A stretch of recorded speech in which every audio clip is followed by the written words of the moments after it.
24 dzień maja, amfiteatr w Ustroniu. Wczoraj wielokrotnie powtarzałem, że okno pogodowe na dzisiejszy wieczór jest zamówione i to ma rację bytu. W pięknym anturażu amfiteatru w Ustroniu serdecznie witają Karol Garncarz i Sebastian Szczerek. Szanowni Państwo, dzisiaj łączona gala Walcz i Pomagaj 12 oraz Silesian MMA 22 z walką wieczoru Mariusz Wach kontra Ryszard Raszkiewicz. Wiele pojedynków w różnych formułach. To, co opisuje Federację Silesian MMA czy Walcz i Pomagaj, to dużo lokalnych bohaterów, ale na pewno nie zabraknie emocji, nie zabraknie grzmotów, nie zabraknie walki do ostatniej kropli krwi. Na pewno zobaczycie ten piękny anturaż, o którym wspominałem, bo przy świetnej pogodzie, przy śpiewie ptaków witamy się dzisiaj właśnie tutaj z Ustronia. Sebastianie, jak się mamy w tym pięknym miejscu? Piękne miejsce, Silesian MMA gości tutaj po raz drugi. Byliśmy tutaj rok temu, pamiętam, że w tej klatce Krzysztof Włodarczyk tarł się w rękawicach z Adrianem Aresem Błeszyńskim. Tutaj właśnie dobrze Karol zwrócił uwagę, że Silesian MMA i VIP to miejscowi bohaterowie ze Śląska, ale to również zawodnicy, którzy później wypływają na szerokie wody, bo jak wiemy z klatki Silesian MMA mamy wielu zawodników, czy to w Fejmie, czy w KSW, czy też w innych znaczących federacjach w Polsce, jak i w Europie. Zgadza się, Sebastian ma w 100% rację. Dla niektórych to jest pierwsze zetknięcie z oktagonem, z klatką. Dla niektórych jest to kolejny krok w sprawie zdobycia tego szczytu, który sobie sami ustawiają, będąc zawodowymi fighterami, tymi, którzy chcą po prostu rozwijać się jako zawodnicy, jako pięściarze, jako zawodnicy MMA. Przed nami naprawdę kilka ciekawych pojedynków, ale będą też występy artystyczne. Będzie tutaj między innymi Monika Kliś, będzie Kacper HTA. Także na pewno połączenie sportu, połączenie takiego artyzmu śpiewanego, więc dla tych, którzy dzisiaj licznie się już tutaj zbierają w amfiteatrze w Ustroniu, będzie to na pewno świetny wieczór. Tak, nie Dedis, tylko... oczywiście, nie mogę zapominać o Dedisie, to jest trójka naszych, a więc Kacper HTA, Dedis i Monika Kliś. To jest ta trójka artystów, którzy wystąpią dzisiaj dla nas. Tak jak Karol właśnie wspomniałeś, tu nie tylko będą emocje sportowe, ale również ta część artystyczna. Kacper HTA, czyli człowiek, który zawsze Artura Szpilkę wyprowadza do jego boju w KSW. No i również Dedis, który tak samo ma wiele utworów dedykowanych pod sporty walki, i Monika Kliś, która swoim pięknym głosem zawsze tutaj czaruje na Silesian MMA. Ale przejdźmy może teraz do pojedynku. VIP 12, pierwszy pojedynek MMA Semi-Pro w kategorii do 68 kg. Artur Wiśniewski w MMA Familia Radzionków kontra Kamil Maszczak. Showtime MMA Bielsko-Biała, czyli Patryk Chrobak team kontra Artur Kornik-Sowiński team. Druga walka to już boks, kategoria do 61 kg. Szymon Czempiel kontra Mariusz Gumny, który już często gościł tutaj w klatce, czy Silesian MMA, czy VIP. Shark Top Team Bytom. Później mamy K1, kategoria do 81 kg. Dominik Chwaliński, Shark Top Team Bytom kontra Karol Kostka z Góral Żywiec. Także już na samym początku mamy tak przekrojowo MMA, boks, K1. Później przechodzimy znowu do MMA. Już to będzie walka w kategorii do 57 kg. Miłosz Sekret z Apeiron Częstochowa kontra Maksymilian Skrzypek. Showtime Team Bielsko-Biała. Później mamy K1, kategoria 89 kg. Daniel Ścierski z Warriors Katowice kontra Tyberiusz Botwina. Showtime MMA Bielsko-Biała. No i zakończymy galę VIP również pojedynkiem w K1, kategoria do 88 kg. Krystian Kasperek z CSW Wataha Skoczów kontra Rafał Sosna, Shark Top Team Bytom. No i później, Karol, nasze Silesian MMA 22, które zapowiada się znakomicie, a szczególnie ta walka wieczoru. Ale przed tym oczywiście inne pojedynki, które jeśli mógłbyś króciutko tutaj omówić, to będziemy Ci bardzo wdzięczni. Oczywiście, mimo że na samym końcu dzisiejszego wydarzenia zmierzy się Mariusz Wach z Ryszardem Raszkiewiczem, jest to łapane pod szyld Walcz i Pomagaj, bo panowie spotkają się tutaj w formule bokserskiej, ale to na samym końcu.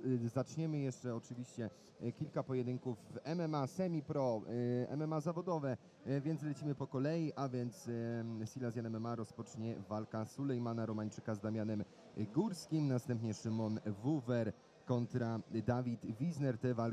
Te dwa pojedynki są w formule Semi-Pro MMA.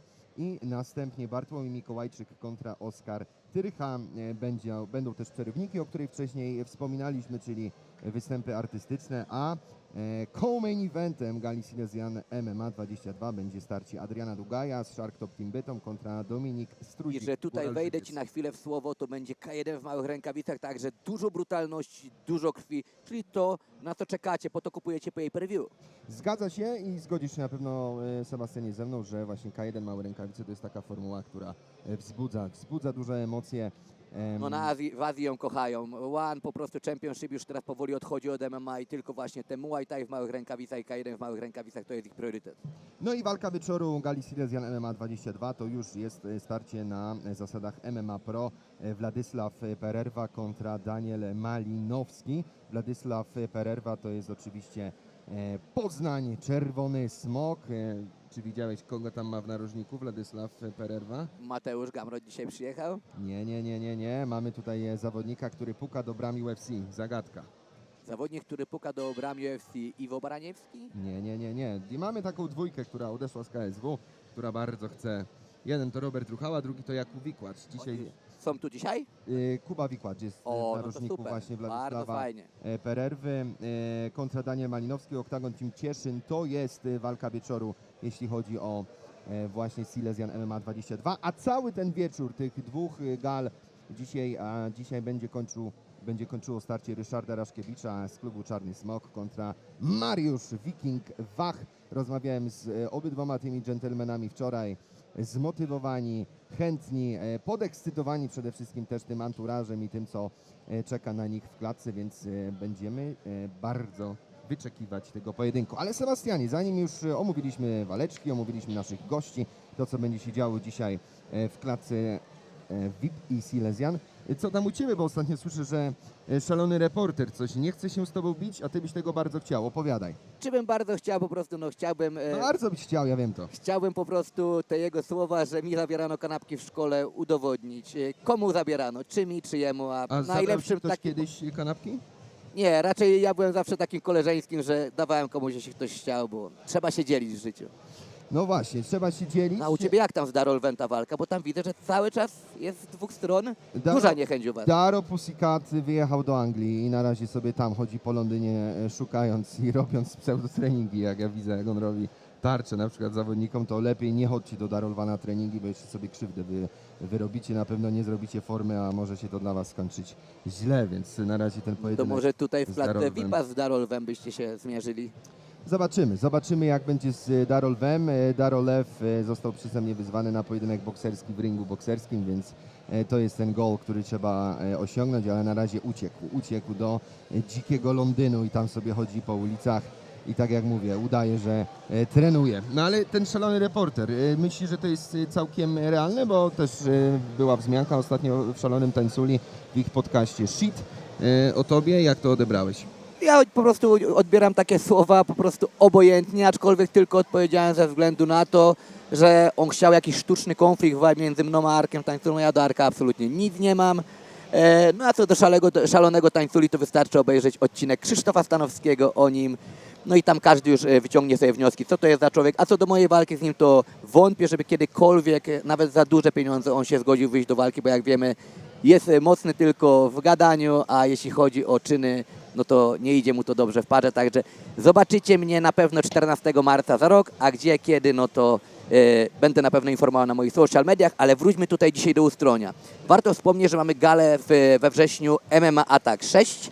Tak. No i dzisiaj tutaj na razie Wam nie zdradzimy, ale będzie prezentacja dwóch zawodników, Trzech nawet już. nawet trzech już, Nawet trzech. którzy zawalczą na tej gali, a uwierzcie mi, są to mega potężne nazwiska. Mega potężni zawodnicy, także warto czekać, bo dzisiaj naprawdę ta niespodzianka, którą Dawid Kurtysiak będzie chciał, żeby tutaj po prostu Wam wyjawić, jest warta oglądania, a uwierzcie mi, to są zawodnicy, którzy walczyli kiedyś nawet i w KSW, także top liga. Zgadza się, a więc lećmy datowo. 13 września kolejna gala Walcz i Pomagaj w Myszkowie, następnie 27 września gala MMA Attack 6 w Opolu i tak jak wspomniał Sebastian, dzisiaj poznamy już trzech bohaterów, którzy wystąpią na tej gali w Stegu Arena w Opolu, a następnie 11 października w Chorzowie gala Silesian MMA 23, a więc teraz chwila letniej przerwy, złapanie oddechu Tak i jest. wracamy na jesień. To są te 3 eventy, które są już zapowiedziane. Oczywiście, szanowni widzowie, serdecznie zachęcamy do tego, by kupować pay-per-view. Jeśli nie możecie być tutaj z nami, siemanko, witamy serdecznie. Jeśli nie możecie być... Cześć. Cześć. Jeśli nie możecie być tutaj z nami w Ustroniu, a na pewno duża grono z Was no nie jest z tych stron, więc zachęcamy do tego, by wykupić pay-per-view. Wszelkie informacje widzicie, zresztą tutaj macie napisane, z jakiego linku, gdzie to pay-per-view nabyć, by oglądać te emocje w klatce Walczy Pomagaj 12 oraz Silesian MMA 22. Dokładnie, dzisiaj naprawdę emocje sportowe na najwyższym poziomie. Warto kupować pay-per-view silesianmma.pay-per-view/stream.pl. Warto obejrzeć, warto kupować pay-per-view, no bo dzięki Wam tak naprawdę ten sport istnieje. Dokładacie cegiełkę do rozwoju MMA, kickboxingu i boksu w Polsce. Także co, Karol, zapraszamy serdecznie, no bo już niedługo pierwsza walka. Tak, ja też transmituję na swoim TikToku takiego szybkiego live'a. Big Dave jest tutaj z nami, dzięki. Fajnie, że jesteście, więc na różnych kanałach promujemy dzisiejszy event, bo naprawdę będzie co oglądać w klatce Silesian MMA 22 Walczy Pomagaj 12. Miała dzisiaj w co-main evencie walczyć Dominika Tajner, prywatnie partnerka Mariusza Wacha. Bardzo była załamana kontuzją, którą ją spotkała. Dzisiaj jeszcze też w temblaku na ręce nie może trenować. Miała tutaj mieć co-main event. No i czekamy, kiedy po raz kolejny zobaczymy, znaczy po raz kolejny, dla Dominiki miał być to debiut, od razu debiut zawodowy, tego chciała Dominika. Ciężko trenuje od pewnego czasu, miała się tu dzisiaj w Ustroniu pokazać. To są też jej strony, bardzo blisko jest stąd do Wisły, a jak wiemy, Dominika Tajner to córka byłego trenera i prezesa Polskiego Związku Narciarskiego, czyli Apoloniusza Tajnera. Więc to taka ciekawostka, miała być dzisiaj Dominika z nami, ale czekamy na jej występ, który na pewno nadejdzie. Tak jest, Agata Truskolaska, która miała być jej rywalką, również dzisiaj tutaj w Ustroniu jest. Mam nadzieję, że uda nam się zrobić też dużo wywiadów. I oczywiście zapraszam na kanał Za Ciosem, a także do Karola Garncarza na jego świetny kanał na YouTubie również. Zachęcamy oczywiście, by odwiedzać nasze kanały, nasze social media, bo dzieje się na nich dużo. Jest szansa poznać zawodników, którzy występują na takich mniejszych galach, a jak wiemy i na pewno zgodzisz się ze mną, że często na tych mniejszych, na tych undergroundowych galach są bardzo duże emocje, nieraz większe niż na tych największych federacjach w Polsce, więc naprawdę zachęcamy, by być z nami, a moich widzów zachęcam do tapowania, jak to prawidłowy TikToker powinien powiedzieć. Ja też tak mówię.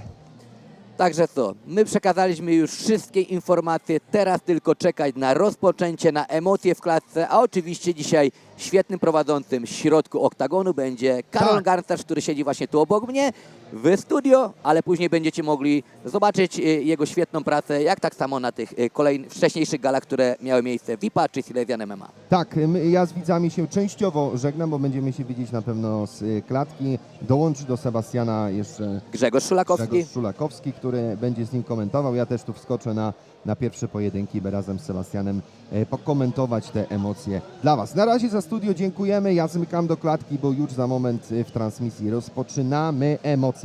Do zobaczenia.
dobry, szanowni państwo z pięknego amfiteatru w Ustroniu. Witam, Karol Garncarz z tej strony. Będzie mi bardzo miło być głosem dzisiejszego wydarzenia, łączonego wydarzenia, jakim jest Walcz i Pomagaj 12 oraz Silesian MMA 22. Po raz kolejny, dzień dobry Ustroń, witam państwa!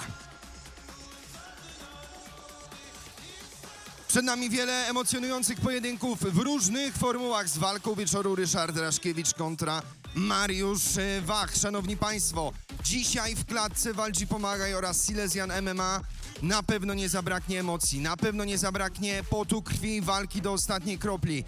Trzeba powiedzieć, że wszyscy czekaliśmy na dzisiejszy dzień, zamówiliśmy okno pogodowe, więc cieszymy się, że aura nam dopisuje i w tej pięknej scenerii możemy się oddać emocjom w klatce Silesian MMA oraz Walcz i Pomagaj. Dzisiejsze wydarzenie nie mogłoby się odbyć, gdyby nie nasi partnerzy i sponsorzy. A są nimi organizator gali, Fundacja Silesia, partnerzy i sponsorzy Monostal Silesia, Spa Psa, Pasja TV, MG Customs, kosmetyka samochodowa i Centrum Aplikacji Folii, RentTube, wypożyczalnia samochodowa, Beamer Kings, DBX Bushido, Lumaro Sport, CPS Cięciała Protection Services, Jack Cobretti, FHU for Cars Ustroń, Mirko Ustroń, terapia manualna Ali Nurbagandow, Wąsaty Drań, Deep Energy Conner Events oraz Browar 16.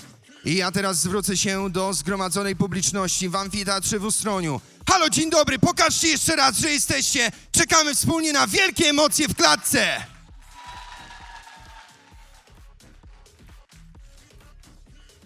Szanowni Państwo, zanim rozpoczniemy pierwszy pojedynek, chciałbym zaprosić do oficjalnej prezentacji wszystkich zawodników, którzy wezmą dzisiaj udział w łączonej gali Walcz i Pomagaj 12 oraz Silesian MMA 22. Cieszymy się, że jesteście tutaj z nami w amfiteatrze w Ustroniu.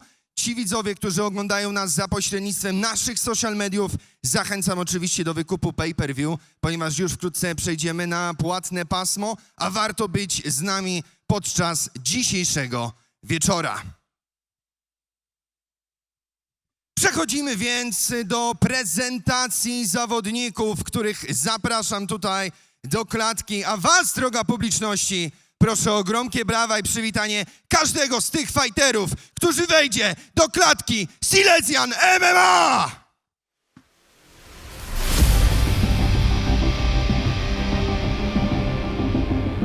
Dzisiejszy wieczór rozpoczną Artur Wiśniewski!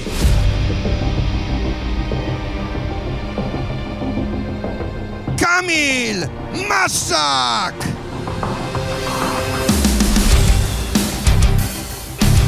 Szymon Czempiel! Mariusz Gumny! Dominik Chwaliński! Karol Kostka! Miłosz Sekret! Maksymilian Skrzyp! Daniel Ścierski! Tyberiusz Botwina! Krystian Kasperek! Rafał Sosna! Sulejman Romanczyk! Damian Górski! Szymon Wuwer! Dawid Wisner! Bartłomiej Mikołajczyk! Oskar Dyrcha! Adrian Tugaj!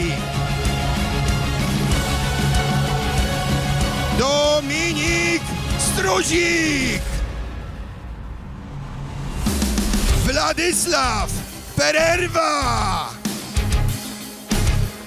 Daniel Malinowski! A teraz, szanowni państwo, przywitajcie bohaterów walki wieczoru.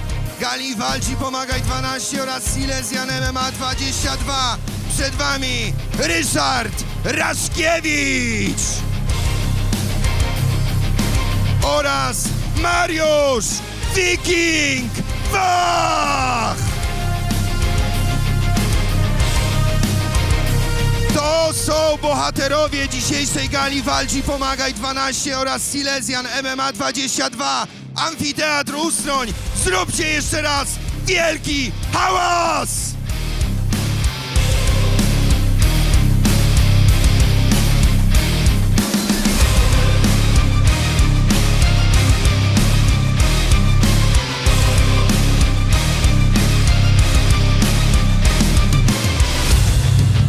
Wszyscy zawodnicy są już w klatce, ale oprócz emocji stricte sportowych czekają nas również emocje artystyczne. Dzisiaj podczas tego wieczoru wystąpią dla was Dedis, Kacper Heta oraz Monika Kliś. Szanowni państwo, prezentacja jest już za nami, ale zanim rozpoczniemy emocje sportowe, czeka nas pierwszy występ artystyczny.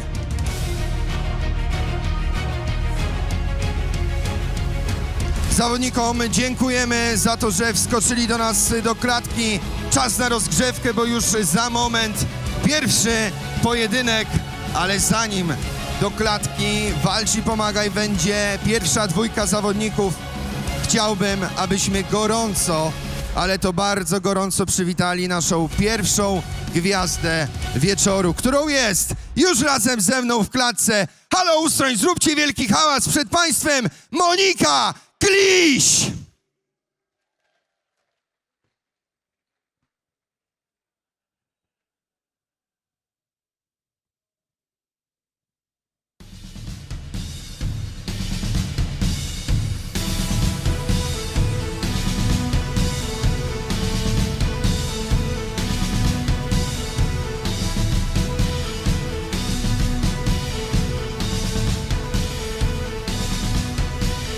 Jabłko i grzech, tak musi być. Wojna i śmiech, zaraz po niej zieleń i brąz, płomień i dym, żebrak i król w koronie, słońce i krat, po życiu sen, światło i mrok, ramię w ramię, szampan i kac, po życiu sen i nic ci już nie zostanie.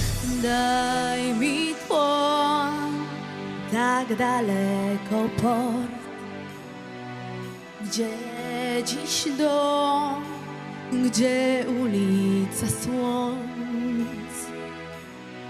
Aleją gwiazd, aleją gwiazd, biegniemy, Bóg drogę zna. Pod niebem gwiazd, pod niebem gwiazd żyjemy.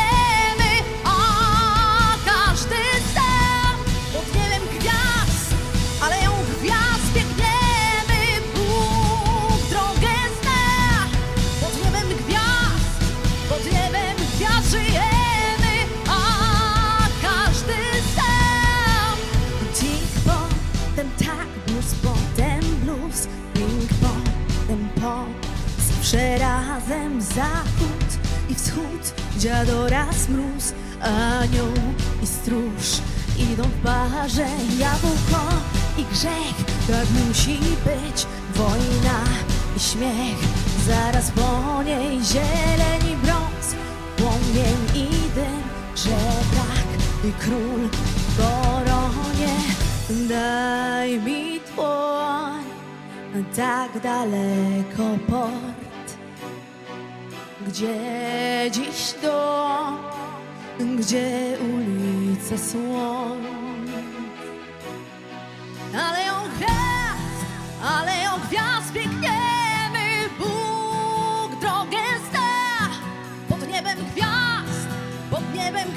żyjemy, a każdy sam. Aleją gwiazd biegniemy. Bóg drogę zna. Pod niebem gwiazd żyjemy, a każdy sam.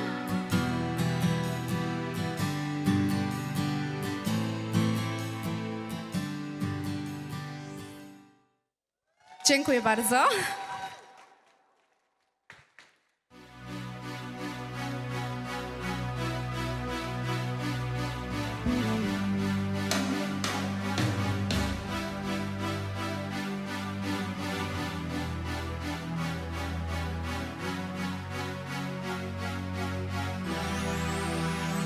Empty spaces, what I was living for, abandoned places. I guess we know the score. On and on. Does anybody know what we are living for?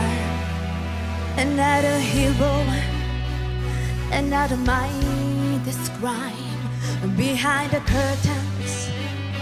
In the pantomime, on and on. Does anybody know what we are living for? Show must go on.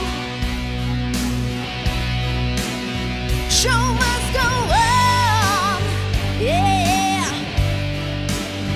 Ooh, inside my heart is breaking. My makeup may be flaking, but my smile still stays on. Whatever happened, I live it all the chance. Another heartache, another fake romance. On and on. Does anybody know what we are living for? I guess I'm learning. I must be woman now. I sun be turning around the corner now. Outside the dawn is breaking, but inside the dark I'm aching to be free. Show must go on. Show must go on. Yeah. Ooh, inside my heart is breaking. My makeup may be flaking, but my smile still stays on. Dziękuję bardzo. Dziękuję.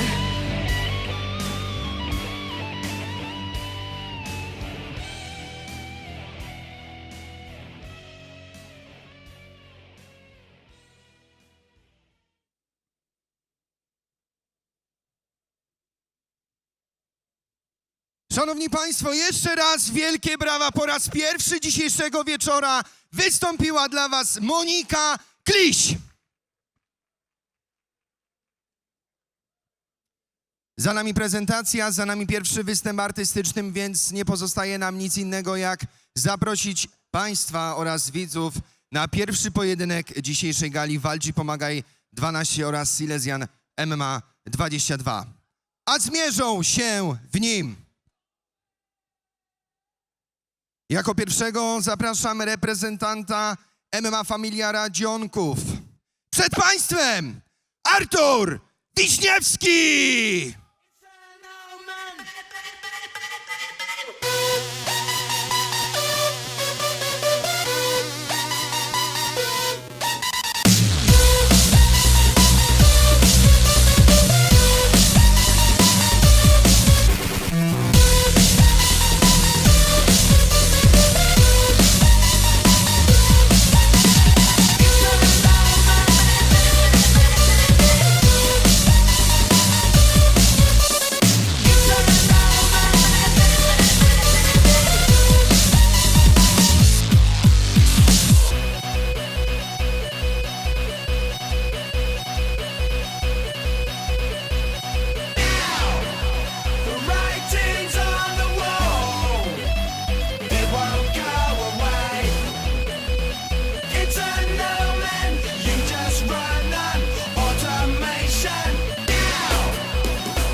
pierwszego zawodnika w klatce walczy pomaga oraz Silesian MMA Artur Wiśniewski!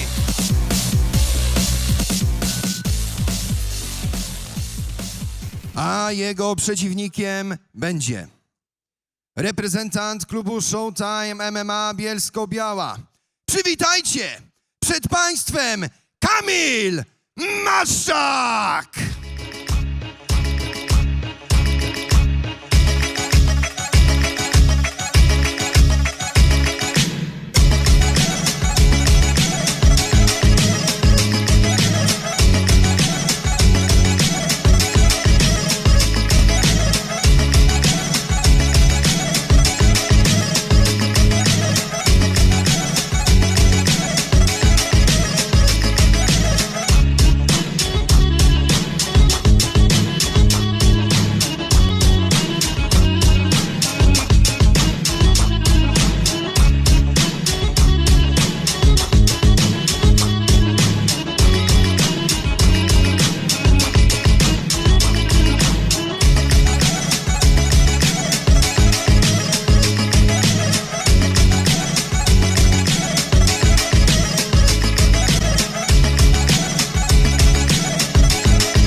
Maszczak melduje się już w klatce.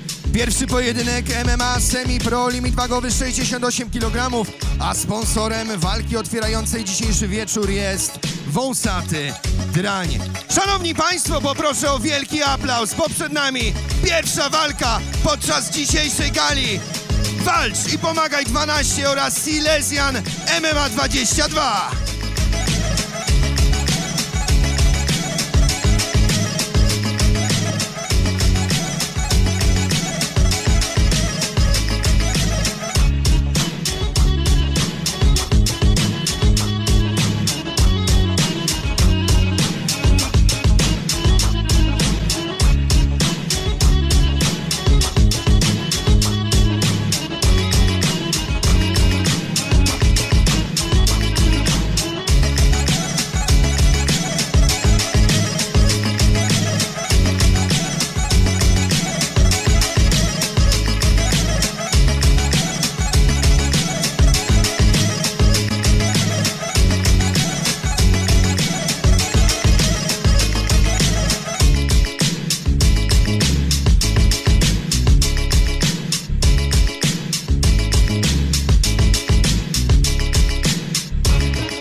Szanowni Państwo, w jednym momencie razem z Sebastianem chcieliśmy Rozpocząć tutaj komentowanie wydarzenia. VIP 12, pierwsza walka, Artur Wiśniewski kontra Kamil Maszczak. Panowie, na razie bardzo mocna wymiana tutaj w stójce. Mamy tutaj też i uderzenia i troszeczkę kopnięć. Bardzo ładny middle kick. widać, że zdecydowanie chcą tutaj walczyć, nie szukają jakiejś tutaj przestrzeni, aby unikać tej walki. Wręcz teraz świetny middle kick. Dlatego, tak jak wcześniej Karol powiedział w studiu, tu są walki semi-pro, ale naprawdę na tych walkach jest bardzo dużo emocji, ponieważ tutaj panowie są na początku swojej kariery i oni chcą się pokazać z jak najlepszej strony. Mieliśmy oficjalną prezentację, mieliśmy już pierwszy występ artystyczny Moniki Kliś. Teraz zaczynamy, przed nami pierwsza walka podczas gali Walcz i Pomagaj 12, Amfiteatr Ustroń. Trzeba powiedzieć, że pogoda dopisała, trzeba powiedzieć, że publiczność również dopisała. Mamy szczerą nadzieję na to, że będzie się dzisiaj dużo działo w klatce. Cały czas wymiana ciosów, narożniki podpowiadają góra, dół, dajesz, nie stawaj w miejscu, chodzimy. I to widać, że obaj zawodnicy biorą do siebie, bo mam wrażenie, że chcą się bić, chcą wymieniać ciosy między sobą. Dobry, lewy, prosty teraz, ale cały czas tutaj jest akcja kontra, nie ma nawet sekundy przerwy, te ciosy są wymieniane. Teraz trzeba powiedzieć, że Artur Wiśniewski bardzo do przodu tutaj. Kamil Maszczak cały czas nieźle kontruje. Naprawdę trudna walka dla sędziów do sędziowania, ponieważ mamy czyste ciosy, jak i kopnięcia z jednej, jak i z drugiej strony. Sebastianie, powiedz naszym widzom, jeśli chodzi o kolory spodenek, bo też nie mamy chyba tutaj podpisu, jeśli chodzi o... Tak, w żółtych spodenkach walczy Artur Wiśniewski, natomiast w tych takich zielonkawych Kamil Maszczak. Tak, to są dzisiaj kolory narożników, żółty i zielony, a więc tak jak słyszeliście, żółty narożnik Artur Wiśniewski.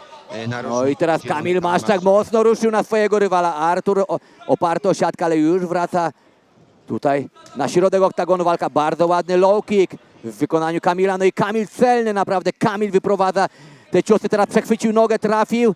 Artur na deskach. Ale pojawiła się też krew u Artura Wiśniewskiego, a więc pierwsze oznaki walki są widoczne na twarzy tego zawodnika. Tak, Kamil Maszczak mocno do przodu, który jest tutaj podbudowywany przez swój narożnik, czyli Patryka Chrobaka. Bardzo cenne i dobre podpowiedzi. Trzeba powiedzieć, że dzisiejsza gala Walcz i Pomagaj 12 oraz Silesian MMA 22 w pięknym amfiteatrze w Ustroniu. Naprawdę ta pierwsza runda może się podobać. Cały czas wymiana, cały czas Ostatnie ciosy. 10 sekund. No naprawdę tutaj, Karol, bardzo dużo się dzieje. Ta walka jest przepiękna, aż jestem ciekawy, co będzie w kolejnej rundzie. Jeśli panowie utrzymają takie tempo walki, to naprawdę już w pierwszym pojedynku możemy mieć pretendentów do walki wieczoru. Na pewno wysoko poprzeczkę rzucają nam zawodnicy, którzy właśnie mierzą się w pierwszej walce, a więc Artur Wiśniewski i Kamil Maszczak. Jest to starcie klubów MMA Familia Radzionków kontra Showtime MMA Bielsko-Biała. Pierwsza walka podczas dzisiejszej łączonej gali sportów walki Walcz i Pomagaj 12 oraz Silesian MMA 22. Oba narożniki mocno pracują, Patryk Chrobak i Artur Kornik-Sowiński. I ja pamiętam, że właśnie rok temu tutaj właśnie w amfiteatrze w Ustroniu i Artur Kornik-Sowiński i Patryk Chrobak skrzyżowali rękawice w formule pięściarskiej, a teraz obaj walczą po przeciwnych stronach tylko jako trenerzy. Pokazuję też zaplecze na moim TikToku, cały czas trwa relacja live. Witam wszystkich moich widzów, którzy dołączają, którzy zostawiają serduszka. Dziękuję Wam za to, bo też pokazujemy troszkę taki background, pokazujemy takie zaplecze, przepraszam, tego słowa chciałem użyć.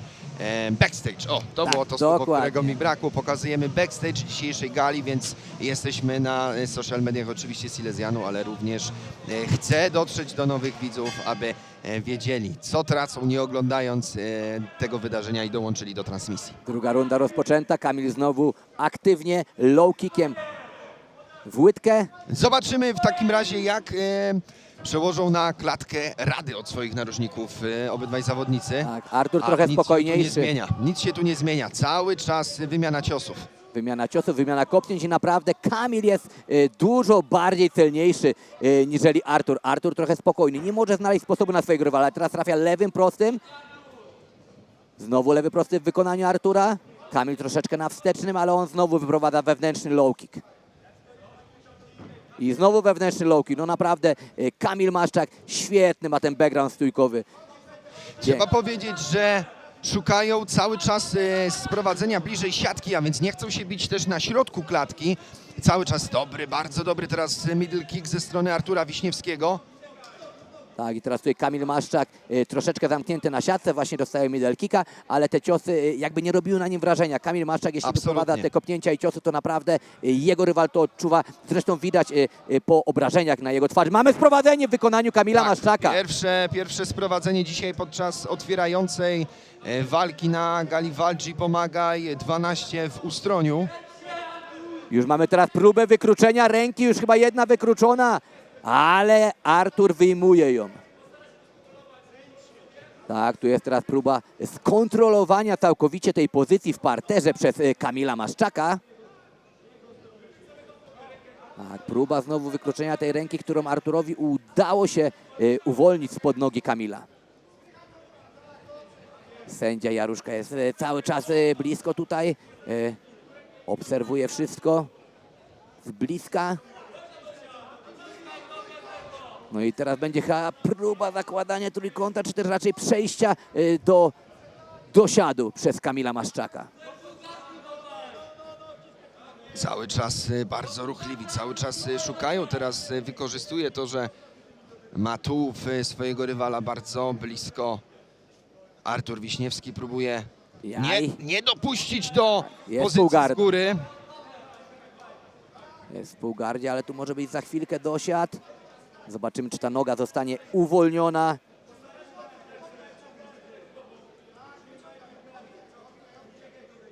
Cały czas trwa pierwsza walka Gali Walczy Pomagaj 12. Na razie na otwartym paśmie. Zachęcamy do zakupu pay-per-view, aby być z nami podczas dzisiejszego wieczoru. Przed nami 12 pojedynków w różnych formułach, w pięknym amfiteatrze w Ustroniu, więc mamy szczerą nadzieję, że tu będzie się działo, ale teraz ma pełny dosiad. Tak jest, ground and pound. Ale ratuje go. Mam tutaj na myśli oczywiście Artura Wiśniewskiego, bo rozpędzał te swoje ręce Kamil Maszczak, a więc uratowała go. No i tutaj widzimy, że Artur Wiśniewski Dźwięk rundy. schodząc do narożnika naprawdę bardzo ciężko oddychał. Tak. No i w tej trzeciej Widzimy tutaj rundzie powtórkę, jak wyglądało to sprowadzenie. Świetnie obniżył pozycję, wykorzystał. w tej trzeciej rundzie, jeśli Artur Wiśniewski naprawdę nie zmieni czegoś w swoim gameplanie albo po prostu jakiś czysty, mocny cios nie ulekuje na szczęce rywala, to naprawdę będzie miał bardzo ciężko przechylić losy tego starcia na swoją korzyść. Trzeba powiedzieć, że ostatnio troszkę kapryśna była pogoda, trochę deszczu, troszkę wiatru, ale na szczęście zamówiliśmy tutaj okno pogodowe, jeśli chodzi o Ustroń. Piękna pogoda dzisiaj w amfiteatrze w Ustroniu, naprawdę świetnie się dzisiaj tutaj czujemy, delikatnie zachodzące słonko, no i przede wszystkim wielkie emocje w klatce. Już za nami 2 z 3 rund, jeśli chodzi o pierwszą walkę na gali Walczy Pomagaj 12 w Ustroniu. Za chwilkę rozpoczniemy trzecią rundę, zawodnicy już są gotowi, sędzia patrzy, czy klatka została zamknięta, no i rozpoczniemy naprawdę ostatnią rundę w tej pierwszej walce gali Walczy Pomagaj 12, która jest mega emocjonująca i przynosi nam naprawdę dużo akcji z jednej, jak i z drugiej strony.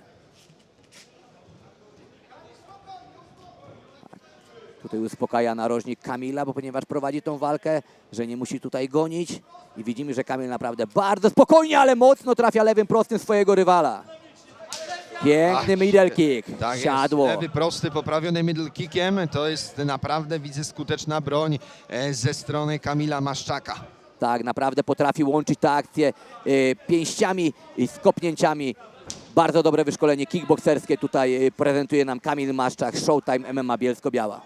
Kilka lewych prostych doszło do twarzy, do nosa zawodnika. Po raz kolejny Maszczak trafia swojego rywala na twarzy Artura Wiśniewskiego. Pojawiła się krew, to na pewno deprymuje, to na pewno wybija z rytmu zawodnika, gdy czuje, że coś tam cieknie z nosa. A jak wiadomo też nos jest bardzo bolesnym miejscem, jeśli chodzi o te uderzenia, ale mam wrażenie, że nie powstrzymuje. O, świetny piękny prawie high kick w wykonaniu Kamila Maszczaka, ale to siadło. Ja mam wrażenie, że na sekundkę przymrużył oko Artur Wiśniewski. No ale Artur Wiśniewski pokazuje się tu naprawdę niesamowitym charakterem, niesamowitą siłą do walki. Ten chłopak naprawdę jest jak z kamienia, dostaje, on cały czas stoi do przodu, także naprawdę ogromne serce do walki Artura Wiśniewskiego, którego prowadzi sam Artur Kornik-Sowiński. Trzeba powiedzieć, że ta trzecia runda walki otwierającej na gali Walczy Pomagaj 12 w Ustroniu naprawdę pełna emocji. Zobaczymy, czy teraz w tych ostatnie 1,5 minuty zostało dla Artura Wiśniewskiego. Czy będzie próbował jakiejś specjalnej techniki, czegoś, co pomoże zakończyć mu ten pojedynek przed czasem, bo prawdopodobnie, patrząc też na przebieg tego starcia, przegrywa tę walkę, więc zobaczymy. Ostatnie sekundy, zostaje dokładnie minuta do końca otwierającej walki na Walczy Pomagaj 12 w Ustroniu. Jest to, co zapowiadałem w klatce, to, co zapowiadaliśmy w studio, czyli emocje, krew, pot i łzy, a więc wszystko to, co lubią kibice wszechstronnej walki, wręcz Mixed Martial Arts. Mamy przeniesioną teraz walkę tutaj do parteru. Kamil Maszczak znowu z góry. Tak, Artur Wiśniewski. jest to świetna okazja, by po prostu przetrzymać te ostatnie pół minuty, które zostały. Nawet widać, że powoli może dąży do tego, by przejąć pozycję z góry, ale na razie liczy na to, że po prostu skończy się czas i ta walka zakończy się po jego myśli. Zobaczymy teraz, jak te ostatnie sekundy, bo na pewno będzie szukał jakiejś ekwilibrystycznej może techniki na koniec Artur Wiśniewski z narożnika żółtego. Artur Wiśniewski zdecydowanie tutaj przegra na punkty, także decyzja sędziowska brawa będzie dla obu formalnością, zawodników. ale tak jak Karol powiedział, wielkie brawa, niezłomni wojownicy naprawdę zawalczyli tutaj tak, jak tego się spodziewaliśmy. Piękne otwarcie gali w Ustroniu. Walcz i pomagaj 12. Za chwilkę przeniesiemy się do oktagonu, gdzie oficjalny werdykt pierwszego pojedynku przeczyta komentujący przed chwilką dla Was Karol Garncarz. A teraz możecie zobaczyć najlepsze akcje, które miały miejsce właśnie w tym pojedynku. Przenosimy się powolutku do oktagonu.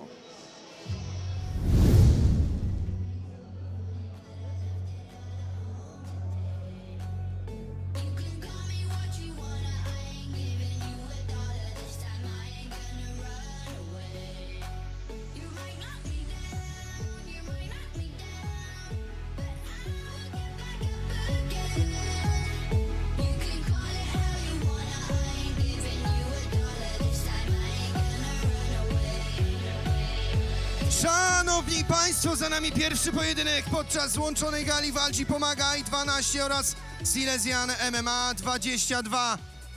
Zanim poznamy oficjalny werdykt sędziowski po 3 pełnej emocji rundach, jeszcze raz, szanowni Państwo, wielkie brawa dla tych zawodników, którzy otworzyli dzisiejszy wieczór walk.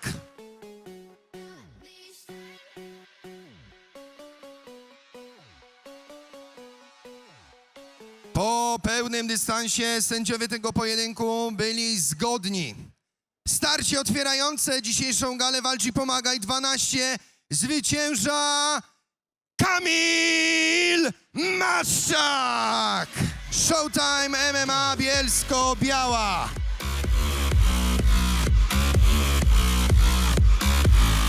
Prosimy o wręczenie pucharu, który wręczy przedstawiciel firmy Wąsaty Drań, który jest sponsorem starcia numer 1. A zwycięzcę walki proszę o pozostanie ze mną.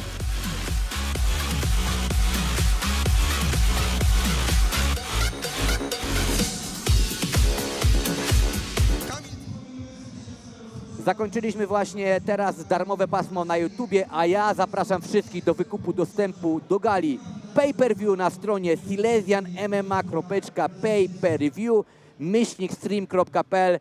Widzicie dokładny adres na ekranie na samym dole. Przed nami 11 ekscytujących pojedynków. 5 na gali Walcz i Pomagaj 12, a także 6 na gali Silesian MMA 22 z walką wieczoru, w której zmierzy się legendarny Mariusz Wach i Ryszard Raszkiewicz. Zapraszam do wykupu pay-per-view. Widzimy się już na płatnej transmisji. Kamil Maszczak, Showtime MMA Bielsko-Biała. To on jako pierwszy wychodzi zwycięski z klatki Walcz i Pomagaj 12.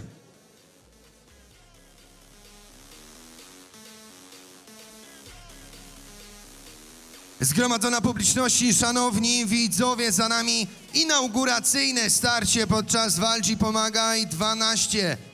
A ja zapraszam już na kolejny pojedynek. Tym razem będzie to walka na zasadach boksu w limicie umownym 61 kg.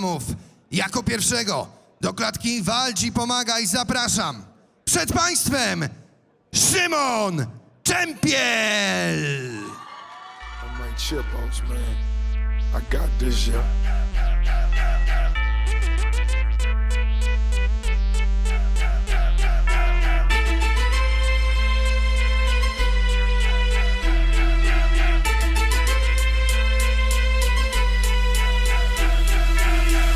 Can't be touched, can't be stopped, can't be moved, can't be rocked, can't be shook.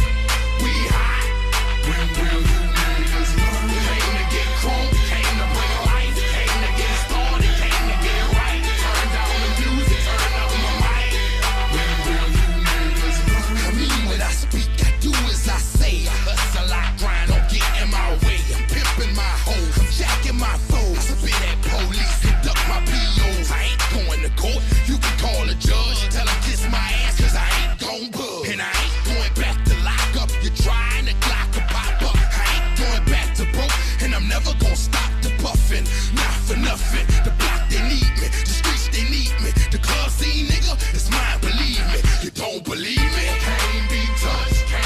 Jest już w klatce walczy, pomagaj, Szymon Czempiel! A jego przeciwnikiem będzie reprezentant Shark Top Team Bytom. Szanowni Państwo, przywitajcie, przed Wami Mariusz Gumny!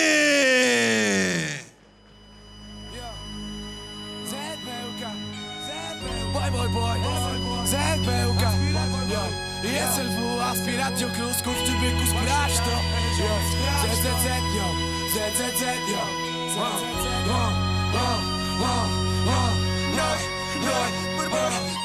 Płynie w nas ta młoda krew, wiesz dobrze, kto przejmuje tu ster. Pamiętam jak krzywo patrzyłeś na mnie, nie sądziłeś, że się w tym miejscu znajdę. Młoda krew płynie w moich żyłach, w to co mówi hejter chuja wbijam. Zawsze dajemy 110%, spokój śliwa razem ze stosem. Młoda krew we mnie drzemie, daj mi beat, nie zmarnuję. Daj mi beat, bo go czuję, a ta krew już bozuje. Choć nie jeden się pruje, to czuję to swoją niemoc. Stawiałeś na mnie krzyżyk, dziś się cię to zwali znów. Jestem myśliwy. Mariusz Gumny. Witamy na płatnej transmisji Pay-Per-View Gali VIP 12 Silesian MMA 22. Ze mną już na stanowisku komentatorskim legendarny zawodnik, który walczy w KSW, a także będzie, a w sumie tego nie będę na razie mówił, Grzegorz Szulakowski. Witam wszystkich bardzo serdecznie, kłaniam się nisko. Mamy teraz walkę w boksie w kategorii do 61 kg. Szymon Czempiel w żółtych spodenkach, a w zielonych Mariusz Gumny, Shark Top Team Bytom. Mariusz Gumny, który już walczył tutaj w klatce VIP, jak i również w klatce Silesian MMA. Pojedynek pięściarski, także tutaj mamy tylko wymiany samymi pięściami, no ale również jest to bardzo ciekawy jak MMA i kickboxing, a dzisiaj mamy naprawdę mega mieszankę sportów walki w Ustroniu. Młodzi zawodnicy, którzy będą się chcieli pokazać z jak najlepszej strony. Myślę, że tutaj będziemy mieli prawdziwą wojnę już za chwileczkę w tej oto klatce. Tak jest, obaj nastawieni bardzo energicznie, obaj gotowi do boju, no i za chwilę sędzia to rozpocznie. It's time, zaczynamy! Mariusz Gumny ruszył do przodu tutaj, spychając swojego rywala do defensywy.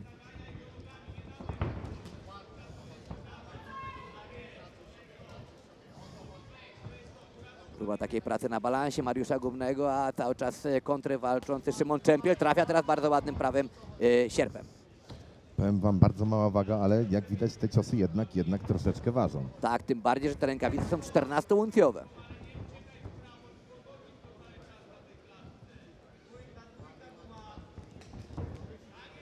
Dobre ciosy na korpus w wykonaniu Mariusza Gumnego. Ale jakby chłopaki się badali między sobą, spokojna praca z obu stron, lekka szermierka jak do tej pory. Szymon Czempiel cały czas właśnie na takim wstecznym kroku, próbujący trafić z kontry swojego rywala, a Mariusz wywierający presję na swoim oponencie. Mariusz Gumny zielone spodenki, Szymon Czempiel żółte.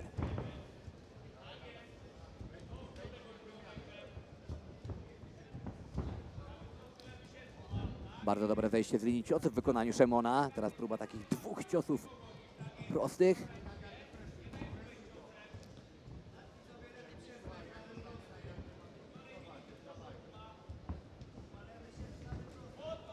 Próba takiego overhanda i za drugim razem siadło. Mariusz Gumny trzeci raz próbuje, trafia i Szymon Czempiel na deskach, ale to było tylko poślizgnięcie. Dokładnie, bardziej poślizgnięcie. Nie będzie liczenia, walka wznowiona od środka. Widać, że Czerpień podjął walkę delikatnie z dystansu. Tutaj Gumny musi go gonić, lekka presja cały czas do przodu i powiem, że Czerpień tam no, łapie tymi pojedynczymi ciosami na cofce swojego rywala. Tak, widać, że teraz upływem im dalej ta walka łapie coraz więcej luzu. Na początku pewnie tutaj ten stres, może przed publiką, może przed występem na tak dużej wydarzeniu był u niego ogromny, który troszeczkę go spinał, ale im dalej w las, tym wyglądało to zdecydowanie lepiej u Szymona Czempiela. Jak dla mnie bardzo fajnie się oglądało tą pierwszą rundę. Ciekaw jestem, co pokaże runda druga. Tak jest, jesteśmy tutaj ogromnie ciekawi. Tym bardziej, że naprawdę tutaj gala VIP 12 zaczyna się bardzo fajnie, ponieważ zaczęliśmy od MMA, teraz mamy boksa, w trzecim pojedynku będziemy mieć K1, także przekrojowość niesamowita. Rzadko się to trafia na jakichkolwiek federacjach, a właśnie tutaj Dawid Kurtysiak na Śląsku dostarcza nam tak dobrych sportowych emocji podczas gali Silesian MMA czy też VIP, a także MMA Attack, której kolejna edycja już w Opolu. 27 lutego, na którą bardzo serdecznie Września. wszystkich dokładnie. Tak jest. Wrzesień. Przepraszam, tak jest. W Dokładnie. lutym była H, teraz ten powrót. 27 Tak. września, nie wiem co mi z tym lutym, dokładnie. 27 września. Ale na razie może jeszcze nie zdradzajmy, wszyscy na Grzesiu, MMA Attack tej niespodzianki, Opolu. na którą dzisiaj tu wszyscy czekają. Tak, Ja dokładnie. już wiem, ale widzowie muszą uzbroić się w Chwileczkę cierpliwość. jeszcze poczekać, za kilka walk wszystko się wyjaśni. A u Ciebie jak teraz to wygląda? Tylko trenerka jesteś skupiony na tym, czy jednak też Ja i... cały czas od początku roku jestem w mocnym treningu, ale wróćmy do walk, bo właśnie zaczyna się druga rundka. Jeszcze będzie okazja o tym porozmawiać. Tak jest. Mariusz Gumny znowu ruszył mocno na swojego rywala, a Szymon, jak to pokazano nam w pierwszej rundzie, pojedynczymi ciosami kontruje. Lewy prosty chodzi ze strony Szymona. I tam prawy, jak widać, on tam cały czas czeka na konkretną, o, tutaj ładne wejście. Tak, dużo ciosów ze strony Mariusza Gumnego, część nie weszła, ale te, które już trafiły na pewno, troszeczkę zakręciły w głowie Szymonowi.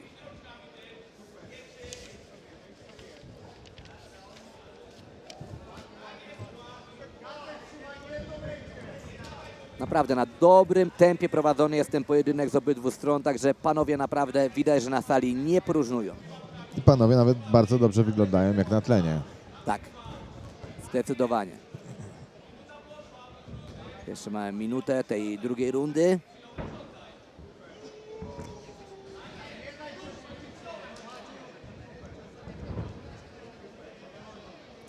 Szymon troszeczkę opuszczone ręce w dole, ale mamy znowu tą próbę lewego prostego. Szkoda, że Szymon nie chce tak rozwinąć dłużej tej akcji, tylko cały czas trafia tymi pojedynczymi ciosami On i już- boi się zaryzykować. A powiem Ci, że on już ma konkretny plan na tą walkę i myślę, że po prostu chce się trzymać na tą walkę. Wie, że nie warto ryzykować, wie, że kąsa tymi pojedynczymi ciosami swojego rywala i tym samym punktuje.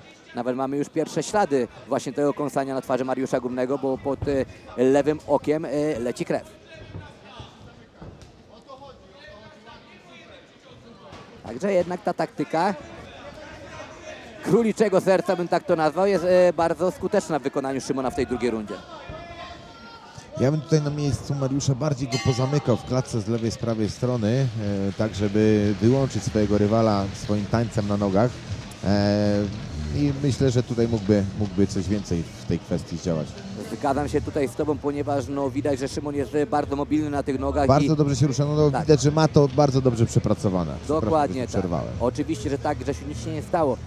Szymon właśnie bardzo dobrze porusza się tutaj na nogach, orbituje nam po tym oktagonie, a Mariusz można powiedzieć, że traci bezsensownie energię na to jego gonienie, ponieważ nie Troszeczkę potrafi go zamknąć. rozpaczliwie to wygląda, za dużo chaosu moim zdaniem, powinien ustawić sobie rywala i jak wspomniałem wcześniej, zamykać go po prostu przy siatce i tam strzelać jakimiś akcjami, gdzie po prostu rywal nie będzie miał możliwości uciec. Jakbyś miał to punktować jako sędzia i jak uważasz po tych dwóch rundach? No jako sędzia myślę, że nie jestem sędzią, nie chcę tutaj nikogo faworyzować. Zostawmy tutaj decyzję wygranego dla po prostu sędziów.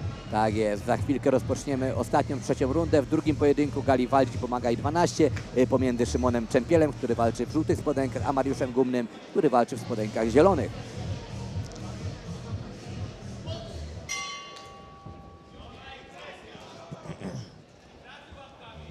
No i zobaczymy, czy coś zmieni się tutaj w scenariuszu tej walki. Ale jednak mamy cały czas podobno widowisko. Mariusz goni, a Szymon bardzo ładnie pracuje na nogach.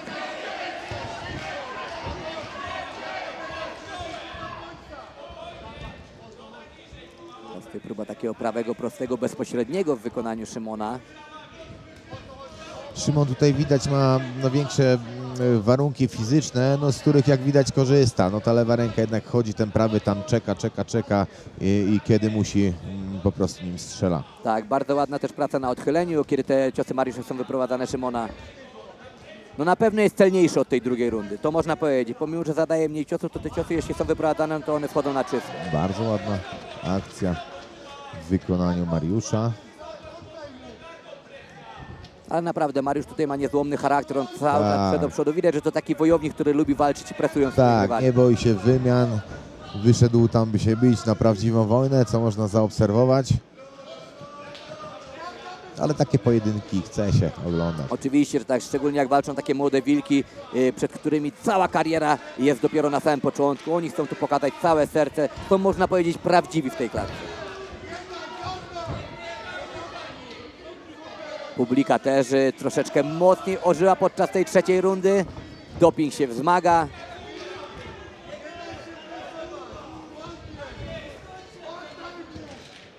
Bardzo twardy charakter Mariusza Gumnego.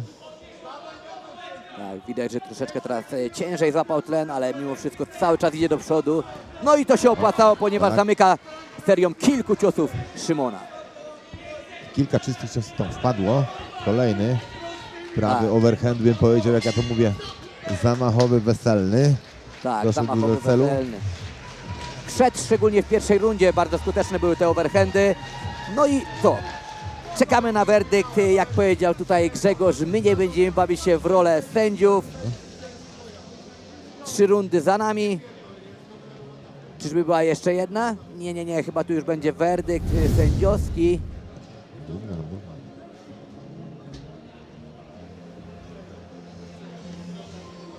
Tak, to jest walka na dystansie 3 rund. Mamy tutaj powtórki, gdzie widzimy najlepsze akcje z tego pojedynku. No a za chwileczkę Karol Garncarz przedstawimy nam wynik. Widzimy, że już wchodzi do oktagonu, także przenosimy się do klatki.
Zobaczymy się następnym razem. Opowiedz, jak ty się czułeś w klatce, walcz i pomagaj. Bardzo dobrze, no ogólnie tutaj mi krew się zaczęła lecieć, bo zderzyliśmy się głowami, ale tak to bardzo dobrze, dobra walka była. No i dziękuję. Piękna pogoda, zwycięstwo, na pewno będzie udany powrót. Dokładnie. Szanowni Państwo, jeszcze raz wielkie brawa, Mariusz Gumny!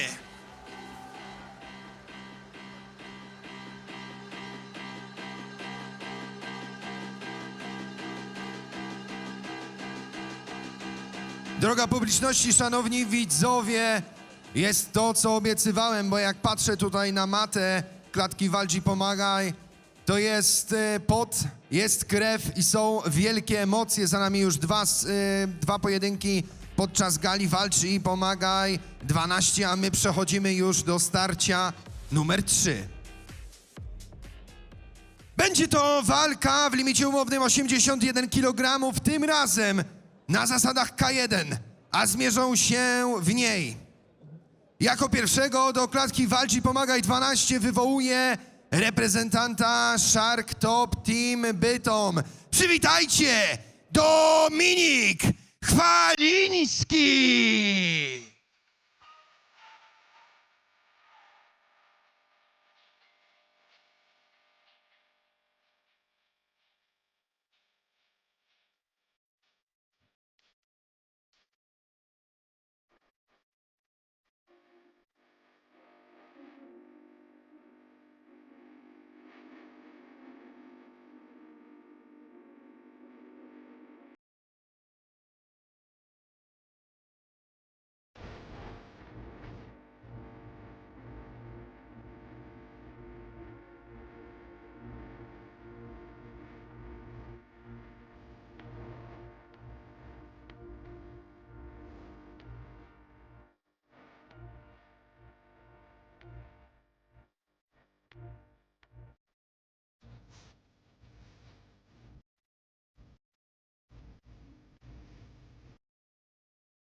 Jest już w klatce walczy Pomagaj, gotowy do akcji Dominik Chwaliński.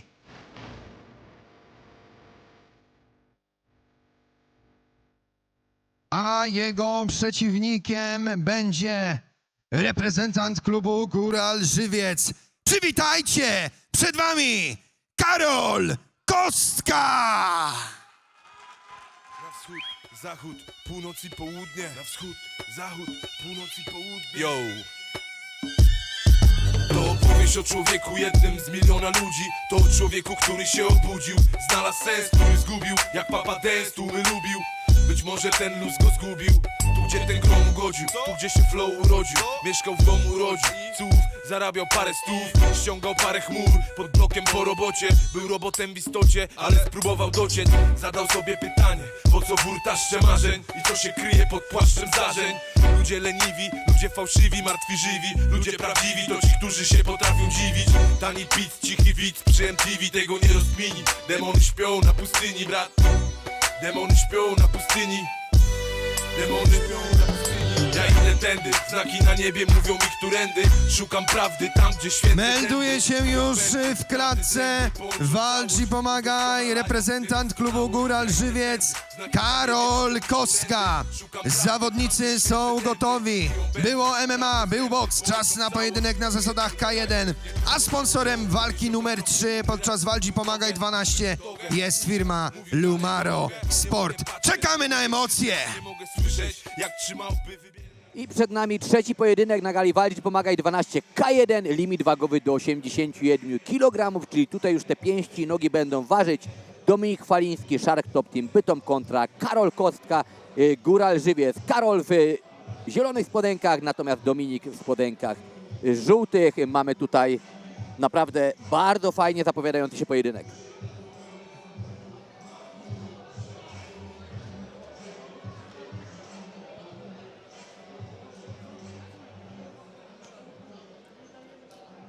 I rozpoczynamy pierwszą rundę.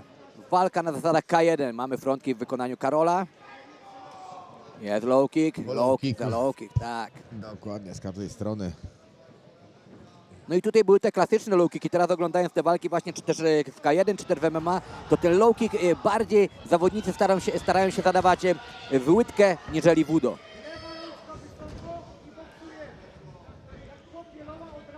Dominik, myślę, że w tą walkę wszedł troszeczkę za chaotycznie. Tak mi się przynajmniej wydaje. Tu widzimy spokój na twarzy Karola. Tak, troszeczkę bardzo tutaj żongluje tymi rękawicami Dominik. Piękny prawy na dół.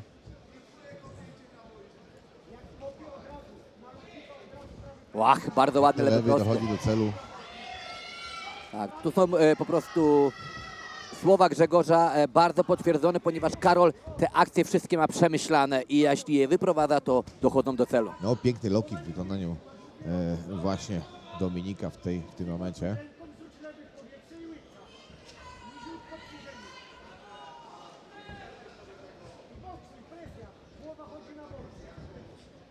Karol spokojniejszy, bardzo dobrze trafia tym lewym prostym, a także front kickami.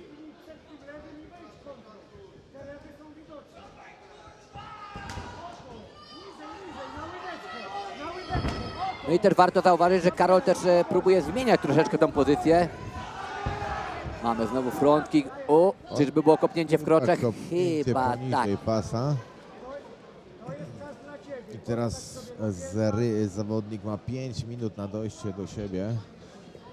Dokładnie tak. Nic przyjemnego, aczkolwiek tutaj to było w ferworze walki. Raczej ten faul nie był umyślny. Nie przepisowe oczywiście kopnięcie, ale oczywiście w ferworze walki. Ale Dominik Chwaliński już szybko doszedł do siebie, sygnalizuje sędziemu, że może dalej walczyć. I wracamy do walki. Piękny prawy. Tak, bardzo dobrze boksersko tutaj zatrzymuje swojego rywala Karol Kostka. Właśnie zaobserwowaliśmy kilka naprawdę fajnych akcji w wykonaniu Karola, ale Dominik nie jest mu dłużny. Wymiany z dwóch stron. I koniec pierwszej rundy. Bardzo fajnie oglądało mi się tę pierwszą rundę. Tak, ponieważ to była różna stylistyka walki. Tutaj Dominik bardziej taki właśnie, można powiedzieć, styl bez stylu. Ciężko przewidzieć jest, co zrobi. Natomiast Karol kontrujący, no i świetnie trafiający tymi front kickami, szczególnie tym lewym prostym. Ciekaw jestem, co przyniesie druga runda tej oto walki. Ja również jestem ciekawy, ale pytając właśnie o twoje treningi.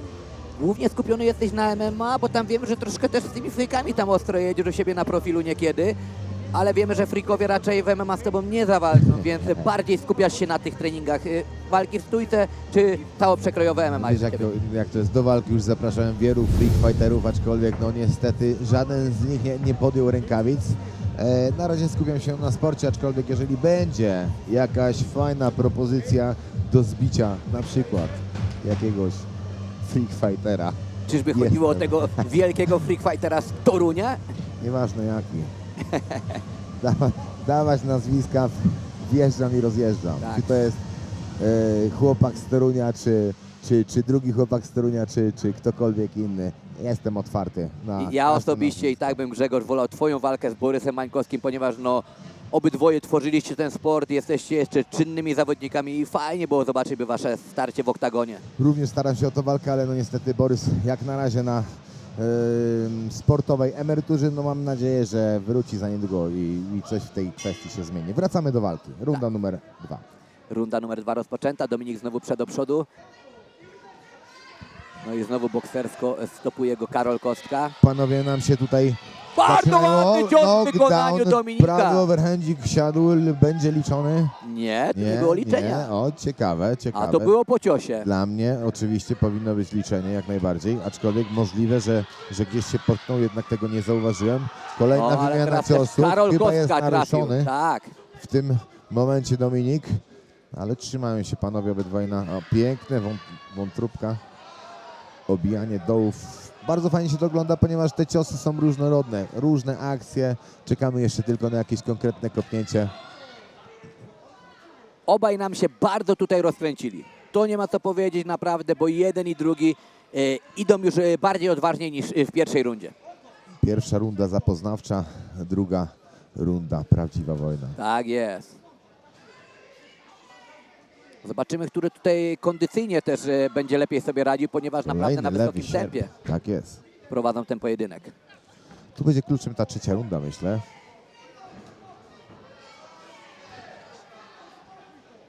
Dominik Chwaliński jakby troszeczkę zaczął oddychać już ustami. No i Karol Kostka boksersko. To powiem, że już z dwóch stron troszeczkę powietrze jakby zeszło. Panowie delikatnie się uspokoili, bardziej zaczęli się szachować. No i ładne Kolejna naprawdę te wątroba. ciosy na wątrobę są. Długi. Brakuje mi troszeczkę tych kopnięć, w szczególności wysokich kopnięć. Tak, Karol nie łączy akcji. On jak już stawia na boks, to idzie tylko pięściarskimi akcjami, a fajnie byłoby zaakcentować właśnie jakimś kopnięciem. Ma do tego predyspozycję, żeby akurat zaatakować tym mocnym high kickiem na górę. I koniec drugiej rundy. Bardzo ładna, ciekawa runda w wykonaniu obu dwóch panów. Jak widzimy tutaj większe zmęczenie na twarzy Dominika Chwalińskiego.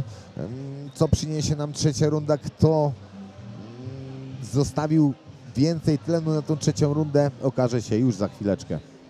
Dokładnie tak, okaże się za chwileczkę. Ale tutaj naprawdę widzimy teraz powtórki najlepszych akcji. No i tak, tutaj było po ciosie. Też mi się wydawało, że tutaj było po ciosie, więc uważam, że Karol powinien być w tej sytuacji tutaj liczony. Tak, tym bardziej, że Dominik dzięki temu mógłby zyskać po prostu tą rundę u sędziów. A nawet gdyby ją przegrał na kartach sędziowskich, to mielibyśmy remis i trzecia runda byłaby tak naprawdę decydująca. Ale nie jesteśmy sędziami. My jesteśmy Zostawmy tylko tutaj Kolinę. odmówienia i jakichś naszych tam osobistych wniosków, które widzimy. No ale zawodnicy tutaj w klatce dają czadu, to jest najważniejsze, że idą na 100%. Za chwilkę trzecia runda tego naprawdę bardzo fajnego pojedynku w Formule K1. Tutaj bez dwóch zdań troszeczkę więcej swoich sił zostawił Karol na tą trzecią rundę, aczkolwiek no tutaj panowie są bardzo charakterni, więc myślę, że żaden nie odpuści walka do końca. No i mamy front kick Karola, low kick i kolejny.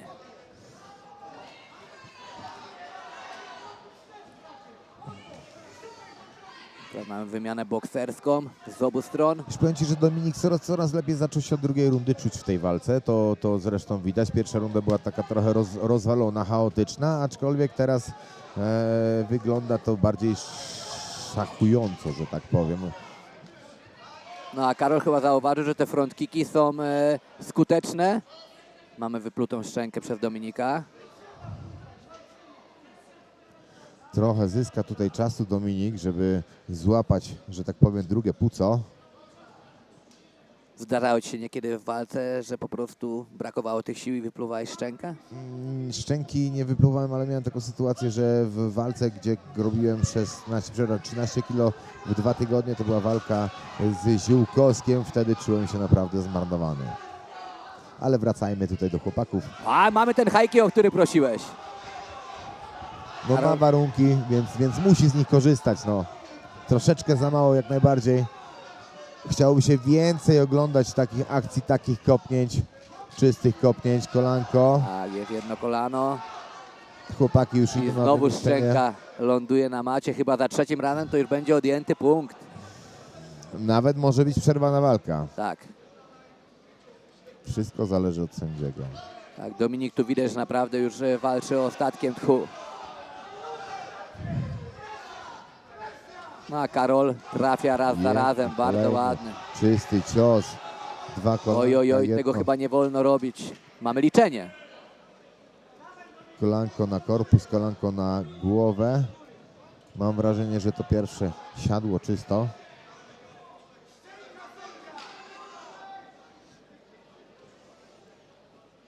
Czyżby znowu szczęka? Tak, znowu jest wypluta szczęka.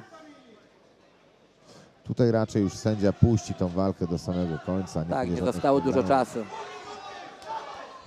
Ale jeszcze siłą charakteru stara się uderzać jakieś ciosy do Krótki Kwaliński. dystans niepotrzebnie, bo właśnie to kolanko weszło do celu.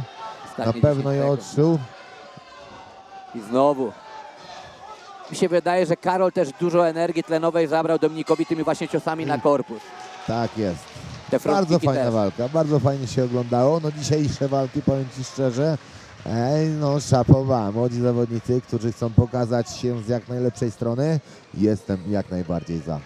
Tak jest, na takich galach jak właśnie Silesian MMA czy VIP mamy dużo właśnie takich pojedynków, gdzie panowie pierwszy raz wchodzą do klatki albo naprawdę jest to ich początek etapu kariery. No i tutaj No, nie ma co mówić, że Ci przerwę. Z Silesian MMA wywodzi się bardzo dużo znanych zawodników, którzy rozpoczynali Tak jest. swoje kariery w Silesian MMA, więc gala bardzo fajna, która wyławia młode talenty, pcha je dalej. Oby więcej takich eventów jak Tak, najbardziej. Dawid Kurtysiak wykonuje tutaj kawał niesamowitej roboty, ale już widzimy Karola Garncarza w oktagonie i przenosimy się do ogłoszenia werdyktu. Szanowni Państwo, szanowni widzowie, za nami trzeci pojedynek podczas walki Pomagaj 12. Ale trzeba przyznać, że absolutnie nie ustępował poziomem. Każdy kolejny starcie jest pełne emocji, wymian i walki wręcz po 3 emocjonujących rundach. Jednogłośną decyzją sędziów starcie to zwycięża Karol Kostka!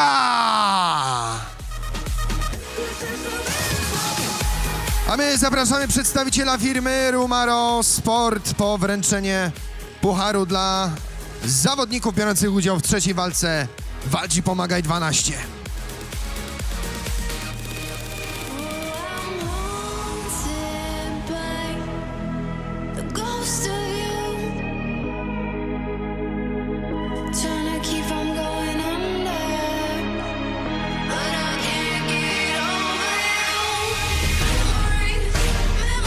Zapraszam zwycięzcę na wywiad, nie uciekaj z klatki.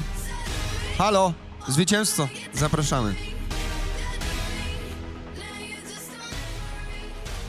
A ze mną jest już Karol Kostka. Czy zgodzisz się, że te kolana, których w tej walce było bardzo dużo, mogły zadecydować o tym, że ten twój debiutancki dzisiaj pojedynek jest zwycięski? Oczywiście, że tak. Myślę, że te kolana to gdzieś tam zasługa moich trenerów, gdyż taki dostałem właśnie komunikat, aby gdzieś tam kopać więcej tych kolan. Natomiast przede wszystkim dziękuję bardzo wszystkim trenerom za przygotowania oraz bliskim za wsparcie. Chciałbym dedykować to zwycięstwo mojemu zmarłemu już koledze Cebulowi, który także pomagał mi w przygotowaniach, więc niech mu ziemia lekką będzie. Dziękuję także za ten występ. Wielkie brawa, to na pewno. Ale ja mam, Karol, jeszcze pytanie, jak to smakowało dzisiaj? Bo rozmawialiśmy chwilę w szatni, mówiłeś, że są fajne emocje tutaj w amfiteatrze w Ustroniu. Czy był stres, czy czułeś takie delikatne emocje dodatkowe na początku tej walki, czy raczej fokus i robienie swojego? Skupienie i robienie swojego przede wszystkim. Stres w takich sytuacjach w żadnym stopniu nam nie pomaga, chyba że kurczę, ktoś jest naprawdę dobry, żeby ten stres wykorzystać. Natomiast ja wolę być skupiony i po prostu robić to, do czego się przygotowywałem i co każą trenerzy. Wielkie brawa, szanowni państwo, zwycięski dzisiaj Karol Kostka.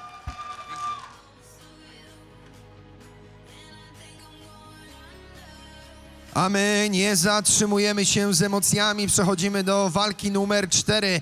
Tym razem będzie to pojedynek semi-pro MMA, a zmierzą się w nim. Jako pierwszego do klatki Walcz i Pomagaj zapraszam reprezentanta Apeiron Częstochowa. Przed wami Miłosz Sekret!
Zameldował się już w klatce Miłosz Sekret z klubu Apeiron Częstochowa, a jego przeciwnikiem w tej walce będzie Do klatki walczy Pomagaj. Zapraszam przedstawiciela klubu Showtime Team Bielsko-Biała. Przed wami Maksymilian Skrzyp.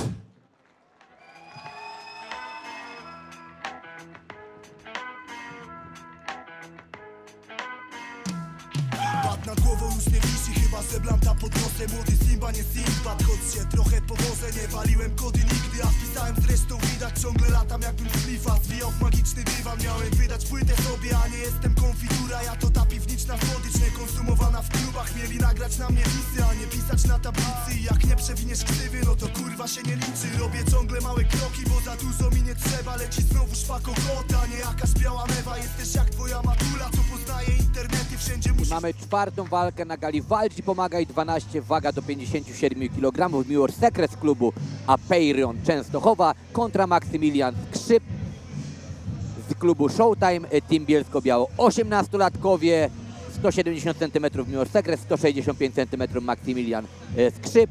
No i tutaj ekspertem w komentowaniu będzie siedzący obok mnie Grzegorz Szulakowski, jego dyscyplina i jego formuła MMA, czyli mieszane sztuki walki.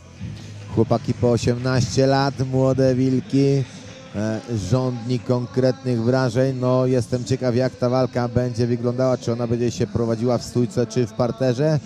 To będziemy mogli zaobserwować już za momencik. Na razie też mamy po prostu same zakończenia walk przez decyzje sędziowskie. Może tutaj panowie pokuszą się o zwycięstwo przed czasem. Jakiś knockout albo może jakieś efektowne poddanie. Czekamy na rozpoczęcie walki.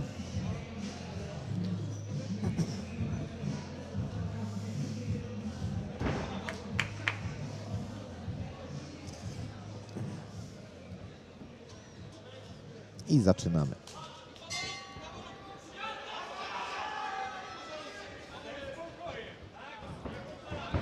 Miłosz Sekret w żółtych spodenkach, Maksymilian Skrzyp w zielonych.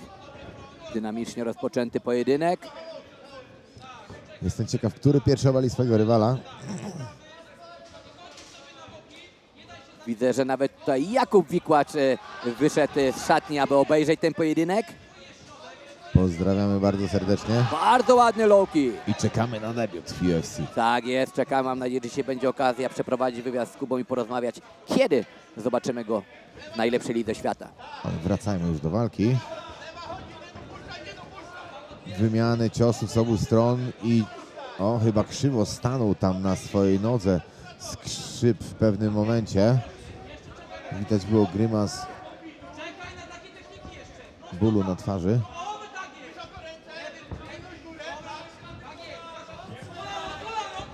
Próba teraz tutaj chyba klinczu, ale nieudana w wykonaniu Miłosza. Miłosz ma bardzo dobre warunki, ponieważ jest wysoki, długie ręce, długie nogi, ale na razie wydaje mi się, że Maksymilian Skrzyp kontroluje przebieg tej walki. Kolejne niskie kopnięcie doszło do nogi rywala. No i mamy Będzie chwycenie na obalenie. jedną nogę, będzie obalenie i Tak jest, mamy obalenie. Teraz tylko Ale obalenie to raz, teraz trzeba go przytrzymać na tej macie i skontrolować oczywiście. Próba Mamy gilotyny. próbę gilotynową, czy dopnie? Chyba tak. Bardzo będzie ciasno mieć ciągnie tą poddanie. gilotynę. Nie, tam chyba nie jest do końca. Chyba nie jest spięta ta ręka, jest bardziej to taka gilotyna Musiałby uciskowa. usiąść i złapać go w gardę, wtedy by mógł... O, właśnie w tym momencie. Tutaj jest bardzo groźnie. Czy to będzie koniec walki? Czy ta ręka znajduje się centralnie Tam pod już szyją? Czy ona jest... Naprawdę charakter musi w takich sytuacjach mocno działać, żeby tam czasami się za mocno nie wypompował Maksymilian, Tak. ponieważ jak wiemy, no takie próby duszeń są naprawdę męczące i zabierają bardzo, ale to bardzo dużo energii. No właśnie, jestem ciekawy, czy ta gilotyna siedzi tak bezpośrednio. Nie, myślę, że nie, tutaj już akurat ręce ta spuchły, siatka, tak. ta siatka go tutaj uratowała. Dobrze skontrolował go przy siatce. Głowa już wolna, odsunął go od siatki, żeby rywal nie mógł po niej wspiąć się do góry i odzyskać pozycji stójkowej. Mamy walkę w parterze i czekamy. Ciosy z góry w wykonaniu Miłosza. Tak, Miłosz Sekret z góry, ale musi być aktywny, żeby sędziowie zaczęli to punktować. Końcówka pierwszej rundy. No, na razie Miłosz nie zadał ani jednego ciosu z góry. Teraz mamy i znowu kilka ciosów na koniec tej pierwszej rundy. Koniec pierwszej rundy.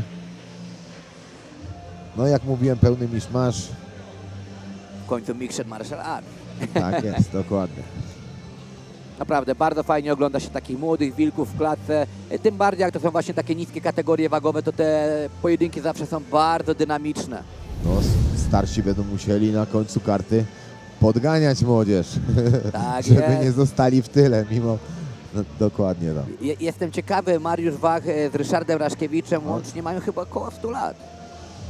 Tak mi się wydaje. A zaraz Powiem to ci sprawdzę. szczerze, nie mam pojęcia.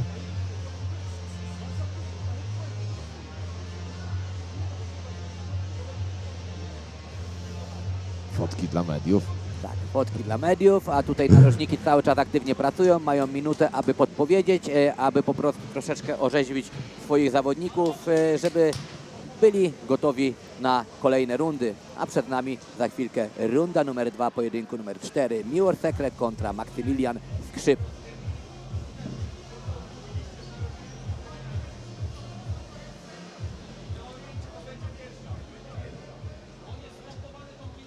I kochani, zaczynamy. Rundę numer 2. Tak, runda numer 2 rozpoczęta i zobaczymy, który z zawodników będzie chciał wywrzeć większą presję. Dobra, kontraparowy prosty na schaby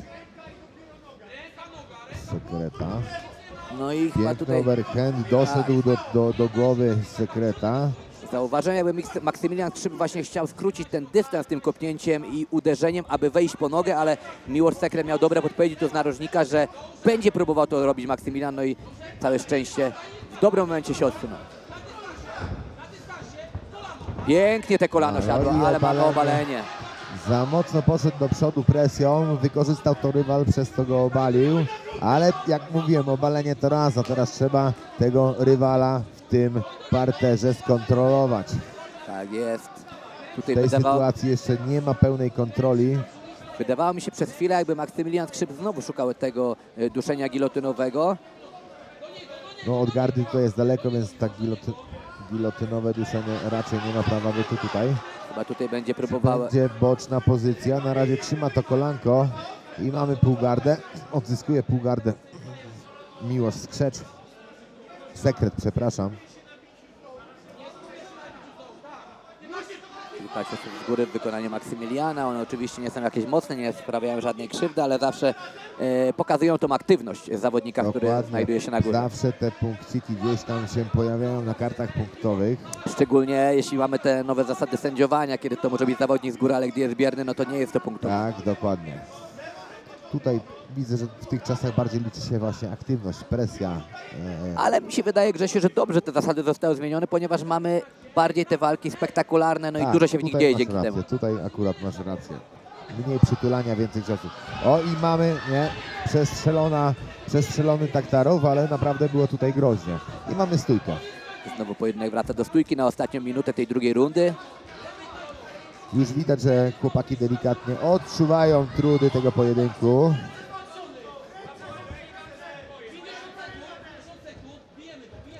Miłosz próbuje takim middle kickiem z wykrocznej nogi trafić swojego rywala. Bardzo ładne Piękne kolano. kolano chyba doszło do celu. No i troszeczkę nawet zachwiany tutaj Maksymilian. Mamy kolejne obalenie.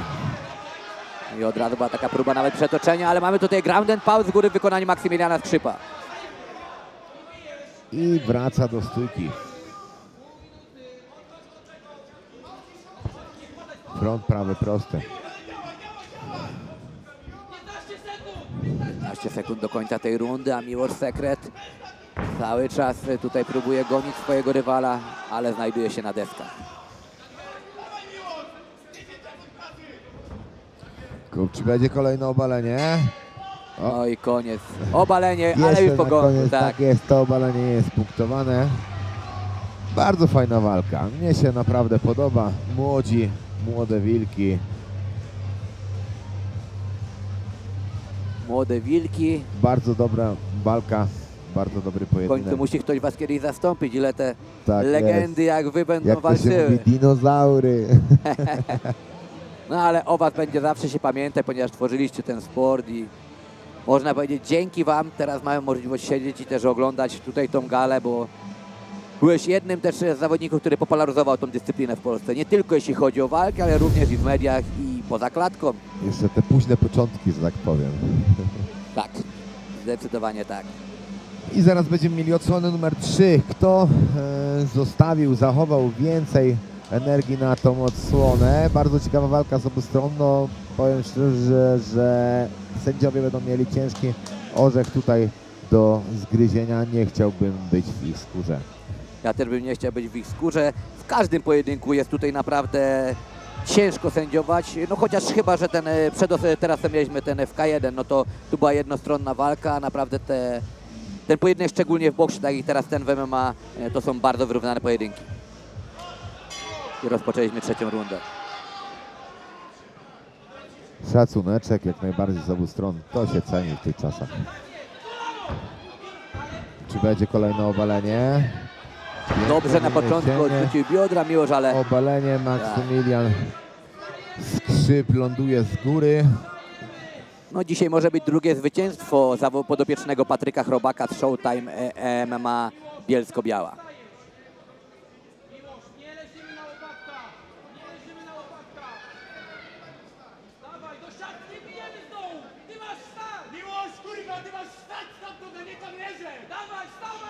Tutaj narożnik Miłosza bardzo mocno go motywuje, aby wstał, ale mamy Taktarowa. Bardzo ciężki Taktarow.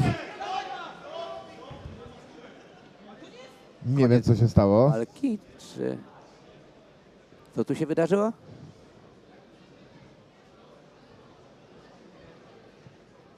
Czy jakieś nieprzepisowe zagranie było z której strony? Koniec pojedynku, ale... Co tu się stało? A chyba mamy próbę skrętóweczki i co jest niedozwolone w tej walce, więc myślę, że tutaj zawodnik będzie po prostu zdyskwalifikowany. Niestety takie rzeczy się zdarzają. Tutaj no szkoda zawodnika, szkoda tej walki, ale no jak mówiłem, takie rzeczy się niestety zdarzają i to nawet dosyć często w amatorskich walkach. No to tutaj naprawdę no... Miłosz Sekret przegrywa przez dyskwalifikację oficjalnie, tak?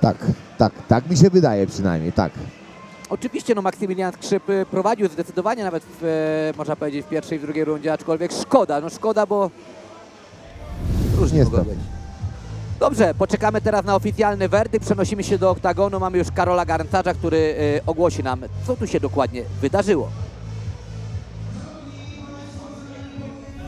Numer 4 podczas gali Walczy Pomagaj 12. Pojedynek ten poprzez dyskwalifikację zwycięża Maksymilian Skrzyp!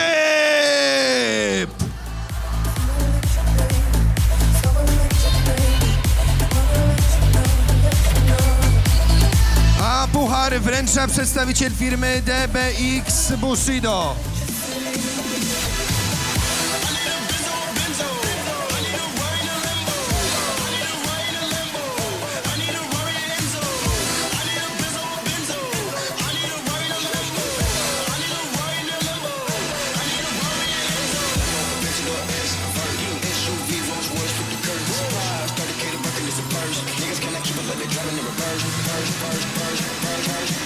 A ze mną jest już zwycięski Maksymilian Skrzyp. To była pełna emocji walka twarda. Rywal chciał prowadzić ją w stójce. Ty cały czas dążyłeś do tego, by właśnie w parterze poszukać jakiegoś sposobu. Finalnie skrętówka, która jest niedozwolona, ferwor walki, wygrywasz przez dyskwalifikację. Zdarza się i tak, niestety mój przeciwnik przegrał przez to, ale słyszałem, że i tak wygrywałem na punkty przez moje obalenia. Dziękuję bardzo trenerowi Patrykowi Chrobakowi za świetne przygotowanie. Proszę o brawa dla niego. I dziękuję ekipie, która przyjechała. Dziękuję. Słyszeliśmy tę grupę, która tam mocno wspierała cię przez walkę. Jak ty się czułeś dzisiaj, walcząc tutaj w Ustroniu? Fantastycznie. praktycznie zero stresu, debiut dzisiaj i przeciwnik chciał rewanż, więc jeżeli by tylko chciał, to ja przyjmuję. Jesteś otwarty. Jestem otwarty oczywiście. Wielkie brawa, szanowni państwo, Maksymilian Skrzyp!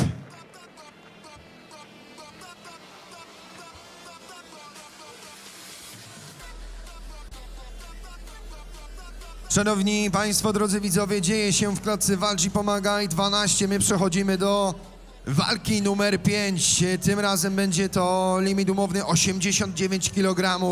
Formuła K1, a więc na pewno będą padały tutaj mocne grzmoty.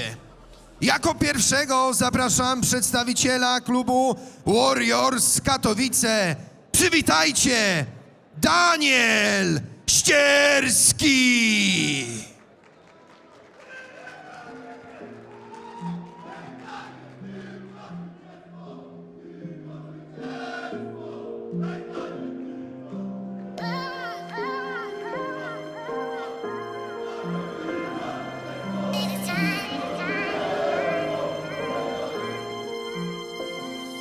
Tej wskazówki nie cofnę, ona w miejscu nie stanie, bo jak serce bije tyka, muzyka to mój testament. Do tych, co są najbliżsi, był ogień, to szli tam za mnie. Tu gdzie beton, nie internet, pięści, a nie posty. Amen. Wierzyć w siebie to podstawa, bliskich brać tu na bary. Choć pamiętam jak małolat, w oczach szklisty brak wiary. Melanż byłby zapomnieć o problemach, wracały. Pomoc niosłem innym, chociaż sam tu miałem duże rany. Poszły w pizdu na bok plany, jedno życie, kochajmy jedno życie, które mamy. Jednak chociaż drogą krętą przed oczami.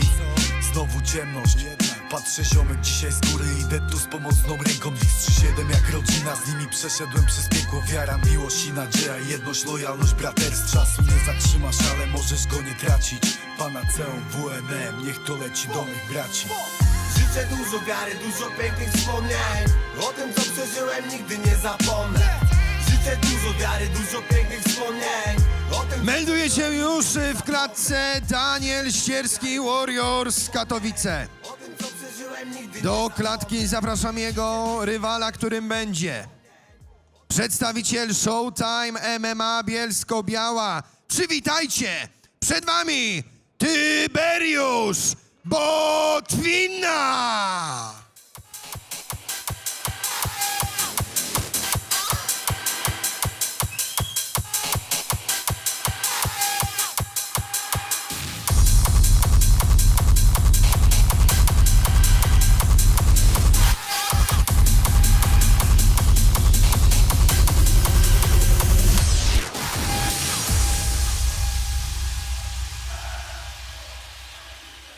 We just want to say to the whole Europe, to the whole world, Hard Stop never dies!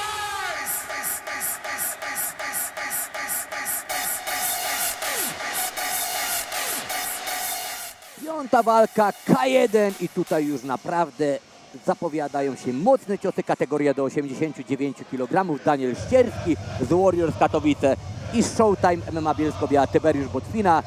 Panowie praktycznie identyczne, warunki fizyczne, waga taka sama, natomiast 2 cm wyższy Daniel Ścierski.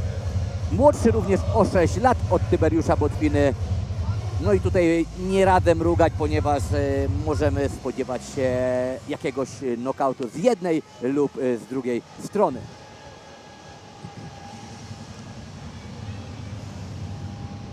Fajna dzisiaj słoneczna pogoda w amfiteatrze w Ustroniu. Tak, dokładnie. Trafiliśmy na idealną pogodę. Jak widzimy, hala się zapełnia, kibice dopisali. Walki naprawdę jest co oglądać, więc jak najbardziej. Tak jest, tutaj gale właśnie Silesian MMA czy Viva, także MMA Attack to zawsze gwarancja satysfakcji z dobrych pojedynków, jak i również pełnych trybun.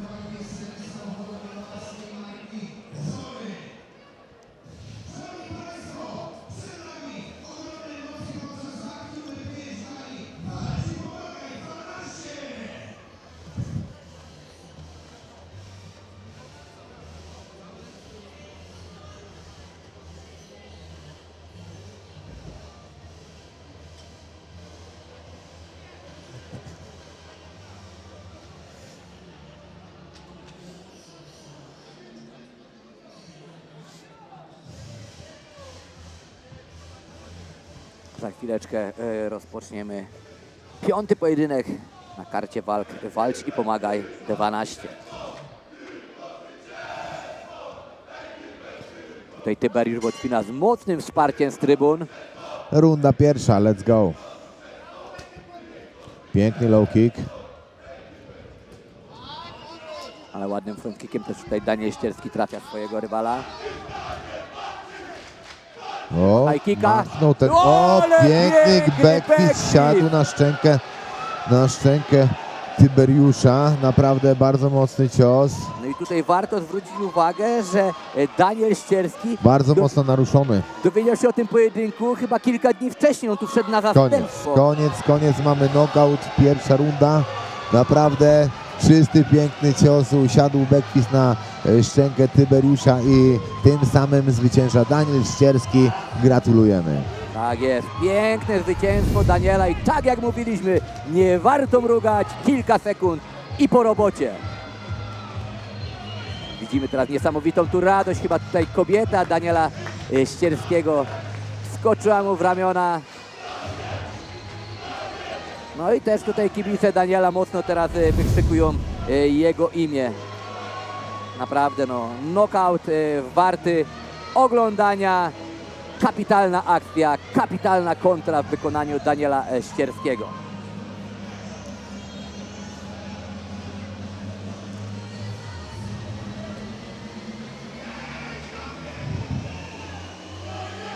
Jest już Karol.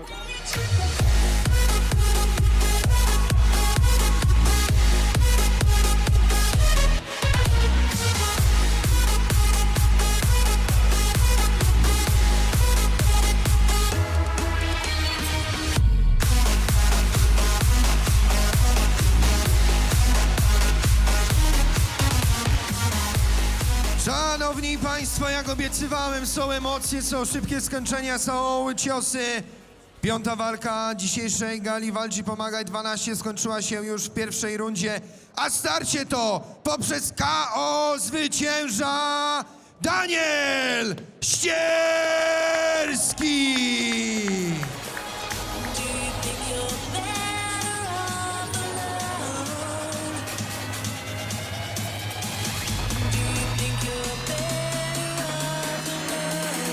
A puchar wręcza przedstawiciel firmy serwis samochodowy bawarskiej marki Żory, pan Mariusz Trojan.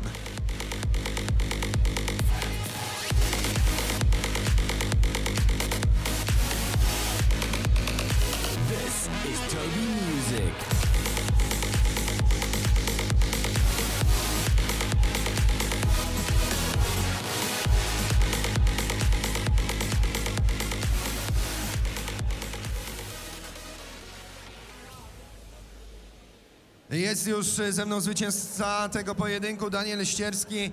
No szybka robota. Czy to był taki plan, czy po prostu no takie są sporty walki? Co mam powiedzieć, no. No opowiadaj. No wyszło jak wyszło, no akurat dziękuję przeciwnikowi za walkę, no. Szkoda, że tak krótko, no ale no. Ale to jest zwycięstwo. Powiedz, jak od pierwszych sekund czułeś się w klatce Walcz i Pomagaj dzisiaj tutaj w Ostroniu? No dobrze, no. Przepraszam. No, nie no, dziękuję organizatorowi, że mogę zawalczyć, no i myślę, że będę mógł, przepraszam, ale wiesz. Powiem ci tak, no ja rozumiem wszystko, emocje, zwycięstwo i to jeszcze tak ekspresowe, to na pewno buzuje w tobie. Ja siedziałem obok twojego narożnika, oni wybuchnęli razem z tobą. No szybka robota, szczęśliwy, radosny wracasz do domu. Proszę, jeszcze raz. Szczęśliwy, radosny wracasz do domu. Tak, no tak. Dziękuję wszystkim, dziękuję trenerom, Nikola, dziękuję, że to zasiłaś też. Jak widzicie, szanowni państwo, pełen emocji, Daniel Ścierski zwycięża dziś na Walcz i Pomagaj 12 w walce numer 5.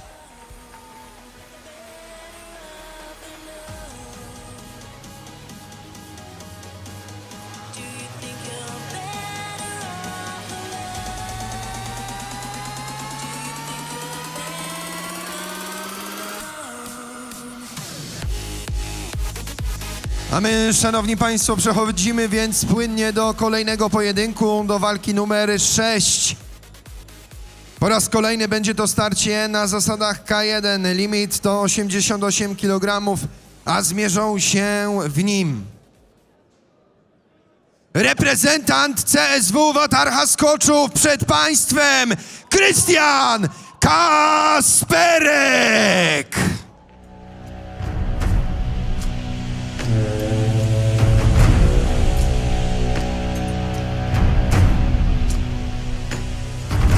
Ships on vigor of the waves of skimming, barren summits to the verdant plains.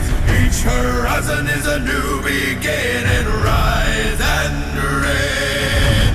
Far from the fjords and the ice-cold currents, brave and soar over new frontiers. Songs and sagas of a painted German, shields and spears.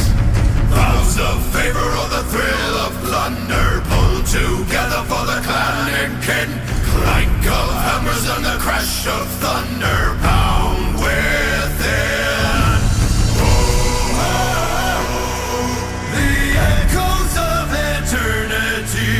Oh, Valhalla calling me. To pluck the strings of destiny. Oh, Valhalla calling me. Valhalla calling me.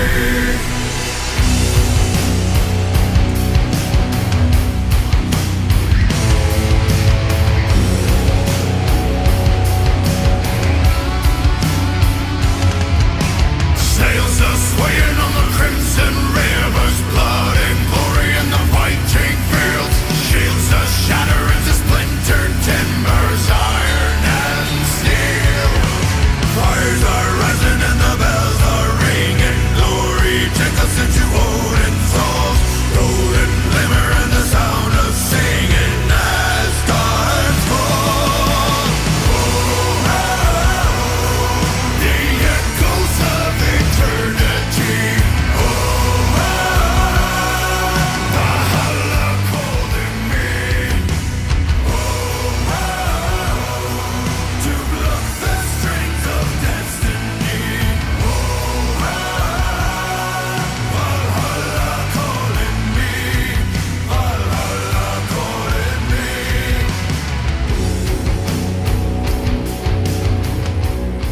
Melduje się już w klatce walczy Pomagaj reprezentant CSW Watarha Skoczów, Krystian Kasperek.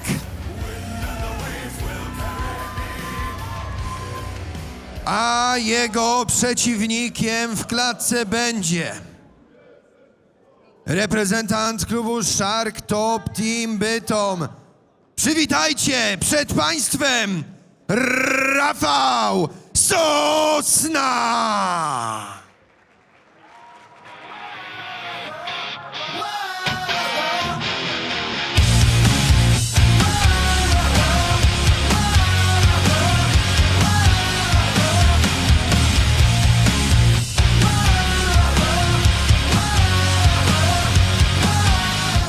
Czy tak pachnie strach?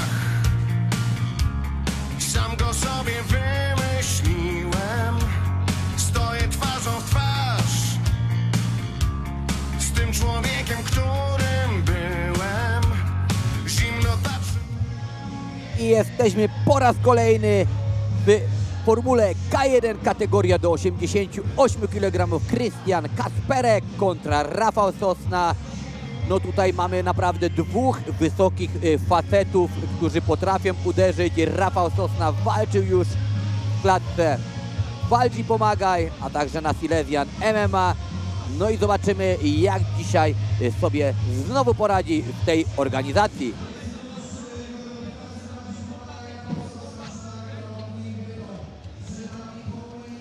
Kategoria 88 kg, więc panowie na pewno będą mieli czym przyłożyć. Na dzień dzisiejszy pewnie wygląda to trochę inaczej na ich wadze, bo podejrzewam, że około 95 kg. Bardzo możliwe, tym bardziej mówię, długie nogi, długie ręce. Rzadko kiedy też się ogląda takie pojedynki, gdzie obaj panowie mają tak wyrównane warunki fizyczne. Tak, dokładnie. Jestem ciekawy, jaki jest zasięg u obu. No ale tak patrząc, pi razy drzwi, no to chyba jest bardzo podobny, chociaż Rafał Sosna może delikatnie mieć dłuższe te ręce, ale czy to będzie miało znaczenie, przekonamy się już za chwilkę. Sędzia dał ostatnie wskazówki, pokazał co wolno, czego nie wolno i za chwilkę rozpoczniemy pierwszą rundę 6. walki na gali Walczy Pomagaj 12. Krystian Kacperek, Rafał Sosna. Zaczynamy. Bardzo mocne low kicki, Tak, zaczęli od mocnych low kicków. mocne ciosy, No i ładny middle kick w wykonaniu Krystiana. twarde K1. Oj, tam już chyba została noga naruszona. Bardzo ładny sierp, zakwiało teraz tutaj Rafałem Sosną.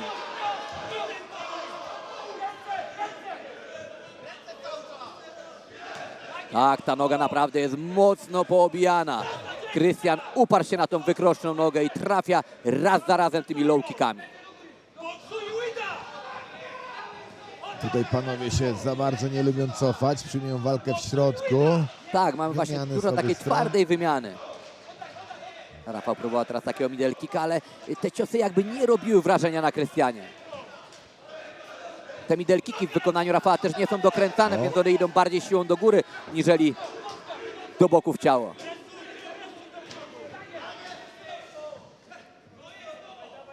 Myślę, Pa, piękny front kick. tak jest. I znowu ten low kick. Tylko tutaj też ten ochraniarz, taka prawda, troszeczkę chroni tą łydkę. Rafał, mam wrażenie, że przy ciosach trochę wystawia mu brodę do góry, co nie rokuje bardzo dobrze, bo jednak tymi pojedynczymi na tą otwartą szczękę gdzieś czasami trafia, oby nie siadł taki cios nokautujący, aczkolwiek pewnie by się to podobało Krystianowi, ale fanom na pewno nie, ponieważ chcemy oglądać jak najdłuższe walki i właśnie w takim wykonaniu. Oczywiście, że tak, a tutaj co do tej Piękny brody, high kick. to właśnie Rafał podrywa ją niczym Adam Soroko, który często był nokautowany właśnie poprzez podrywanie te szczęki do góry. I to szczególnie przy przeprowadzaniu swojej akcji, czym naraża się na bardzo solidną i mocną kontrę.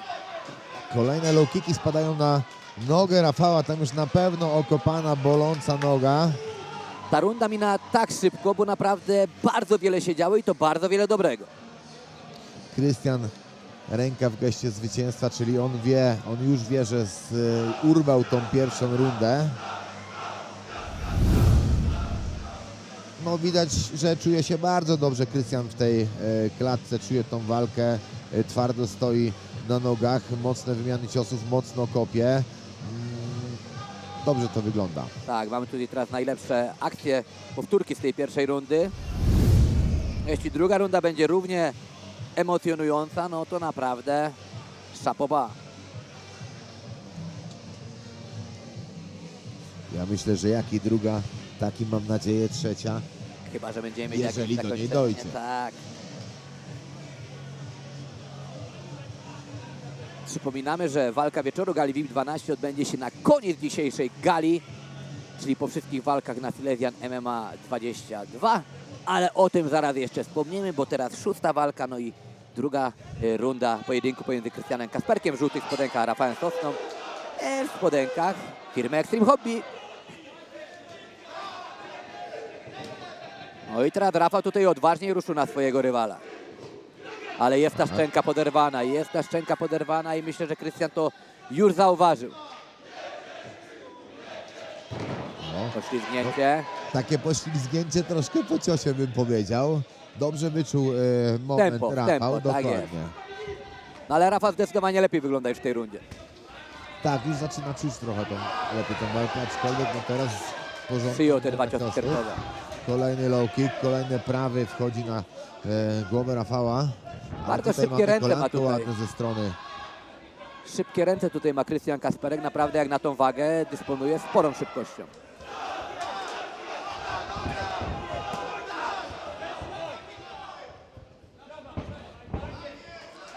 Front.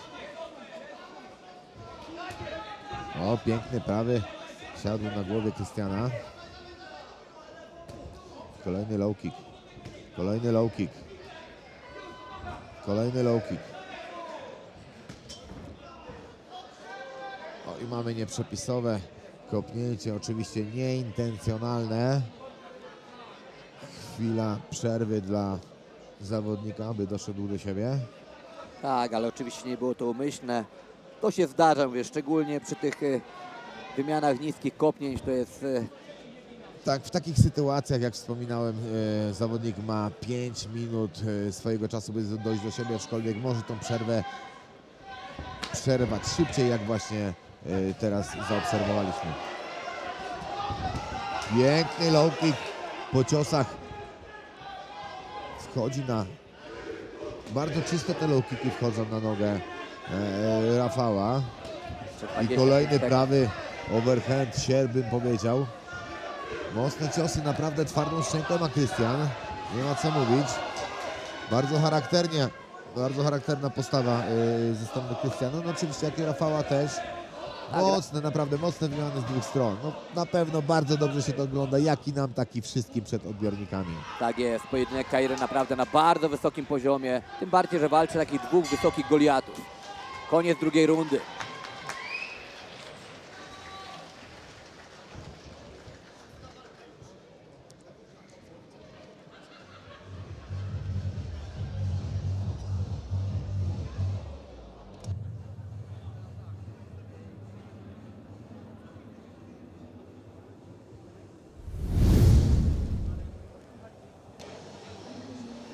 Mamy teraz tutaj pokazane powtórki najlepszych momentów. No tutaj właśnie jest ta akcja była, Grzegorz, która mówi, że tam był delikatnie ten cios trafiony w tempo i poślizgnięcie poślizgnięciem, ale ten cios też sprawił, że rywal wylądował na deskach.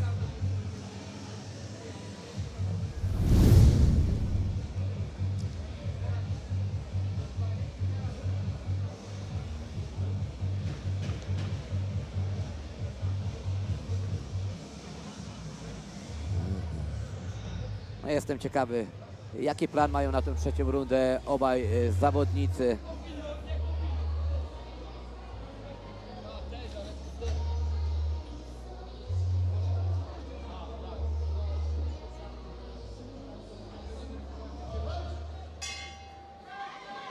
I zaczynamy, runda numer 3.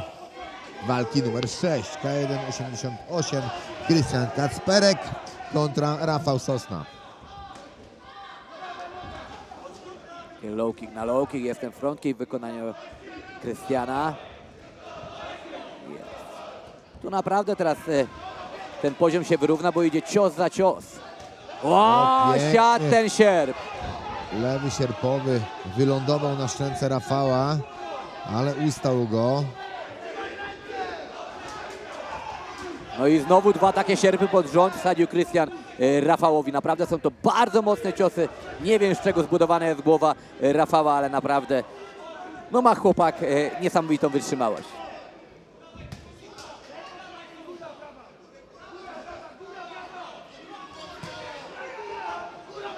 Ale bardzo dobrze panowie wyglądają w tej walce, jak i jeden, tak i drugi. Każdy ma swoje atuty, każdy ma swoje momenty. Nie można powiedzieć, że to jest walka tylko jednostronna. Nie. Krystian napiera do przodu swojego oponenta. A i ten high kick minimalnie, blisko. aby tutaj siadł Mito, centralnie na kolanko. szczękę.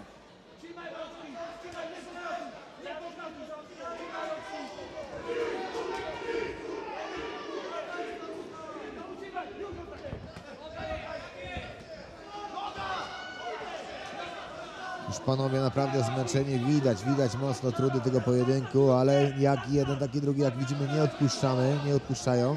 Tak jest, ale tutaj warto wspomnieć o tym, że jeden i drugi ciągle wymieniali się tymi ciosami. Tu nie było naprawdę jakichś momentów, gdzie walki nie było. Tu cały czas coś się działo. Były uderzenia, były kopnięcia. No i teraz jest Krystian, przyspiesza na sam koniec.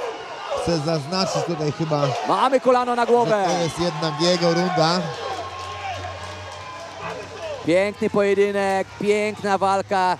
Widać, że tutaj narożnik Krystiana Kacperka bardzo mocno rozweselony, Oni już czują chyba pismo nosem. wiedzą, Tak, już oni chyba chyba wiedzą. wiedzą, tak, oni chyba wiedzą. A wynik dla nich to będzie raczej tylko formalność.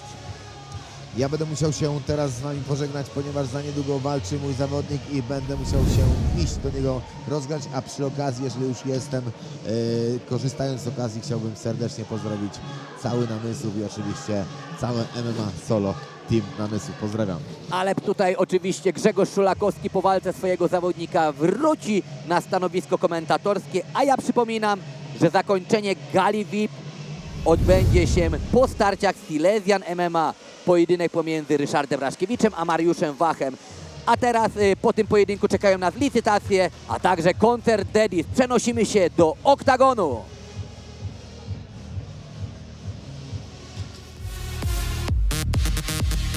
Szanowni Państwo, to był co-main event Gali Walczy Pomagaj 12, w którym zmierzyli się Krystian Kasperek i Rafał Sosna. Po 3 emocjonujących rundach sędziowie byli jednomyślni. Starcie to zwycięża zawodnik Krystian Kasperek!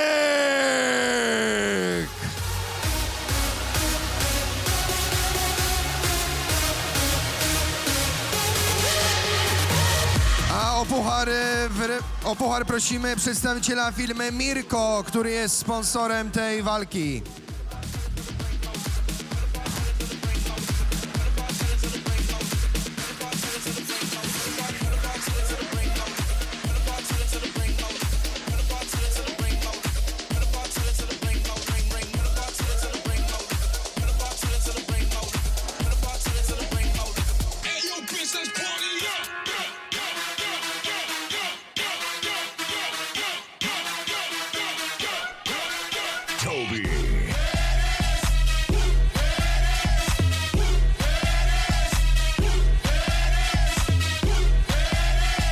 Ze mną jest już Krystian Kasperek, który jest zwycięski w tej 3-rundowej batalii, w tym boju, bo nie brakowało tutaj nic. Chcieliśmy tak naprawdę zobaczyć świetny pojedynek, zobaczyliśmy. Wczoraj na ważeniu mówiłeś, że spokój, gotowość do tego, co się będzie działo w klatce. Czy jesteś zadowolony z siebie, bo wracasz ze zwycięstwem?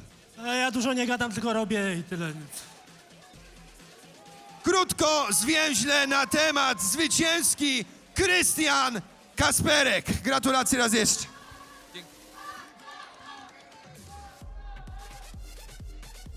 Szanowni Państwo, to był co-main event Gali Walczy Pomagaj 12. Teraz następuje mała przerwa od pojedynków, ale nie przerwa od emocji, bo rozpoczniemy tę transzę, tę część dzisiejszej gali, zanim przejdziemy do gali Silesian MMA 22 licytacją.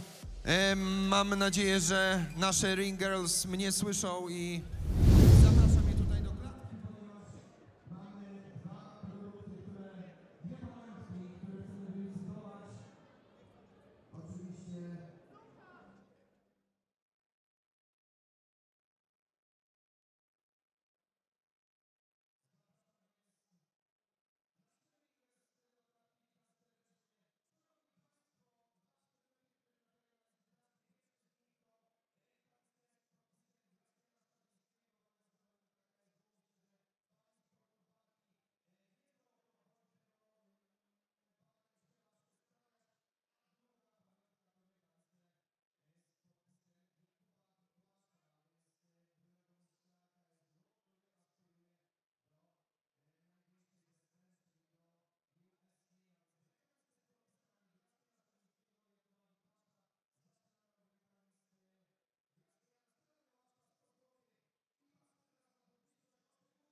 Ustroń, witamy was wszystkich bardzo serdecznie. Witamy serdecznie.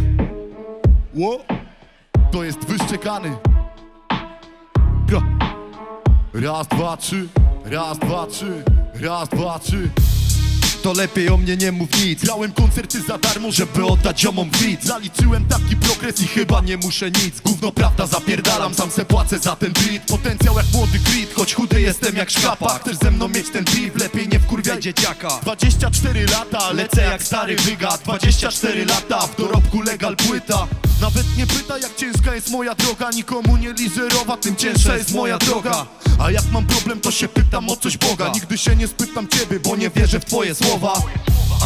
Tak się robi rap na mieście. Przewinąłem, dobrze wiesz, to przewinę raz se jeszcze. Koszulkę mam lidera, mów lideru mnie na mieście. Moja ksywa w twoim domu I niczego więcej nie chcę. Jestem wyszczekany dzieciak, mam niewyparzony pysk. Potencjał tak wysoki, że nie zdołasz u mnie być.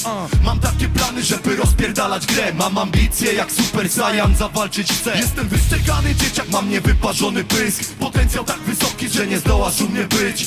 Mam takie plany, żeby rozpierdalać grę. Mam ambicje jak Super Saiyan, zawalczyć chcę. Nie za niektóre numery chciałbyś dać mi wpysk, bo się bawię autotunem, co mam być jak ty. Chcę się rozwijać, a nie w miejscu stać. Więc nie blokuj mojej drogi, tylko z miejsca patrz. Bo używacie melodyna, a plujecie mi na refren. I tak wielcy raperzy mijacie się z własnym sensem. Wielcy raperzy, wielka stara nowa szkoła. Zapierdolenie głupot rzucam do jednego wora. I nie próbuj więcej mówić, żebym wrócił do ulicy, bo widzę co się dzieje i z kim nagrywasz kwity. Te wasze kity, że liczy się tylko rap. Dawno pogubili drogę, szach, kurwa mat. Bo to jest tak, żeby robić rap, trzeba czuć ten smak. Lepiej zamów moją płytę, Przyniesie listonosz pad. jestem wyszczekany dzieciak, a plecak mam pełen rymów. To płyta numer 2, Moja muzyka mnie zna. jestem wyszczekany dzieciak, mam niewyparzony pysk. Potencjał tak wysoki, że nie zdołasz u mnie być. Mam takie plany, żeby rozpierdalać grę. Mam ambicje jak Super Saiyan, zawalczyć chcę. Jestem wyszczekany dzieciak, mam niewyparzony pysk. Potencjał tak wysoki, że nie zdołasz u mnie być. Mam takie plany, żeby rozpierdalać grę. Mam ambicje jak Super Saiyan, zawalczyć chcę. Siemanko, Ustron, jesteście tutaj! Zróbcie hałas do wszystkich zawodników! Zagubione dziecko. Ja to zagubione dziecko, które ciągle marzy. Nie wyliczaj mi błędów, nie wyliczaj mi wad. Potrzebuję pomocy, bo dla mnie nic nie znaczy to co budowałem całym sobą tyle lat. Gubię się jak Nemo i nie widzę happy endu. Andy już nie wróci, a na bucie zniknął ślad. Powiedz mi kochana, czy ty też nie widzisz sensu? Bo nasza relacja upada jak domek z kart. Powiedz jak ja mam oddychać, kiedy tonę w twoich oczach. Kiedyś to był pożar, dzisiaj bardziej to żal. Żyję w wirtualnym świecie i kolejny raz padł serwer. Ja nie z tych co ci słodzą, bo nie jestem Doktor Edgar. i piszę proste linie, które dotykają wprost. Co masz wiedzieć, masz w numerze, a nie na Facebooku post. Pokochałem szare życie i mnie prawie zgubił sos. Bo wiem co czuje człowiek, kiedy liczy każdy grosz. Ile oddasz, tyle wróci, chociaż nie musi. A wiza ze szczęściem szukam pośród smutnych ludzi. Co się z nami dzieje, kiedy mijamy się w ciszy? To kłótnia, po co krzyków musi słuchać córka? Stare zdjęcia pokazują mi nadzieję, chociaż na starość no to wątpię, że się zmienię. Kiedyś jeszcze będzie dobrze, bo dziś nie ma. Ona chce, ja to zagubione dziecko, które ciągle marzy. Nie wyliczaj mi błędów, nie wyliczaj mi wad. Potrzebuję pomocy, bo dla mnie nic nie znaczy to co budowałem całym sobą tyle lat. Gubię się jak Nemo i nie widzę happy endu. Andy już nie wróci, a na bucie zniknął ślad. Powiedz mi kochana, czy ty też nie widzisz sensu? Bo nasza relacja upada jak domek z kart. Gardy zawsze miałem nisko, więc obrywałem za trzech. Wiecznie wkurwiony od środka kolekcjonowałem gniew. Wiecznie niedopasowany, czułem tylko Odrzucenie. i tylko w zgodzie z sobą mogę Znaleźć odkupienie. Chciałbym ze spokojem ducha. numery. Na razie nie potrafię, piszę z bólem, jestem szczery. Bicie mego serca ustalają BPM-y, a mu zadaje wolność, każdy problem rozwiążemy. Ja to zagubione dziecko, razem do przodu pod górę biec. Mimo przeciwności losu to wystarczy chcieć. I jeszcze będzie dobrze dzieciak, wszystko dobrze będzie. Jak nie Andy, no to ktoś inny napisze szczęście.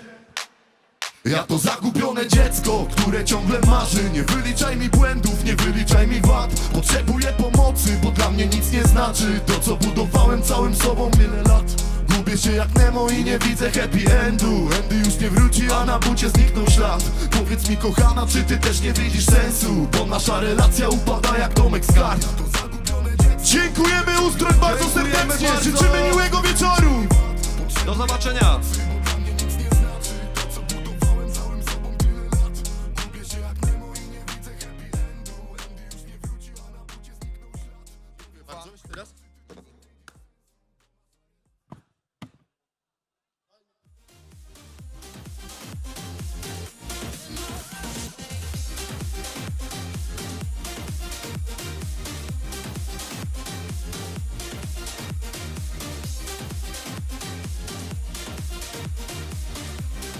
halo Amfiteatr, halo Ustroń, jeszcze raz wielkie brawa, bo wystąpił przed wami Daddies!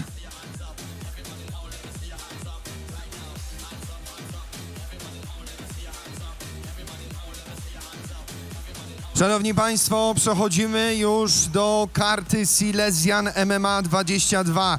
Ale zanim zaproszę tutaj zawodników, którzy będą walczyć na karcie walk Silesian MMA 22, jeszcze raz chcę podziękować organizatorom i sponsorom. Organizator gali Fundacja Wspierania Sportu Silesia. Sponsorzy i partnerzy to Monostal Silesia, Spa Psa, Pasja TV, MG Customs, RentTube, Bimmer Kings, DBX Bushido, Lumaro Sport, CPS Cięciała Protection Services, firma Mirko, Bioel Labs, Zintegrowana Służba Ratownicza, Terapia Manualna Ali Nurbagandow, Kombiasty Wideo, Wąsaty Drań, Deep Energy, Conner Events oraz Browar 16. Halo Ustroń, wielkie brawa dla wszystkich naszych sponsorów, partnerów, którzy dołożyli cegiełkę do dzisiejszego wydarzenia.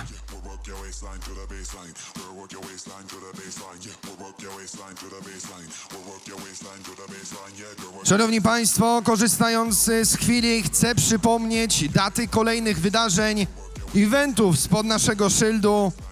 Po wakacyjnej przerwie, na którą się udajemy po dzisiejszej gali, widzimy się już 13 września w Myszkowie podczas gali Walcz i Pomagaj 13. Następnie gala MMA Atak 6 w Opolu. 27 września zarezerwujcie te daty, bo będzie się działo. A już dziś poznamy więcej szczegółów dotyczących tej właśnie gali we wrześniu w Opolu. A następnie Silesian MMA 23 w Chorzowie już 11 października.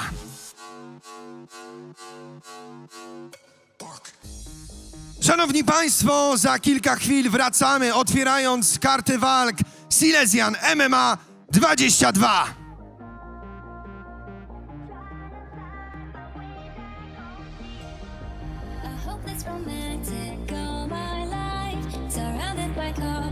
All the time, I guess I should take it as a sign. I'm feeling lonely. Oh, I wish I could have loved that could hold me. Now I'm crying in the room, so scared they don't lose. Instead I wanted more. I give a second chance to kill it. But now I don't feel it's stupid. Oh, the way you makes me feel the love is in the middle. You baby, so tough.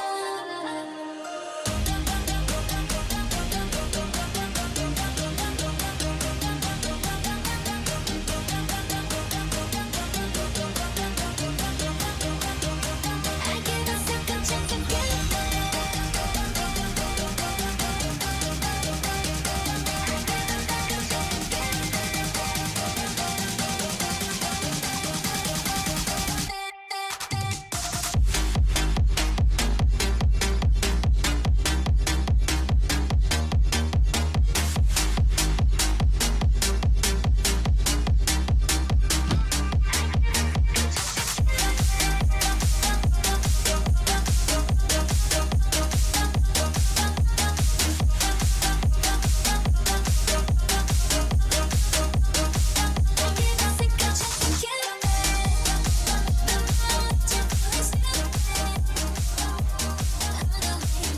Szanowni Państwo, rozpoczynamy więc kartę Silesian MMA 22. A w pierwszej walce na zasadach MMA Semi-Pro w limicie wagowym 70 kg zmierzą się reprezentant Game House Kędzierzyn-Koźle. Przywitajcie, przed wami Sulejman Romanczyk. Keep on rolling, baby. You know what time it is.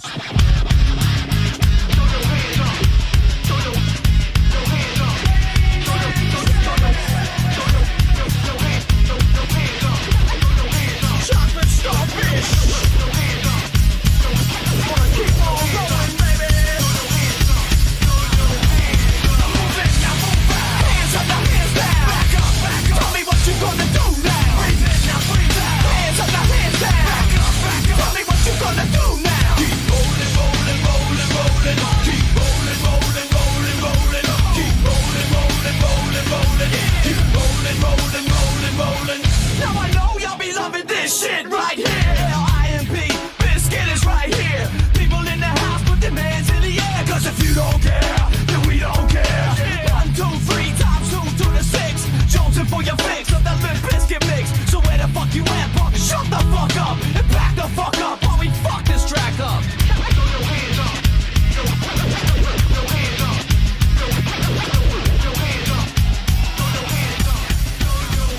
Melduje się już w klatce Silesian MMA Sulejman Romańczyk.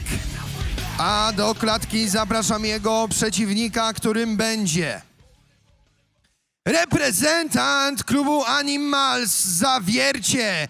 Przywitajcie, przed wami Damian Górski! Just to fight with me. What's the meaning of this? Lung Wu, since you're known as Shaolin Temple's best student, I want to see if your Shaolin style is better than our Wu-Dang style. Shaolin and Wudang are family. Shut up! You said Shaolin before you said Wu-Dang. After you lose that fight to me, I promise you, you'll be saying Wu-Dang, then Shaolin. I can't represent Shaolin. You're one of Shaolin's best students. After I beat you, we'll see your master, Jie Shen. Right. In that case, no more pussyfooting around. Come, let's fight! Walczę, walczę, gardę trzymam jak tarczę. Lecą mocne pancze, jak chcesz z tobą zatańczę. Przeprowadzę szarżę, w półdystansie zmiażdżę. Prosto w oczy patrzę, przed wrogami nie zadrżę. A jakże zawsze prowadzę się na sportowo. Obite twarze, na sparingach to nie nowość. Co u mnie treningowo, z nastawioną głową. Zapierdalam kardio z pokorą, hardkorowo. Bojowo nastawiony, spokojny, skupiony. Mój instynkt zabójcy, mocno wyostrzony. Trenują dobre ziomy, pokonują poziomy. Skille uzbrojony, gotowy do wojny, pomyśl, zanim sprowokujesz.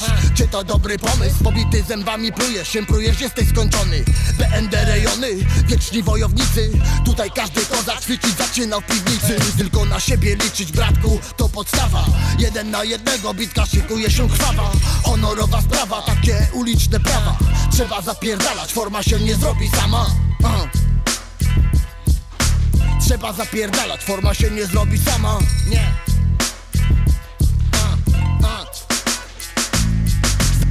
Wojownik wieczny, zawsze niebezpieczny. W sytuacjach koniecznych broni podopiecznych. Człowiek waleczny, nie brak mu odwagi. Wojownik wieczny, wyznawca równowagi. Bang.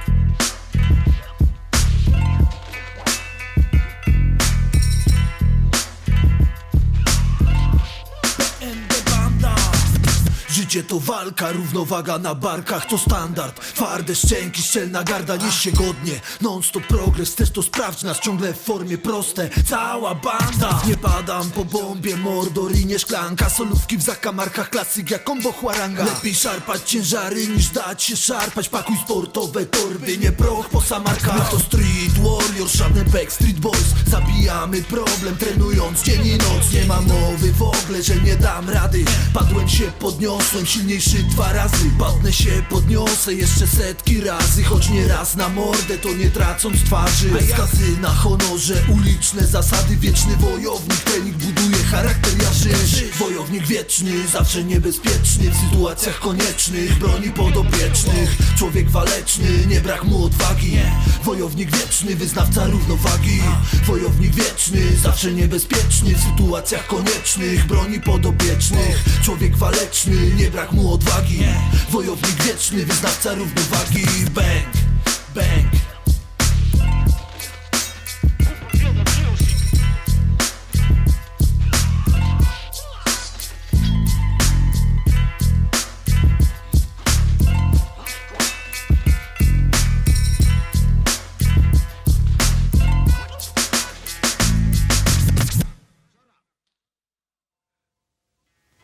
I can't represent Shaolin.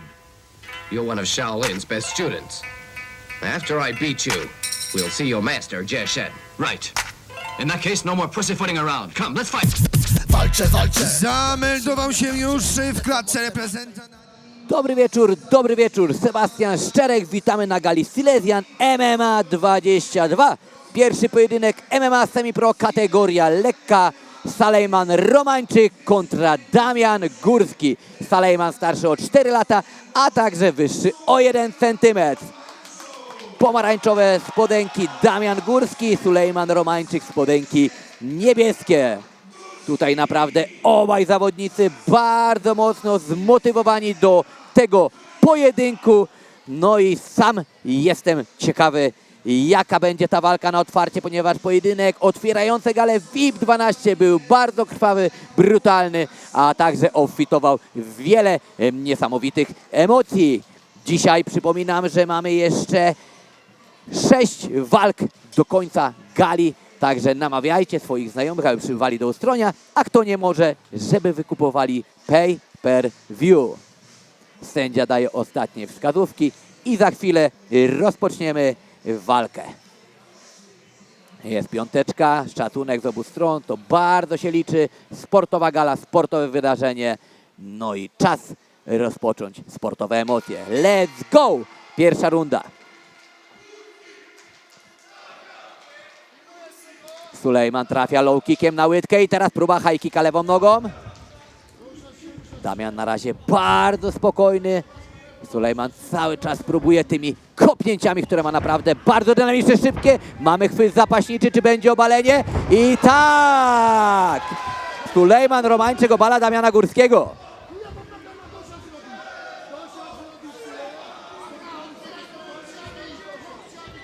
Mamy teraz tutaj próbę kontroli pozycji. Mamy dosiad w wykonaniu Sulejmana Romańczyka i mamy ground and pound, ciosy z góry. Sędzia jest tutaj blisko.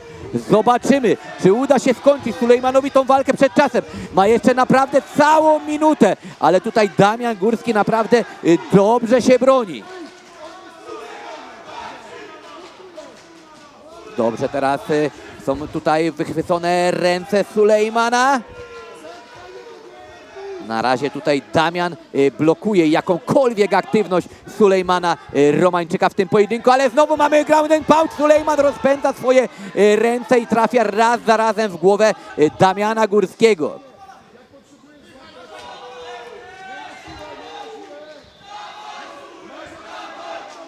Na razie troszeczkę tutaj jest mniej aktywności, ponieważ Damian Górski bardzo dobrze, próba teraz wyrzucenia bioder w górę i zeslipowania swojego rywala, ale nieudana i mamy ground and pound, aczkolwiek te ciosy nie spadają jeszcze tak intensywnie, aby sędzia mógł przerwać ten pojedynek. Tomasz Jaruszka jest sędzią tego pojedynku, jest bardzo blisko, jest to naprawdę mega doświadczony sędzia ze Śląska, także bardzo dobry trener. 10 sekund do końca tej pierwszej rundy. Idą ciosy z góry, Damian Górski nie odpowiada z dołu, ale teraz dobrze chwyta swojego rywala, czym blokuje jakąkolwiek jego aktywność. Są cały czas ciosy Sulejmana Romańczyka. Chyba tu mieliśmy błąd z czasomierzem. I mamy Damian Górski, wstaje do góry, brawo! Walka wraca na nogi. I teraz w klinczu Sulejman Romańczyk dociska Damiana Górskiego. Takie delikatne kolana Sulejmana spadają na nogi Damiana Górskiego. -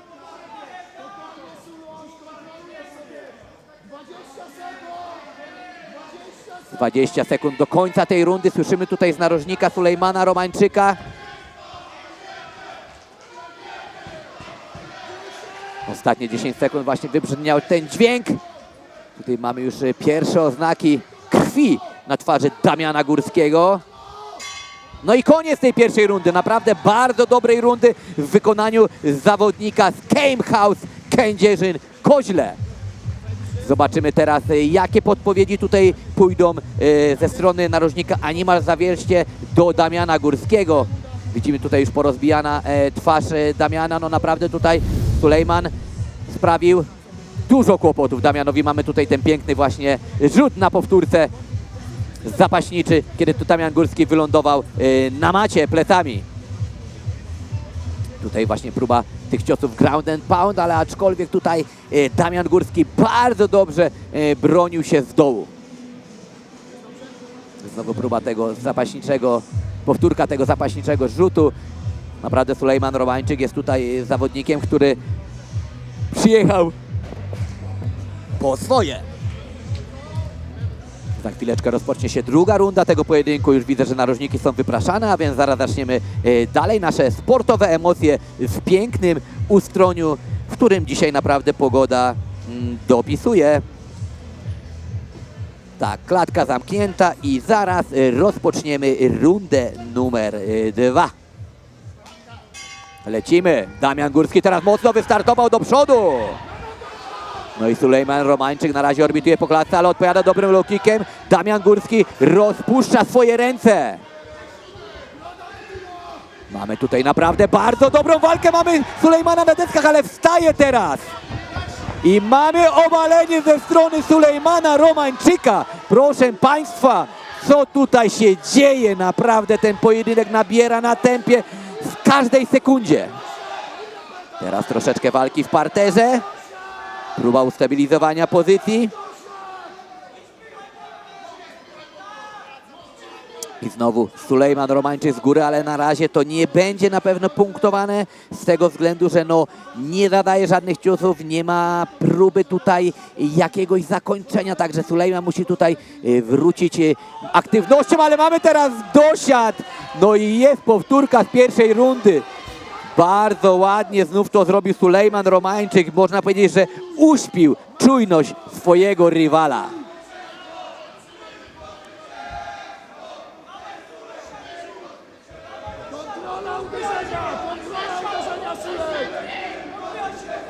No i teraz cały czas z góry Sulejman Romańczyk próbujący zadawać ciosy Damianowi Górskiemu. Mamy zajęcie pleców, mamy wpięcie duszenia i jest zakończenie przed czasem. Piękne poddanie Sulejmana Romańczyka i teraz niesamowity gimnastyczny skok w klatce z radości. Bardzo ładna walka w wykonaniu reprezentanta klubu Game House Kędzierzyn-Koźle. Sulejman Romańczyk, zapamiętajcie sobie to nazwisko. Wow! Wielkie brawa! Czekamy na oficjalny werdykt i przenosimy się do klatki, gdzie ogłosi go nam Karol Garncarz.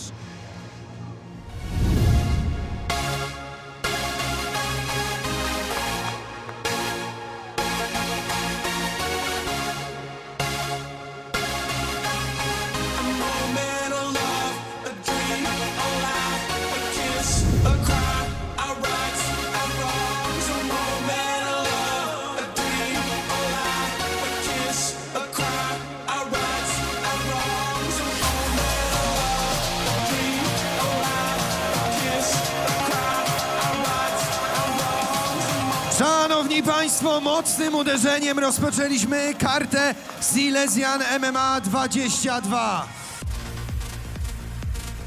Pojedynek ten w rundzie drugiej poprzez poddanie duszenie zza pleców zwycięża Sulejman Romańczyk!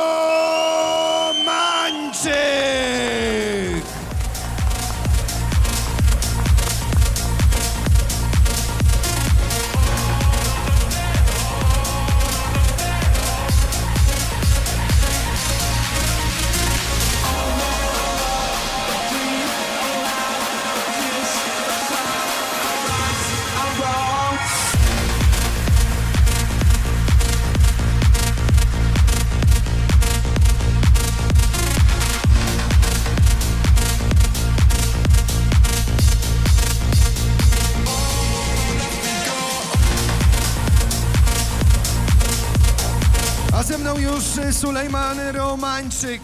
Druga runda, duszenie za pleców, robota zrobiona, ale nie była to na pewno łatwa walka. Nie, wiedziałem, że mój przeciwnik będzie chciał na Borutę iść na mocną wymianę, a więc chwilę go skułem i użyłem właśnie zapasów, trochę go pomęczyć i ten dosiad ćwiczyliśmy z trenerem Krzysztofem Żybulem. Właśnie wiedzieliśmy, że wymęczyć w dosiadzie i że się w końcu obróci. A więc robota wykonana, dziękuję przeciwnikowi za walkę. Stresu mnie kosztowała. Trzeba powiedzieć, że słuchałeś narożnika, bo siedziałem blisko twojego teamu i wszystkie te uwagi w trakcie walki, miałem wrażenie, że cały czas ten kontakt z bazą był. To już trzeba się pytać narożnika, mi się wydaje, że trochę było mojej inwencji, a trochę jak zawsze ich podpowiedzi. Nie zawsze się umiem dostosować, ale... To zawsze musi być synergia, narożnik, zawodnik. Oczywiście, że tak. Dziękuję narożnikowi, całemu Game House i wszystkim osobom, które tutaj przyjechały, żeby mnie zobaczyć. Dziękuję bardzo, jesteście świetni. Szanowni Państwo, wielkie brawa, zwycięski Sulejman Romańczyk!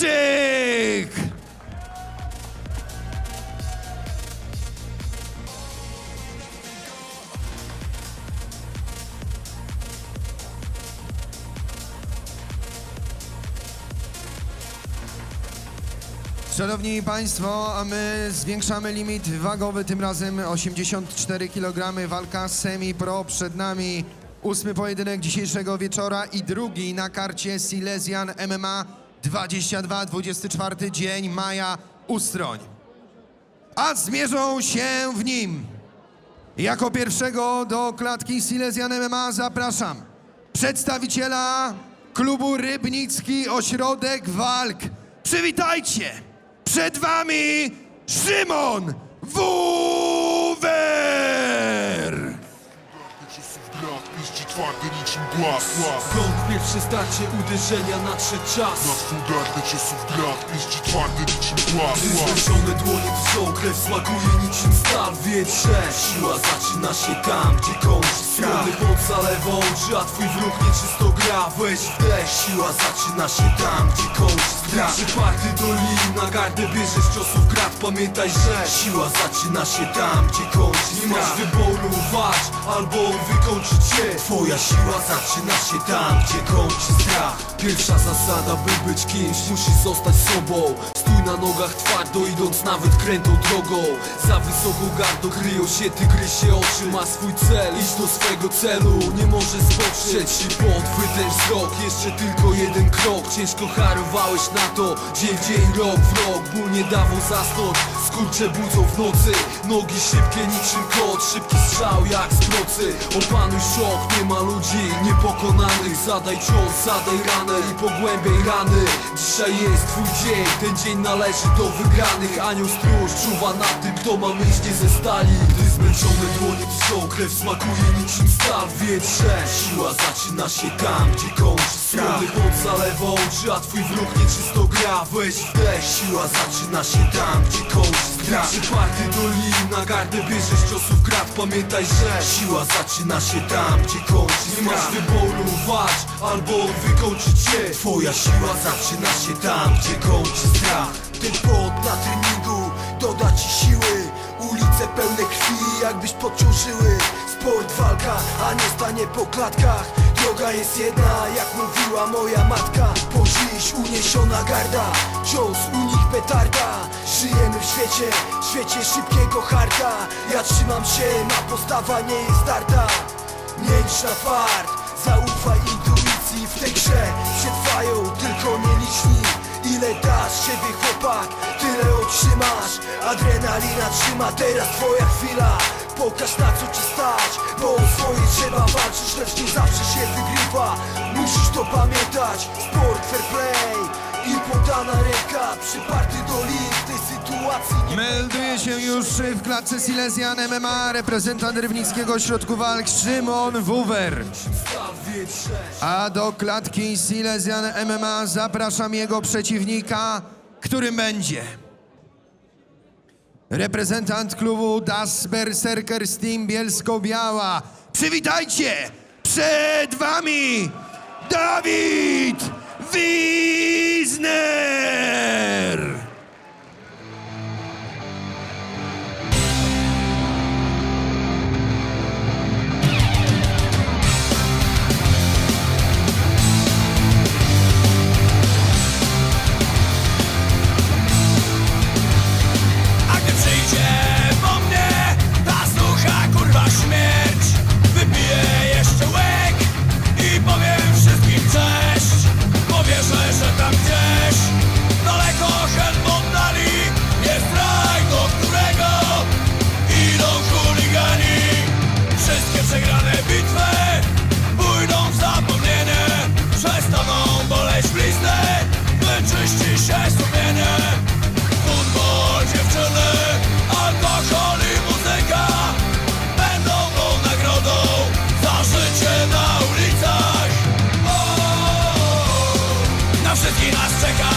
Szkoda łez, gdy pożegnają czas.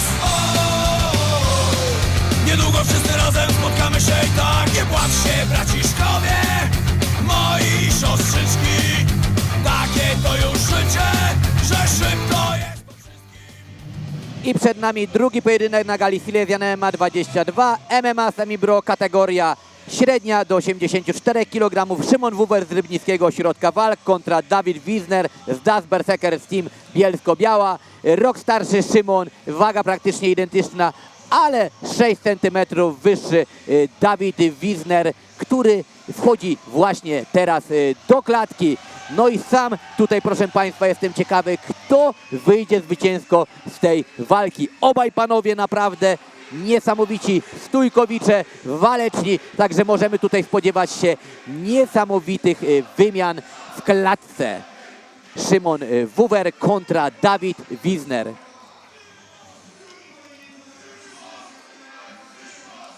Pierwsza walka naprawdę zakończona w bardzo pięknym stylu przez Sulejmana Romańczyka. Napędziła nam apetyt na te kolejne pojedynki podczas gali Silesian MMA 22. I przypominam również, że po main evencie Silesian MMA 22 będziemy mieli walkę wieczoru gali VIP 12 pomiędzy Ryszardem Raszkiewiczem a legendą pięściarstwa Mariuszem Wachem. Za chwilkę rozpoczniemy drugie starcie na gali Silesian MMA 22. Sędzia już zaprasza zawodników na środek oktagonu.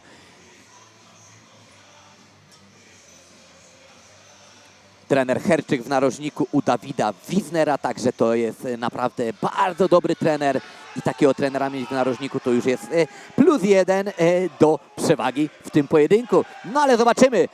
Zaczynamy, jest piąteczka. No i mamy od razu wejście po nogi Szymona Wuwera.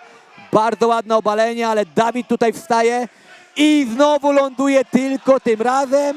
No właśnie. Szymon Wuwer tutaj pokazuje nam od początku niesamowity kunszt zapaśniczy. Ale Dawid ma niesamowite wsparcie z trybun.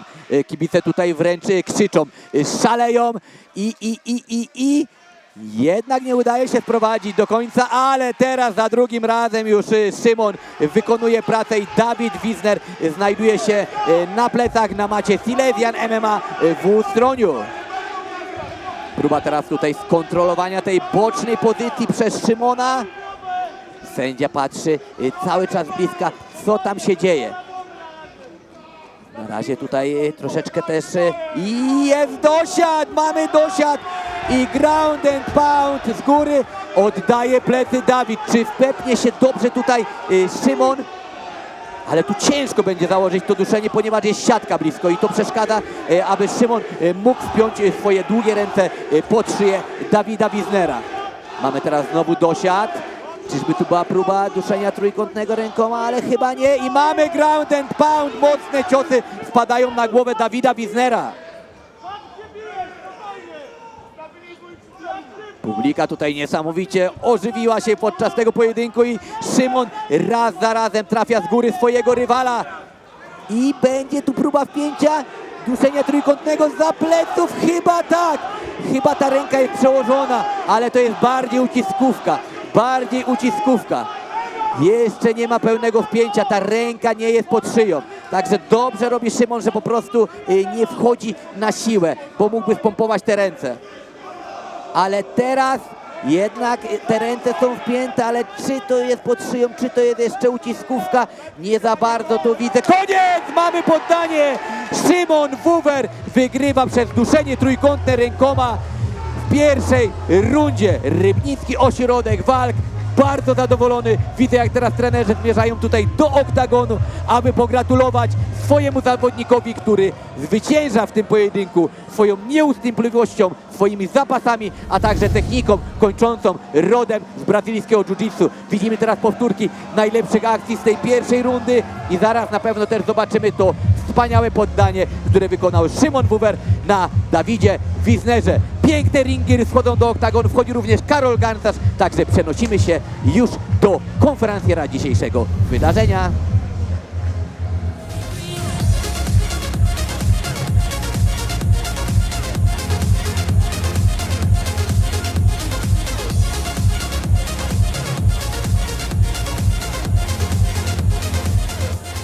Szanowni Państwo, za nami kolejny pojedynek na karcie Silesian MMA 22, w którym zmierzyli się Szymon Wuwer i Dawid Wisner. Pojedynek ten wygrywa poprzez poddanie w pierwszej rundzie Szymon Wuwer!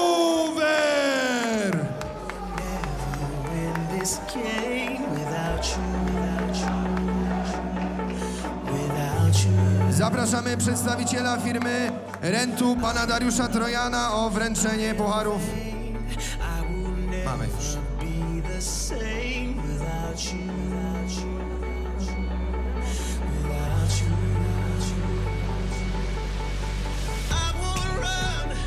A więc za nami kolejny pojedynek. Szymon zmęczony, nie chciał rozmawiać, szczęśliwy udaje się do szatni, a my nie czekając przechodzimy więc do starcia numer 3 na karcie Silesian MMA 22.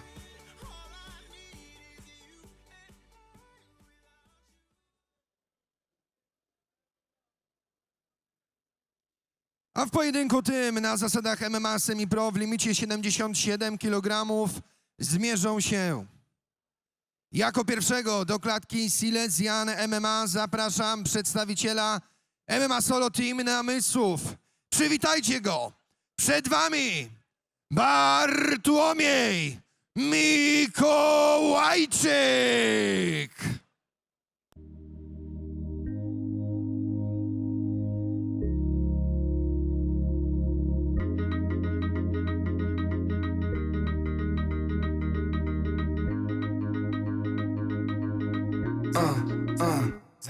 Dwóch hejterów numer 1, ale za to pewny siebie. Za mną długa droga, przede mną nie jeden mur. Milion przeszkód, życie sypie tutaj pod te moje nogi. Korzystam z niego ile mogę, póki jestem młody. Chciałbym, Boże drogi, zawsze mieć na twarzy uśmiech. Choć ponoć mówią, że najlepsze teksty piszę smutne. Ślę kolejną pocztówkę, obrewam drugie złoto. Mam wokół swoich ludzi, wiem czego zazdrościsz. Pieniądze to nie kłopot, postawiam życiu czoła. Bo chcę być coraz lepszy, więc trenuję w pocie czoła. Gdy każdy marzy o milionach, ja chcę tylko zdrowie. Resztę sam sobie ogarnę, hajsy sam zarobię. Wszystko siedzi w twojej głowie, jak mówił Beszczel. Wierzę, że najlepsze w życiu to mnie czeka jeszcze. Przecinając nieba przestrzeń, wiem, że żyję. Mam tylko jedną szansę na życie, jeden bilet. Wszystko czego potrzebuję trzyma w rękach. Moje życie to nie zapisana księga. Wiara gwarantują zwycięstwa, wiem, że żyję. Bo w życiu piękne są tylko chwile. Wszystko czego potrzebuję trzyma w rękach. Moje życie to nie zapisana księga. Wiara gwarantują zwycięstwa, wiem, że żyję. Bo w życiu piękne są tylko chwile. Świat należy do odważnych, więc należy też do mnie. Choć boję się latania w Barcelonie. Ziomek z jointem czeka, by przybić piątkę. W nocy La Rambla, este rapero Polonia. Viva la noche Espania. Muzyka mną przemawia, więc zawsze się dogadam. Nawet czarni w Barcelonie po freestylu bili brawa. Ha, każda wyprawa to nowe doświadczenia, boy. Każda wyprawa jako człowieka mnie zmienia. I nie kręci się ziemia, ja kręcę się na niej. Chcę poczuć, że żyję, nim Piotr wezwie na bramę. Nim zniknę na amen, świat po mnie zostanie. W drodze po nieśmiertelność, rap mój akompaniament. Ha, chcę się odnaleźć, z kawałku złożyć całość. Ogarnąć. Melduje się już w klatce Bartłomiej Mikołajczyk. Wystarczy wyciągnąć ręce. Wszystko czego potrzebuję. A jego przeciwnikiem w tym pojedynku będzie reprezentant klubu Shark Top Team Bytom. Przywitajcie go! Przed wami Oskar Tyrcha!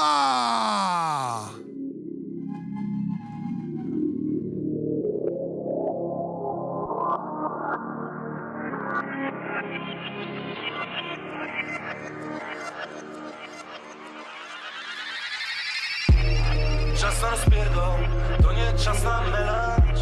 Straciłem życie, czas by nowe zacząć teraz. Wrogów trzymam bliżej od rodziny tu. Ciągle na ulicy 3 godziny snu. Sam nie wiem jak skończę, a widziałem dno. Zatykam uszy, diabeł mówi, ja słyszałem go. Sercem mam z kamienia, już nie boli mnie. Albo chcesz pogrzeb mieć, albo dzwoń po tą policję. Ciągle czegoś mi brak. MMA Semi-Pro kategoria półśrednia do 77 kg. Bartłomiej Mikołajczyk z MMA Solo Team Namysłów kontra Oskar Tyrcha Shark Top Team Bytom. Obaj 24-latkowie. Bartłomiej wyższy o 2 cm od swojego rywala. No i w narożniku Bartłomieja Mikołajczyka mój dzisiejszy współkomentujący Grzegorz Szulakowski. Sam jestem ciekawy, jak ten pojedynek będzie przebiegał, bo naprawdę dwóch młodych talentów spotyka się tutaj w klatce w Ustroniu podczas gali Silesian MMA 22. Pierwsze dwa pojedynki naprawdę wspaniałe, bardzo piękne skończenia przed poddanie. No ale może tutaj zamiast poddania panowie zafundują nam jakiś knockout. Zobaczymy, ponieważ naprawdę warto zwrócić uwagę na Bartłomieja, jak i na Oskara. Są to młodzi adepci mieszanych sztuk walki, którzy mi się wydaje, że już za niedługo, może jeszcze nie w tym roku, ale już w przyszłym na pewno będą walczyć na zawodowych walkach. Teraz walka w semi-pro, czyli 3 razy 3 minuty. Sędzia woła obydwu zawodników, daje im ostatnie wskazówki i zaraz rozpocznie się nasza wojna w klatce w Ustroniu. Kibice bardzo zadowoleni, jest naprawdę dzisiaj fajna frekwencja. Ludzie cieszą się z tego wydarzenia, które tutaj mamy w Ustroniu, a tutaj widzę, że na tą walkę dołącza na komentarz do mnie dobrze wam znany konferencjer dzisiejszej gali, Karol Garncarz. No, dobry wieczór, witamy ponownie, szanowni państwo. Chwilę się nie słyszeliśmy, ale emocje w klatce. Aktualnie na karcie Silesian MMA 22 ogromne rozpoczynamy, więc ostatnią przed głównymi 3 walkami wieczoru walkę. Tym razem Bartłomiej Mikołajczyk kontra Oskar Tyrcha. Tak, Bartłomiej tutaj próbował wykonania takiego high kicka bezpośredniego lewą nogą, natomiast Oskar widzimy, że chce iść tutaj w zapasy. Chce iść w zapasy i już tutaj chwyta za jedną nogę, ale Bartłomiej bardzo dobrze, szeroko ma rozstaw nóg. No i tutaj będzie bardzo ciężko Oskarowi po prostu złapać ten chwyt zapaśniczy i sprowadzić swojego rywala na deski. Widzieliśmy przed chwilą na ekranach Grzegorza Szulakowskiego, który daje cenne podpowiedzi Bartłomiejowi Mikołajczykowi, który właśnie słuchając go przekręca swojego rywala na siatkę. No i to teraz on może popracować właśnie akcjami. Kolana. Są I teraz kolana, poprawia. prosty, te kolana naprawdę, ojajaj, mamy teraz poślizgnięcie i Bartłomiej ląduje na macie.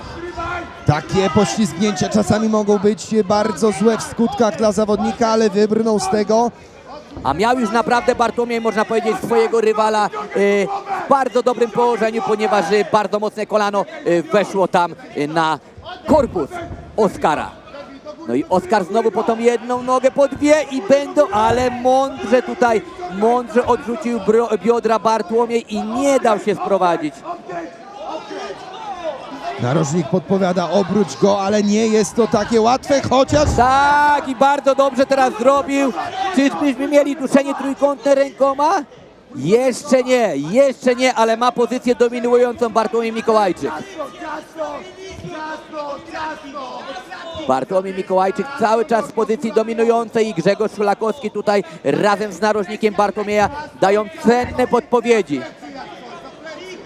Zobaczymy. Mamy dosiad, to jest najważniejsze teraz w tym momencie. Bartłomiej ma w dosiadzie Oskara Tyrchę. I jest trójkąt rękoma, ale czy będzie dopięty? Powinien teraz przejść nogami Bartłomiej, aby... Ważne chwile tego pojedynku, szanowni państwo. I mamy przetoczenie, ale jest ta szyja złapana, jest to duszenie złapane. Ajajajajaj, jednak teraz Oskar Tyrcha przechodzi do lepszej pozycji, przeswipował swojego rywala. Mamy uderzenia z góry Oskara, 30 sekund do końca. Ale tutaj są emocje, naprawdę narożniki, obydwa żyją niesamowicie mocno. Z jednej strony Mariusz Radziszewski, z drugiej strony Grzegorz Szulakowski, naprawdę. Ale ja widzę też, że kibicom bardzo ten pojedynek się podoba, mimo że mamy tutaj bardzo dużo gry parterowej, to trzeba powiedzieć, że cały czas jest akcja, cały czas... A koniec pierwszej rundy, świetnie. Oj, jeszcze tutaj nawet doszedł cios taki Bartłomieja na do widzenia równo z gongiem. Bardzo dobra pierwsza runda tego trzeciego pojedynku na gali Silesian MMA 22. A już możemy ogłosić, że po tym starciu do klatki wejdą pierwsi bohaterowie zbliżającej się dużymi krokami wrześniowej gali MMA tak 6 w Opolu, która już 27 września. No ale kto będzie walczył na tej gali, to przekonacie się już za kilka chwil. Dzisiaj ogólnie naprawdę wiele niesamowitych osobistości ze świata sportu walki jest w Ustroniu. Ja widziałem się na przykład przed chwilą z Piotrkiem Łączem, który jest Zgadza się, tak, naszą dokładnie. nadzieją tutaj właśnie, jeśli chodzi o wagę ciężką. W boksie zawodowym Tak jest. Piotrek bierze udział w prestiżowym turnieju Grand Prix organizowany przez samego Turki Aleszeka w Arabii Saudyjskiej. 2 rundy już za Piotrkiem, oczywiście zwycięskie. Trzymamy kciuki, aby ta przygoda trwała jak najdłużej. Piotrek, który blisko współpracuje z Mariuszem Wachem, który dzisiaj bierze udział w walce wieczoru. Tak jest. Więc trzeba powiedzieć, że tutaj ta współpraca, jak widać... Wymiana pokoleń idzie w dobrą stronę. Wymiana pokoleń idzie w dobrą stronę, często sparują, często trenują razem, biorą udział w takich pokazowych pojedynkach, więc Piotrek będzie tutaj wspierał trzymał kciuki za Mariusza, ale teraz patrzymy na to, co dzieje się w drugiej rundzie. Przypominamy, spodenki niebieskie Bartłomiej Mikołajczyk, spodenki pomarańczowe Oskar Tyrcha. Na razie Bartłomiej spokojnie rozpoczyna, próbuje kuć lewym prostym, teraz lewy sierp, ale na gardę przyjmuje to jego rywal Tyrcha. Teraz próba takiego prawego, ale też Bezpośredniego sierpa, tak, wykonanie Bartłomieja. Oskar teraz bardzo ładnie. znów ten lewy sierp ze strony Bartłomieja Mikołajczyka. Wejdzie po jedną nogę, ale Bartłomiej dobrze na razie. Świetnie na jednej nodze skacze. No ale Mimo jest wszystko to obalenie, mamy to. tak. I tu będzie trójkąt nogami założony, mamy nogę za szyją. Ale nie ma tej drugiej nogi dopiętej i to będzie ciężkie. Co tu się dzieje? Znów Jest mamy trójkąt, jest piękne trójkąt nogami. kolanie. Jest trójkąt nogami. Czy teraz to wykorzysta Bartłomiej Mikołajczyk? Ale on chyba będzie chciał pójść po balachę, Ja nie tak. wiem, czy on nie klepnął tam przypadkiem, ale albo mi wzrok. Nie zauważyłem Sędzia tego chyba nie karu, nie zauważył. zauważyłem również, ale mamy teraz chyba pójście po balachę ze Ale strony walka trwa Bartłomieja dalej. Mikołajczyka.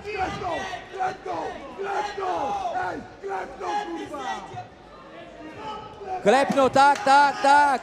Mamy zwycięstwo Bartłomieja Mikołajczyka. MMA, Team Solo Namysłów i Grzegorz Szulakowski właśnie w klatce. Jest zwycięstwo podopiecznego Grzegorza Szulakowskiego. Wielkie brawa, naprawdę wspaniały pojedynek. Trzecia Dobry walka, pokaz trzecie MMA. poddanie. Tak. Dokładnie. Tu naprawdę bardzo dużo się dzieje. Karol już musi uciekać do oktagonu, aby przedstawić oficjalny werdykt, a my zaraz zobaczymy powtórki, jak doszło do tego poddania. No naprawdę tutaj wiele się dzieje w klatce, dzieje się bardzo dużo dobrego, przekrojowe MMA w Ustroniu. Właśnie teraz możemy zobaczyć tutaj na powtórce, jak doszło do tego wszystkiego. Próba obalenia ze strony Oskara Tyrchy. No ale tu chyba będzie już wcześniej przedstawienie werdyktu, także my już szybciutko przenosimy się do oktagonu.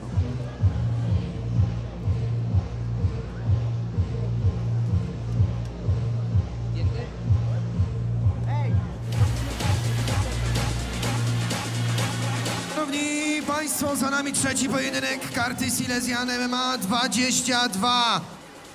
Trzeci, w którym nie brakowało emocji. Starcie to! Przez poddanie w rundzie numer 2 zwycięża Bartłomiej Mikołajczyk!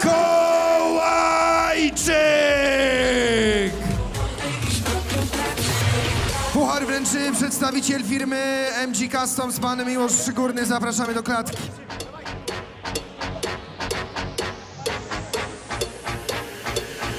Let's get down to business. Give you one more night to get this. We've had a million nights just like this. So let's get down to business. Let's get down to business. Give you one more night to get this. We've had a million nights just like A ze mną jest już Bartłomiej Mikołajczyk, zwycięski, w świetnym stylu trzeba powiedzieć, bo już w pierwszej rundzie dużo było tego kulania z waszej strony, ale to było naprawdę dobre dla oka, działo się dużo, myślę, że też słyszałeś, że ta publika reaguje, no i w drugiej rundzie dopiąłeś swego. Tak jest. Na wstępie chciałbym wszystkich powitać w Ustroniu. Dziękuję, że mógłbym zawalczyć na tej gali. Mogę to powiedzieć w sumie już oficjalnie, że to była moja ostatnia walka semi-pro. Także zapraszam na debiut zawodowy. Oczywiście chciałbym podziękować wszystkim moim sponsorom. Caspian Meble, Michał Albert, Solo Energy, wypożyczalnia. Jak wypożyczalnia? Tropical Cars. No i resztę, bo kurde zapomniałem, wiecie, emocje. Szczęśliwy, radosny, to było dla ciebie pożegnanie z semi-pro. Pewne drzwi zamknąłeś w świetnym stylu, otwierasz teraz następne, idziesz na zawodowstwo. Tak jest. Obserwujcie moje social media, ponieważ staram się je systematycznie prowadzić, chociaż pracuję na 2 zmiany, ale kiedyś to się zmieni, obserwujcie mnie. Zwycięski, szczęśliwy Bartłomiej Mikołajczyk!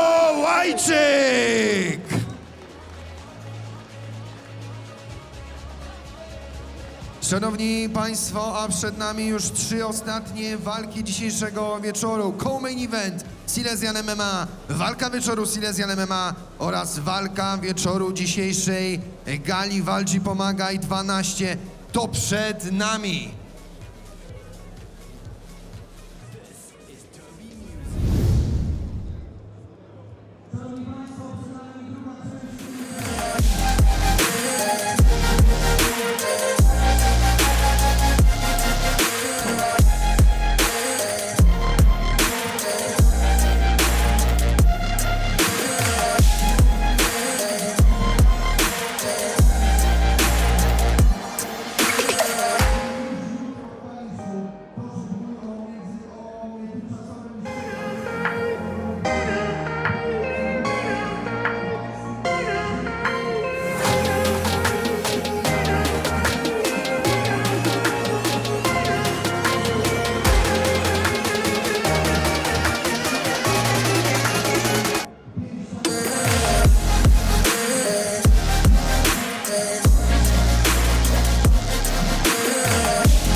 więc do walki, która jest co-main eventem karty Silesian MMA 22. Będzie to starcie na zasadach K1 w limicie 80 kg. A zmierzą się w nim reprezentant Shark Top Team Bytom, przed wami Adrian Dugaj!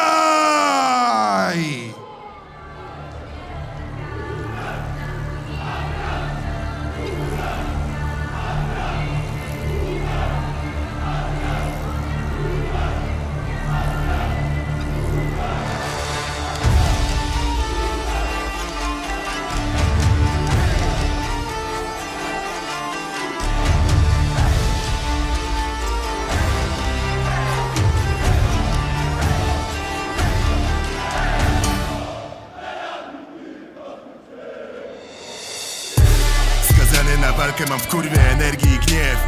Ja plus załoga jak studzianki w ogniu, 4 pancerni i 6. Języków wciąż mrozi was gniew. Z ekipą gotowi na śmierć. Tak motyla przeznaczenia, droga gdzie spadają głowy jak deszcz.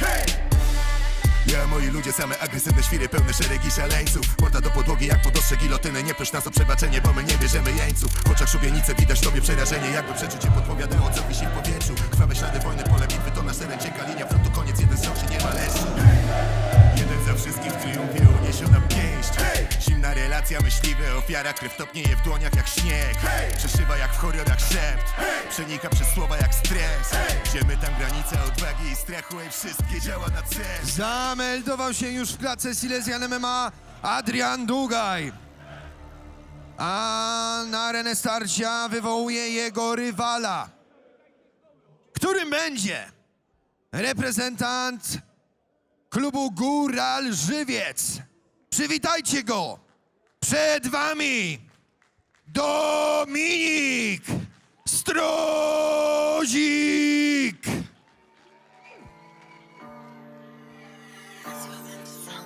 Ukryte znaczenie niech każdy zapamięta, a za głupie pierdolenie tu wyłapiesz liściu.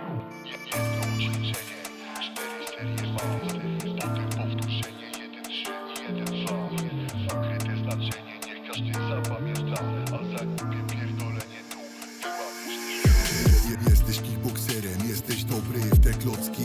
Poznałeś atmosferę, klub Góral, kickboxing, czas przekroczyć barierę. Wróg napełnił nocnik, dziś wjeżdżasz na scenę, mu coś udowodnić.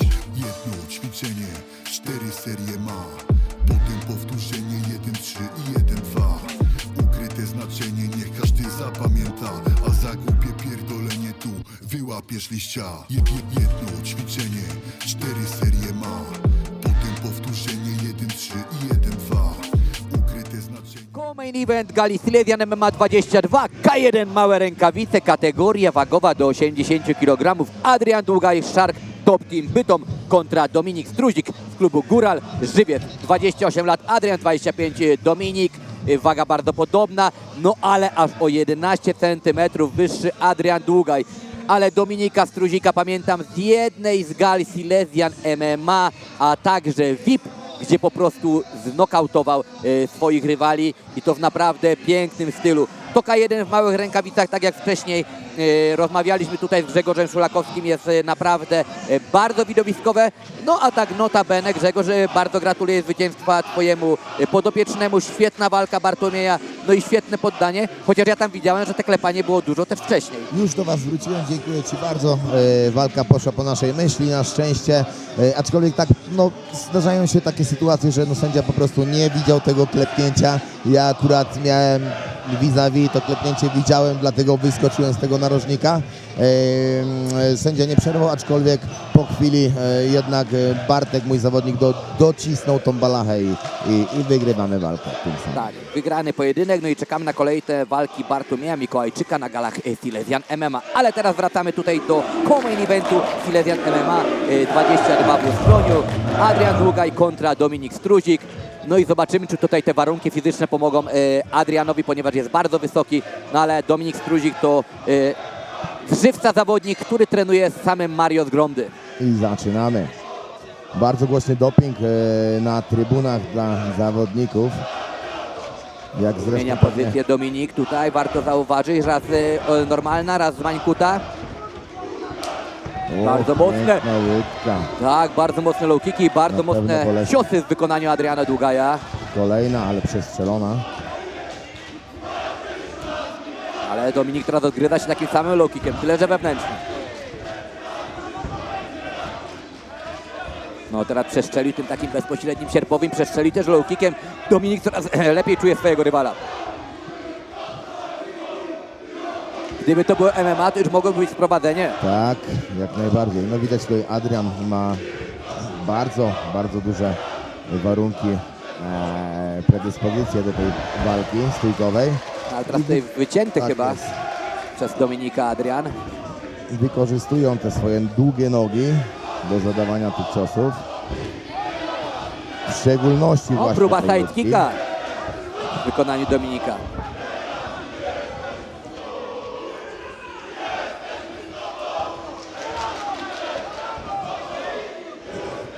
Machają te ciosy jak i koło jednego, jak i u drugiego przy twarzy.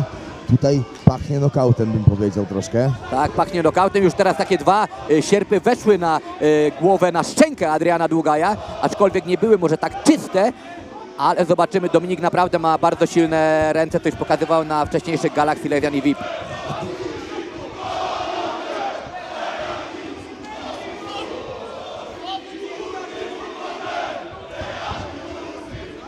Adrian wchodzi tutaj w bliski, taki półdystans można powiedzieć, a powinien właśnie tą trzymać walkę tak jak teraz w dłuższym dystansie, ponieważ ma dłuższy zasięg ramion. No, ale Dominik też tutaj umiejętnie skrócił. No i koniec. Pierwsza runda za nami. Dużo się działo w tej pierwszej rundzie. Ekscytująca, jak najbardziej. Pierwsza runda, bardzo dużo wymian ciosów, bardzo dużo kopnięć. Nie unikają chłopaki walki. Bardzo fajnie się to ogląda. Tak, tutaj naprawdę jest czysta taka, można powiedzieć, brutalna walka z dwóch stron. Szczególnie te małe rękawice wprawiają w to, że możemy widzieć lepszą efektowność tego pojedynku. Mamy tu najlepsze właśnie akcje z tej pierwszej rundy. Koło main eventu gali Silesian MMA 22.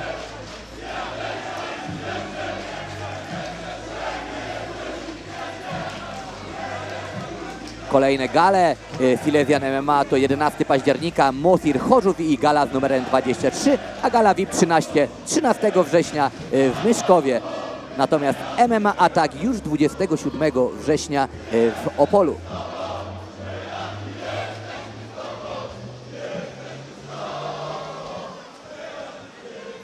Już narożniki są wyproszone i zaraz zaczniemy rundę numer 2 tej walki. Adrian Długaj, niebieskie spodenki, pomarańczowe, Dominik Struzik.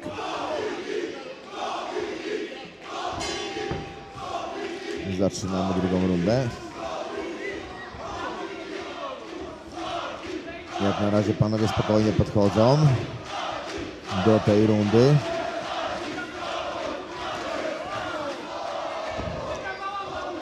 Bardzo mocne, bardzo dużo siły Ładny middle kick Dominika. w ciosach Adriana widać.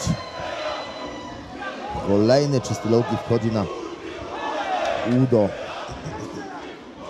Dominika. Poślizgnięcie.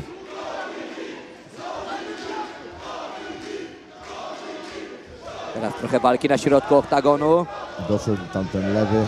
Oj, tutaj było raczej po ciosie, bym powiedział. Tak, jest liczenie, Tak, jest liczenie. Jest liczenie. Dobrze jest to liczenie. zauważyłeś. Gdzieś przyćmiło tutaj Dominika.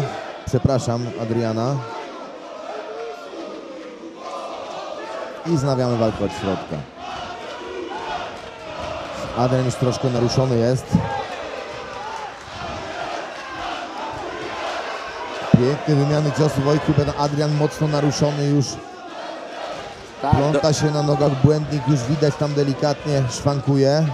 Dominik tutaj naprawdę coraz częściej skraca ten dystans i trafia swojego oponenta. Ale teraz też Piękny nadział się lewy. na kontrę. Doszedł do siebie już.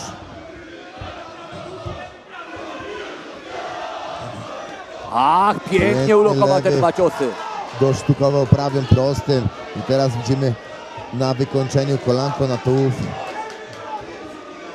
Piękne wymiany ciosów. Tu już chłopaki idą na wyniszczenie. Zmęczenie widać już na obu twarzach. Jak i krew, tak i pot, tak i zmęczenie. Kolejna seria ciosów na twarzy Adriana ląduje ze strony Dominika.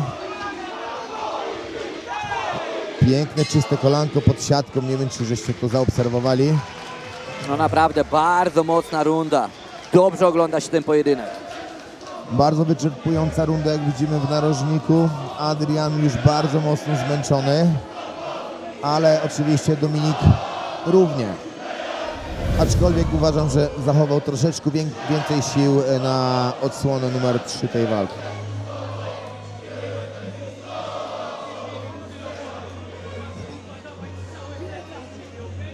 Tak, tu widzimy na powtórkach fragmenty właśnie. Tutaj powiem szczerze, że Dominik w drugiej rundzie nam się bardzo mocno rozkręcił. Tak jest, dokładnie. Dominik właśnie z rundy na rundę nabiera coraz bardziej tempa i Nawet pewności bym siebie. się tutaj pokusił, że powiedział, nie chcę oceniać, ale 1-1 w rundach. Tak, trzecia runda będzie decydująca. Tutaj nie skłamiesz, jeśli to powiesz, ale tu tak wygląda właśnie, że pierwsza runda była Adriana, druga zdecydowanie Dominika, no i trzecia runda zadecyduje, kto wygrał w tym pojedynku. Kto dowiózł więcej energii do tej trzeciej rundy. Zaczynamy.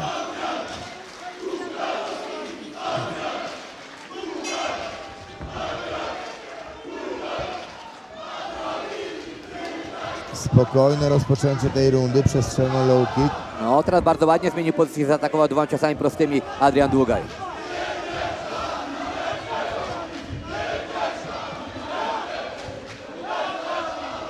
Wrzuca teraz długie ręce z dystansu Adrian. O, siadł piękny lewy, aczkolwiek ustał Adrian. Bardzo ładnie, teraz dobrze, że odchylił się od tego lewego sierpowego Adrian, bo jakby to siadło czysto, to mogłyby być deski. Ale teraz ładnie kolejne. sięgnął, tak, takim overhandem. I nie jest dłużny teraz swojemu rywalowi Dominik, jak widzimy. Piękne wymiany z obu stron, bardzo czyste ciosy wpadają na jaki. I mamy deski! Dominik sięgnął tą ręką swojego rywala. Liczony w tej walce. Nie ma liczenia? Oj, nie ma liczenia, jestem w szoku. No ja tak samo, to było po czystym ciosie.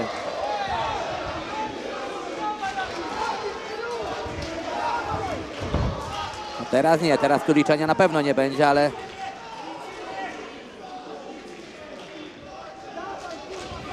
Wznawiamy od środka. Adrian próbuje jak może i trafia też swojego rywala, ale Dominik naprawdę na jeden cios odpowiada 2-3. Naprawdę panowie mają twarde szczęki, jak oni po tych ciosach. Wow, stoją wow, na wow, tych wow, nogach. wow, wow, O, czy to ale będzie teraz skończone? piękne kolano latające i mamy deski, Czy to będzie Dominik koniec? Struzik. Mamy liczenie, nie, jeszcze w stanie. Będzie chciał podjąć dalszą walkę. Czy sędzia go dopuści? Czekamy. Raczej tak. Walczymy dalej. Walczymy dalej. Widać, że Dominik już przygotowuje jakąś akcję. Chyba tu będą atak nogami. 10 sekund do końca rundy. Front kick. I znowu seria ciosów prostych. Koniec tej ekscytującej walki. Naprawdę bardzo piękna walka, bardzo pięknie się oglądało. Adrian jeszcze na miękkich nogach. Tutaj po tym knockdownie widać, że ciężko jest mu dojść do siebie. Ale dobra walka. No naprawdę tutaj Adrian Długaj i Dominik Struzik dali nam niesamowity pokaz umiejętności kickbokserskich. Widzimy teraz tutaj szacunek obu zawodników w klatce. To są właśnie te piękne momenty, gdzie pokazane jest, że sporty walki uczą szacunku do drugiego człowieka. Widzimy teraz najlepsze akcje tutaj na powtórkach. No naprawdę to były świetne wymiany bokserskie już. Świetne wymiany i piękne obrazki. Te latające kolano, ale ono pięknie tam siadło na szczęce. Okej, przenosimy się Grzegorz do oktagonu i czekamy na oficjalny werdykt. I kolejną walkę, dziękuję. Tak jest.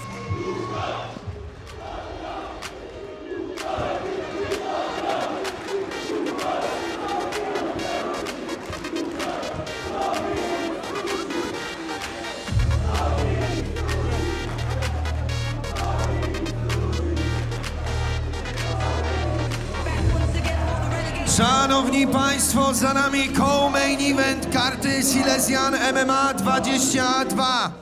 Było to starcie na zasadach K1 w limicie 80 kg.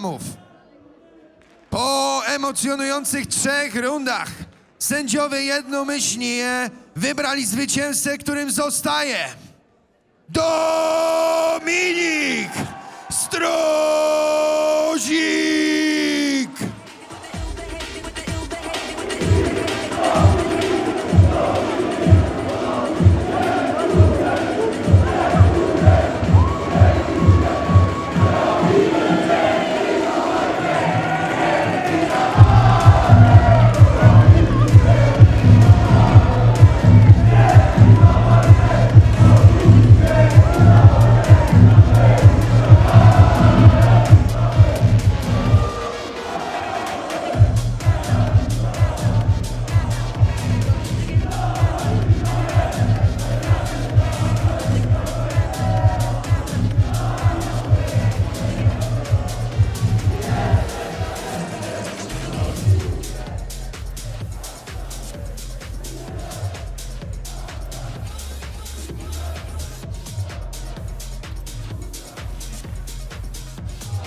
Ze mną jest już zwycięski Dominik Struzik. Dominik, gratulacje, to po pierwsze. Rozmawialiśmy wczoraj, co cechuje prawdziwego górala. Nieustępliwość, hardość, taka twardość naturalna.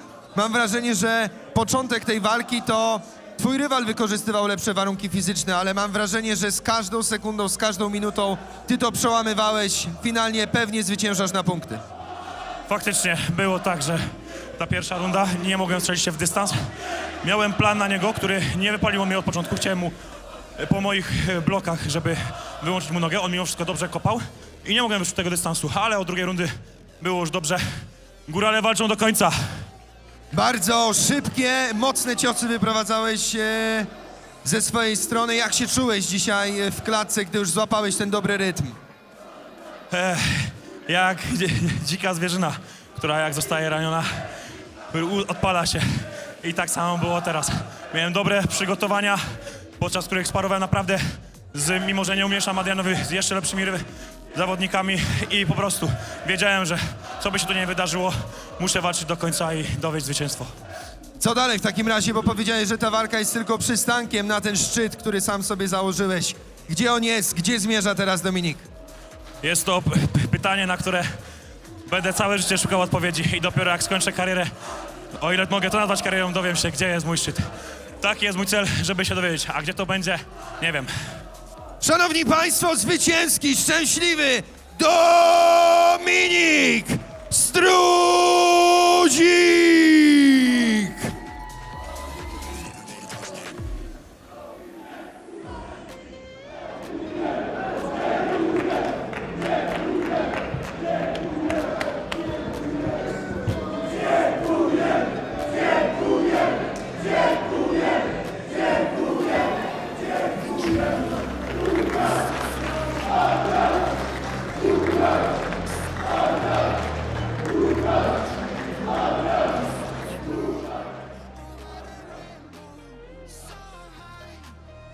Szanowni Państwo, to był co-main event dzisiejszej gali Silesian MMA 22. Przed nami pozostało już tylko 2 starcia, ale zanim przejdziemy do tych pojedynków, czyli walki wieczoru Silesian MMA 22 oraz walki wieczoru Walcz i Pomagaj 12, mam w swojej ręce pewne magiczne kontrakty, pewne magiczne uzgodnienia, które podpisali 3 zawodnicy, których już za moment zobaczycie w klatce Silesian MMA 22, którzy już po wakacjach 27 września w Opolu wystąpią na gali MMA Attack 6.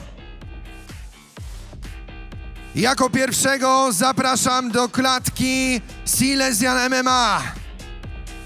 Przywitajcie! Sergiusz Uzarek!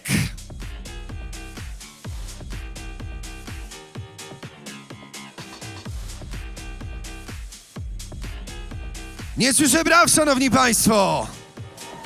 Pierwszy z zawodników, który pojawi się na karcie MMA Attack 6. Kolejnym jest Ariel Witek!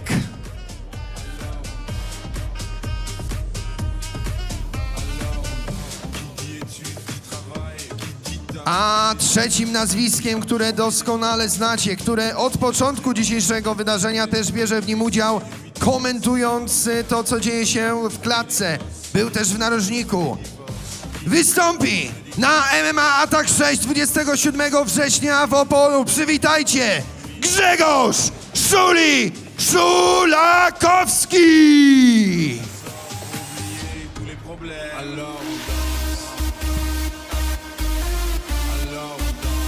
Siemano Ustroń, jak się bawicie? Słuchajcie, 27 września hala w Opolu odleci.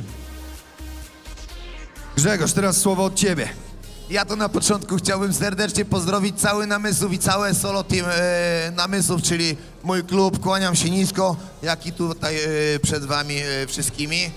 Na marginesie, nie ma dzisiaj mojego rywala niestety, gdzie byliśmy tutaj dzisiaj umówieni. Nie wiem, co się stało, ale nie mam z kim zrobić face to face, to może zapraszam. Panowie, zapraszam więc do face to face. Halo, halo, nie odchodźcie, bo tutaj mamy kontrakty MMA Attack.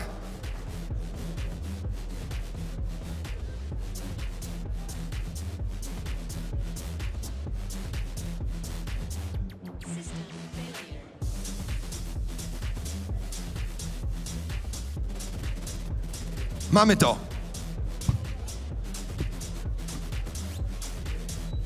Szanowni Państwo, a więc poznaliśmy pierwszych trzech bohaterów, którzy wystąpią na MMA Attack 6, a są nimi Sergiusz Huzarek, Ariel Witek oraz Grzegorz Szuli Szulakowski. Przypominam, 27 dzień września z tego Arena w Opolu. Tam będzie się działo. A my przechodzimy więc już do walki wieczoru. Gali Silesian MMA 22, w której zmierzą się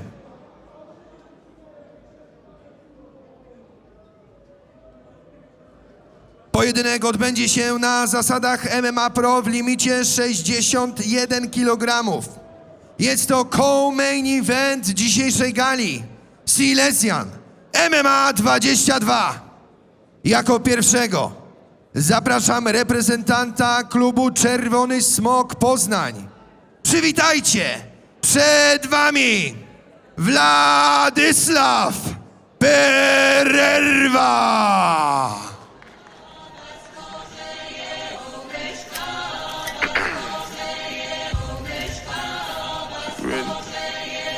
Keep the bag, King Walker.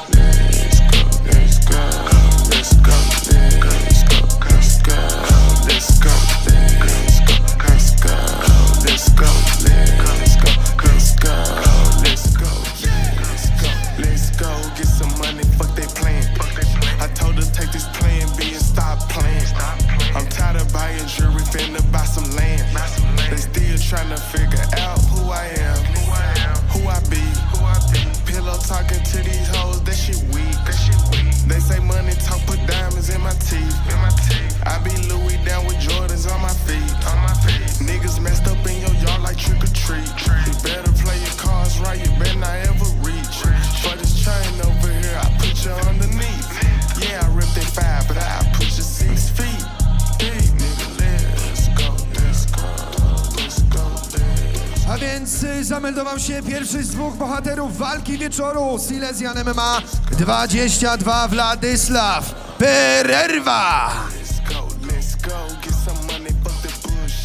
Do klatki Silesian MMA zapraszam jego rywala, którym będzie reprezentant klubu Octagon Team Cieszyn. Przed wami Daniel Malinowski!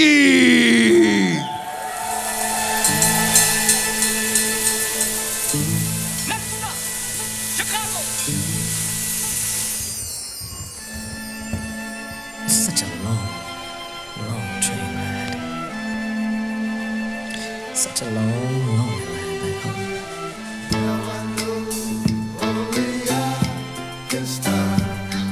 Now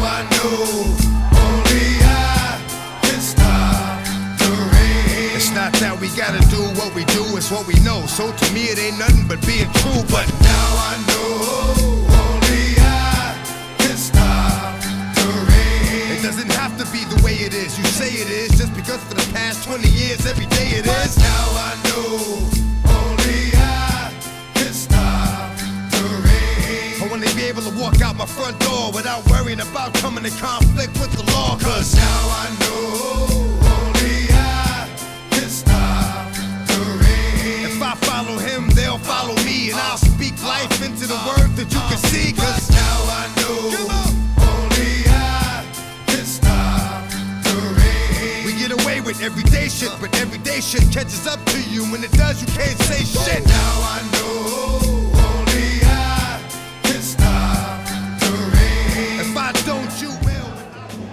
Do walki wieczoru podczas gali Silesian MMA 22. Władysław Pererwa kontra Daniel Malinowski. Grudziądz kontra Oktagon Team Cieszyn. 20-latkowie, 172 cm Władysław Pererwa, 187 cm Daniel Malinowski. W narożniku Władysława Pererwy były mistrz KSW, który już niedługo zadebiutuje w UFC, czyli Jakub Wikłacz. Natomiast w narożniku Daniela Malinowskiego również zawodnik KSW Tobiasz Le.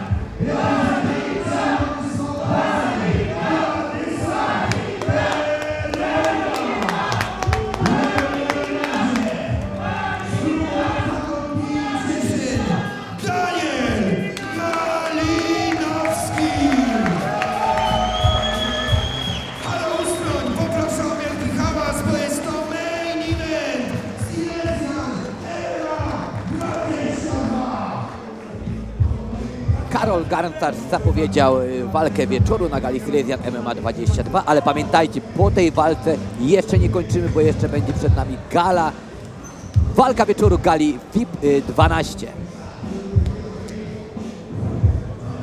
No i widzę, że to Karol Garncarz już pędzi do mnie, żeby właśnie skomentować ten pojedynek wspólnie ze mną i rozpoczynamy.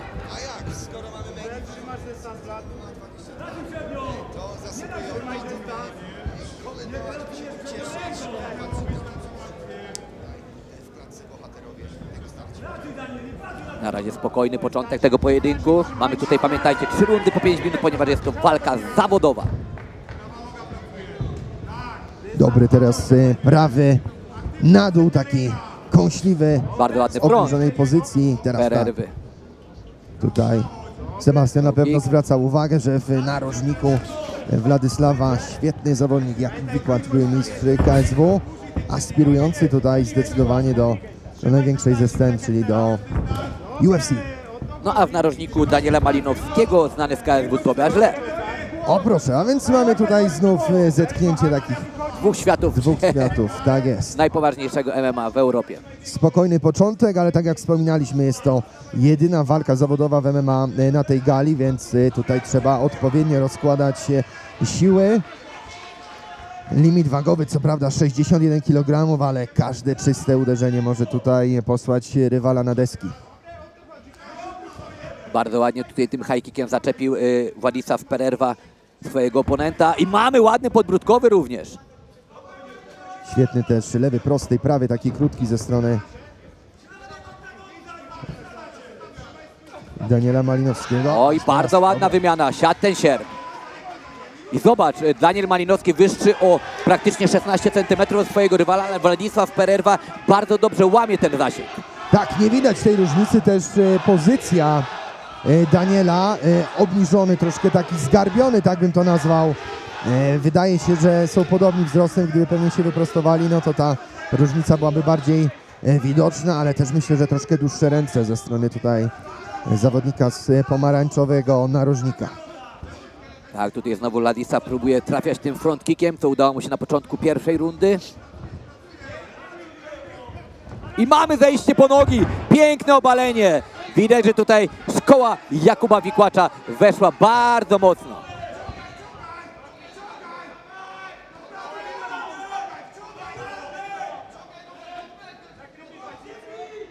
Jest tutaj w półgardzie na razie.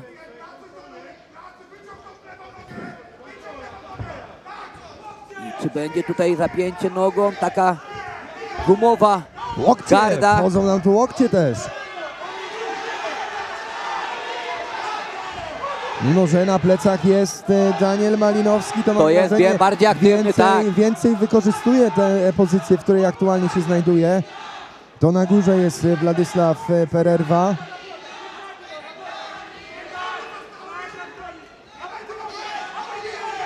Kolejny raz te łokcie z dołu. Myślę, że mogą robić spustoszenie. Też widać od razu czerwona twarz i ten fragment głowy u Władysława. Mamy teraz stał na nogi Daniel Malinowski, a znowu Władysław Pererwa idzie po jedną nogę i mamy wyniesienie i piękny rzut zapaśniczy. Ależ to zrobił niczym w wrestlingu amerykańskim. Tak jest. Wziął, podniósł, rzucił łopatę. No, Władysław Pererwa tutaj oponuje naprawdę bardzo mocną siłą, co zresztą nam pokazał przy tym rzucie zapaśniczym. I kolejny raz z pleców wykorzystuje. Piękne łokcie spadają na głowę Daniela. Próba takiego kopnięcia. Piętą. Tak, z dołu. Czasami to potrafi być naprawdę destrukcyjne. Tak jest. Ale naprawdę Daniel Malinowski jest bardzo aktywny z tych pleców.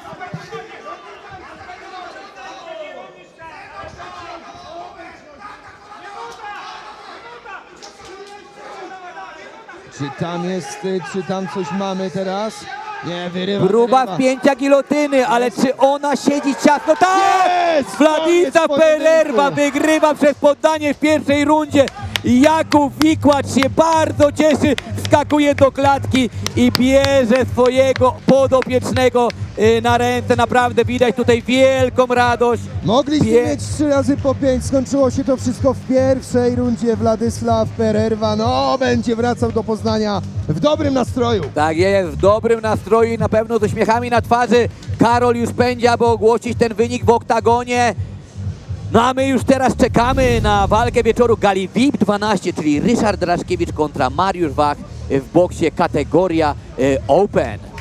Przenosimy się do oktagonu.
Szanowni Państwo, za nami walka wieczoru Silesian MMA 22.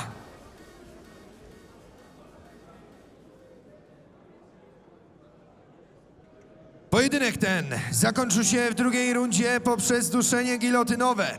Starcie to zwycięża Władysław Pererwa!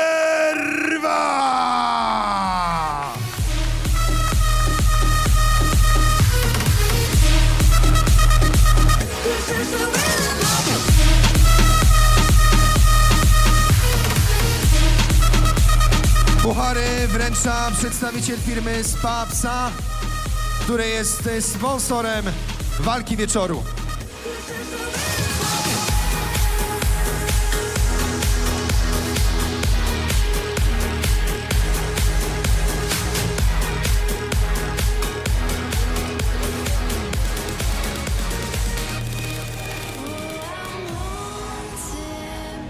Władysław,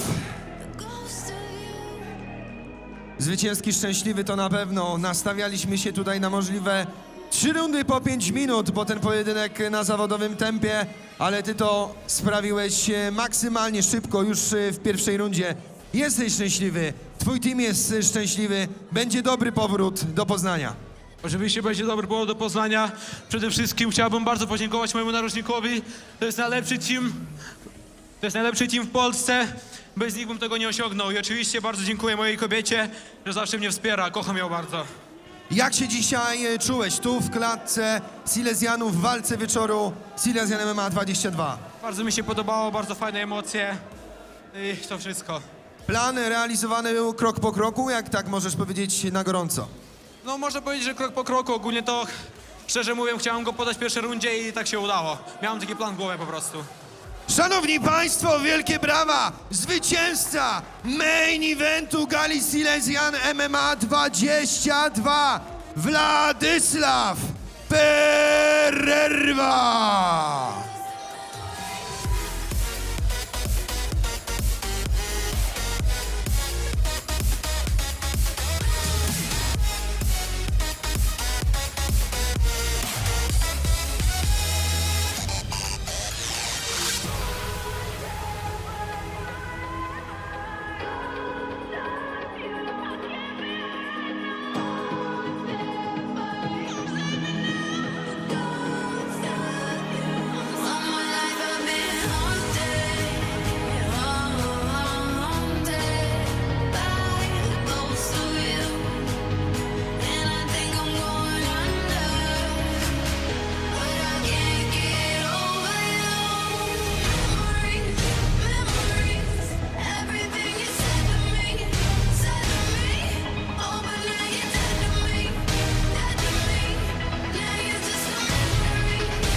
Szanowni Państwo, droga publiczności, przed nami już tylko walka wieczoru Walczy Pomagaj 12.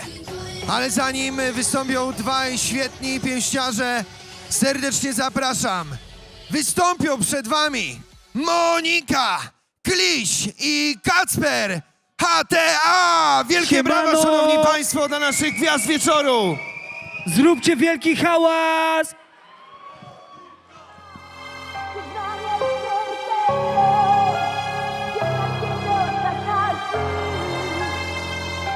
Jeszcze raz zróbcie wielki hałas dla wszystkich wojowników, którzy tutaj dzisiaj przyszli walczyć!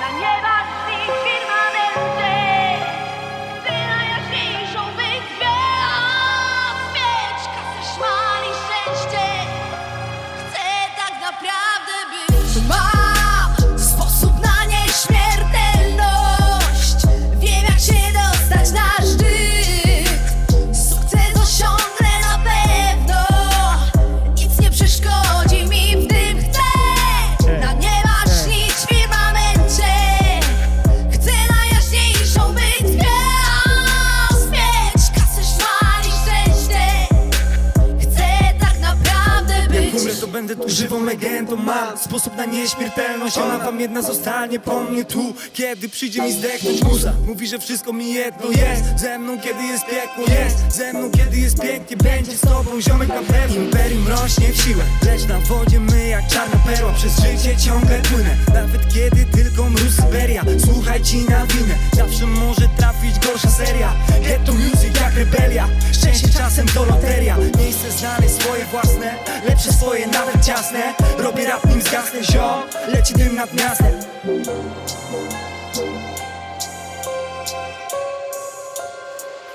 Hej, hej!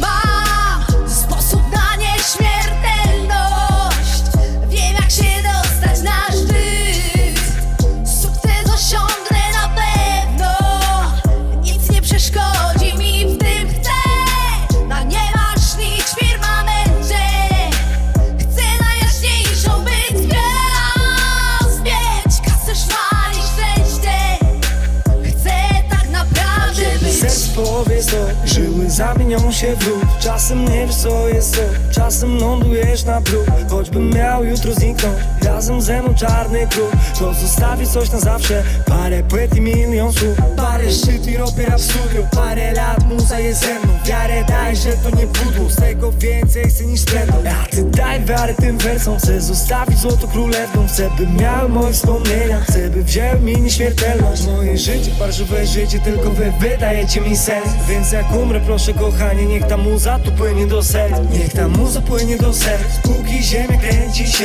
Kiedy nocą zobaczysz niebo, wtedy przypomnisz sobie mnie. Przypomnisz sobie mnie. Przypomnisz sobie mnie.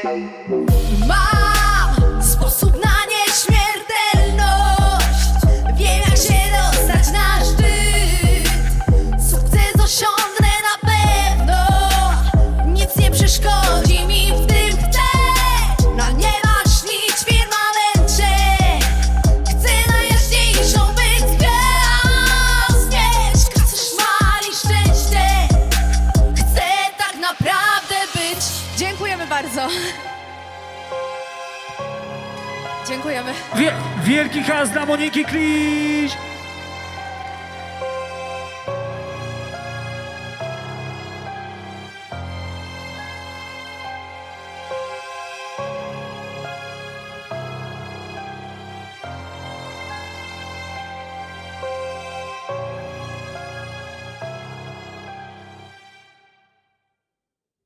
Szanowni państwo, jeszcze raz wielkie brawa, wystąpili dla was Monika Kliś i Kacper HTA. Halo Ustron, jeszcze raz gromkie brawa.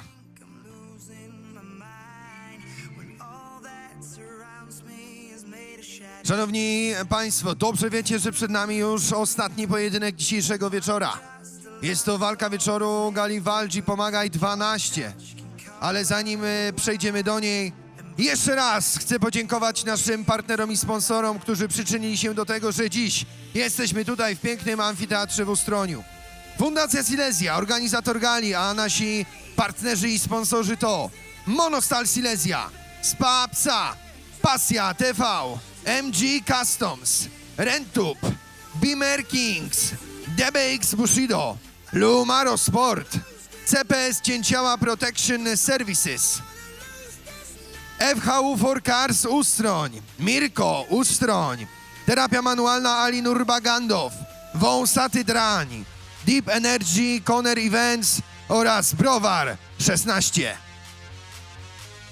Szanowni Państwo, przed nami już ostatni pojedynek dzisiejszej gali. Jest to main event gali Walcz i Pomagaj 12, w którym zmierzą się. Jako pierwszego do klatki zapraszam reprezentant klubu Czarny Smok. Przywitajcie, przed wami Ryszard Raszkiewicz.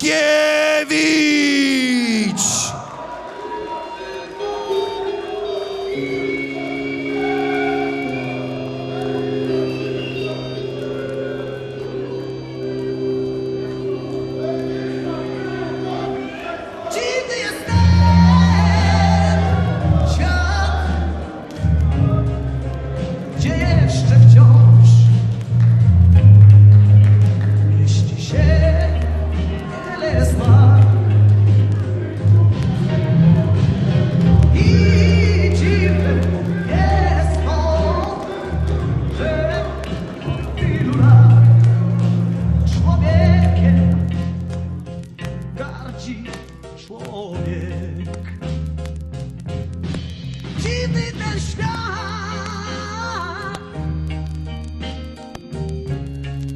świat ludzkich spraw.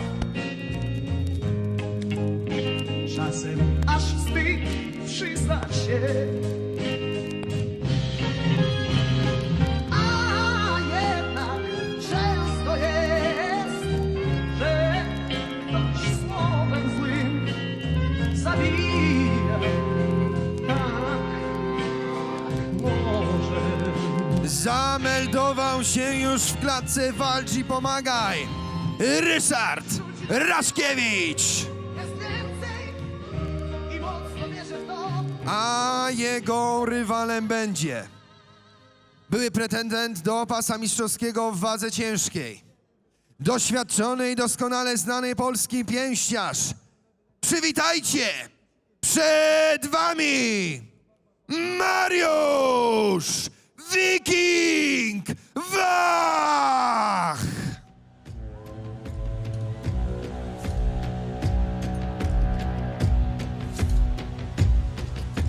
Ships on vigor of the waves are skimming barren summits to the verdant plains. Each horizon is a new beginning. Rise and reign.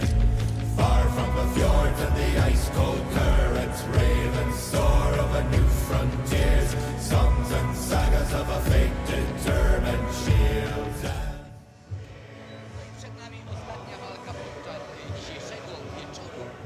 Walki w wykonaniu main event gali 12. Boks kategoria Open. Ryszard Raszkiewicz kontra legenda polskiego pięściarstwa Mariusz Wach. Ryszard 51 lat, Mariusz 45, czyli razem wnoszą 96 lat do ringu. Ryszard 189 cm, Mariusz 202 cm. No tutaj boks na najwyższym poziomie zapowiada się przed nami. 3 rundy po 2 minuty i posłuchajmy Karola z zapowiedzi obu zawodników, obu bohaterów dzisiejszej walki wieczoru podczas tego wydarzenia.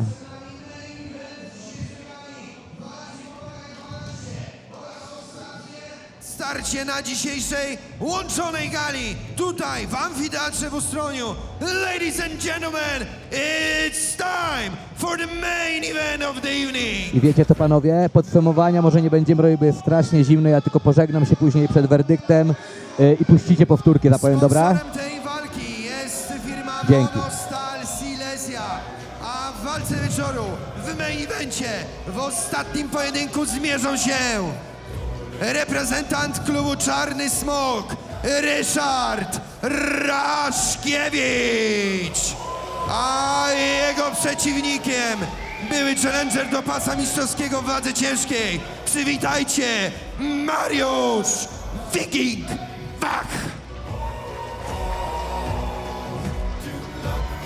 No i za chwilkę rozpoczniemy ten ekscytujący pojedynek w boksie pomiędzy Ryszardem Raszkiewiczem, czyli miejscowym bohaterem, i Mariuszem Wachem, legendą pięściarstwa polskiego, a także pretendentem do tytułu mistrza świata, który walczył z samym Władimirem Kliczko.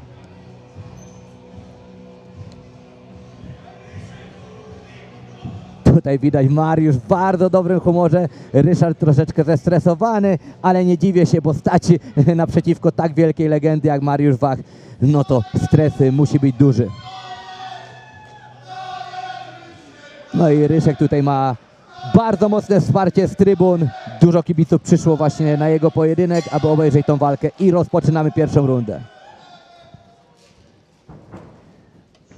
Seria ciosów na dół, takich lewych, krótkich w wykonaniu Ryszarda, natomiast Mariusz uderzył od razu lewym prostym na górę.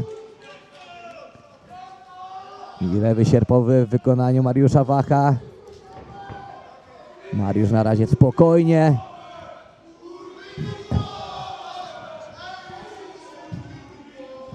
Ciężko jest tutaj złamać ten zasięg Ryszardowi. Witam Cię, Karol, z powrotem. Ale tak jest, życie, taki jest sport. Lecimy w takim razie z main eventem. Mariusz Wiking Wach kontra Ryszard Raszkiewicz. To starcie Box Open. No zobaczymy w takim razie, co przygotowali. Dobrze, lewym pracuje Mariusz. Rozmawiałem wczoraj z Wikingiem, powiedział, że on podchodzi na spokojnie do tego pojedynku. Wszystko zależy od jego rywala. Czy będzie chciał za dużo pokazać i przykozaczyć, no to wtedy Mariusz będzie musiał go skarcić i pokazać, kto tu rządzi. Nie ukrywajmy, ogromne doświadczenie Wikinga, walki na poziomie mistrzowskim. Cały czas Mariusz jest świetnym sprawdzianem dla wielu prospektów i mimo no trochę już zaawansowanego wieku jak na pięściarza toczy boje w Polsce i w Europie. Ostatnio bardzo dobry, wyrównany pojedynek z Kacprem Mejną, który przez wielu uważany jest za jeden z talentów w wadze ciężkiej. Po bardzo równej moim zdaniem walce minimalnie sędziowie orzekli zwycięstwo właśnie Kacpra Mejny. Ale teraz Wach już myśli o tym, co przygotował dla niego Ryszard Raszkiewicz. Na razie troszkę tutaj pracy w krótkim dystansie, przepychają się, clinch, tak jest. Ale świetnie na odejściu, cały czas pracuje lewy prosty u Mariusza Wacha, chociaż Ryszard Raszkiewicz też pojedynczymi ciosami chce zagrozić Wikingowi. Pierwsza runda za nami. Ale bardzo dobra runda. Wiadomo, to jest pojedynek pokazowy, charytatywny, ale w szczytnym celu, i to jest najważniejsze. Panowie... Słuchaj, Mariusz nie może sobie tu pozwolić zagrozić. Tak jest. Mimo że to jest pojedynek charytatywny, to wiemy, jak na pewno Ryszard podchodzi do tego starcia. Chce się zaprezentować jak najlepiej, ale Mariusz Wiking Wach nie jest takiego pieca jadł chleb, więc cóż zrobić?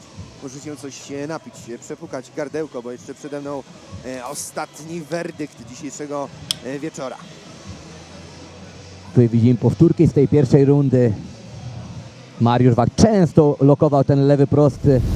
No Ryszard tutaj widać, że jest troszeczkę wolny i Mariusz Wach, nawet walcząc na 5% w tym pojedynku, no to wyprzedza za każdym razem poczynania. A trzeba też zauważyć, Sebastianie, jaką wagę ma Mariusz Wach, bo jeszcze kilka miesięcy temu... Szczuplutki w porównaniu do wcześniejszej swojej formy. Tak, dokładnie. Jeszcze kilka miesięcy temu mogliśmy zauważyć duży brzuszek. A ja wam zdradzę, że leci już jutro do Kanady, aby Mahmudowi pomagać w sparingach. Zgadza się.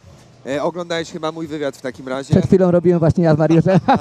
Okej, no to wiemy. No ale oczywiście twój wywiad sobie nadrobię również. Karol Garncarz subskrybujemy na YouTubie, a także Za Ciosem. Tak jest. Patrzymy na to, co dzieje się w drugiej rundzie w klatce.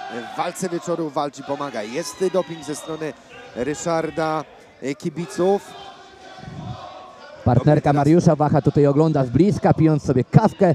Całkiem spokojna o swojego partnera. Tak, myślę, że tutaj nie ma co ukrywać wielkiego zagrożenia dla Mariusza. Ryszard nie jest w stanie tutaj zagrozić Mariuszowi. Wiking, który schudł bardzo dużo do walki z Kacprem Mejną. Naprawdę bardzo dobrze się prezentuje fizycznie. Szczupła twarz, mały brzuch, szybkie ręce. I wczoraj rozmawiając z Mariuszem powiedział tak pół żartem, pół serio, że może on będzie kolejnym kandydatem dla zwycięzcy jutrzejszej walki Diablo kontra Balski w kategorii Bridger. Tam wiemy, że tam jest limit wagowy chyba delikatnie ponad 100.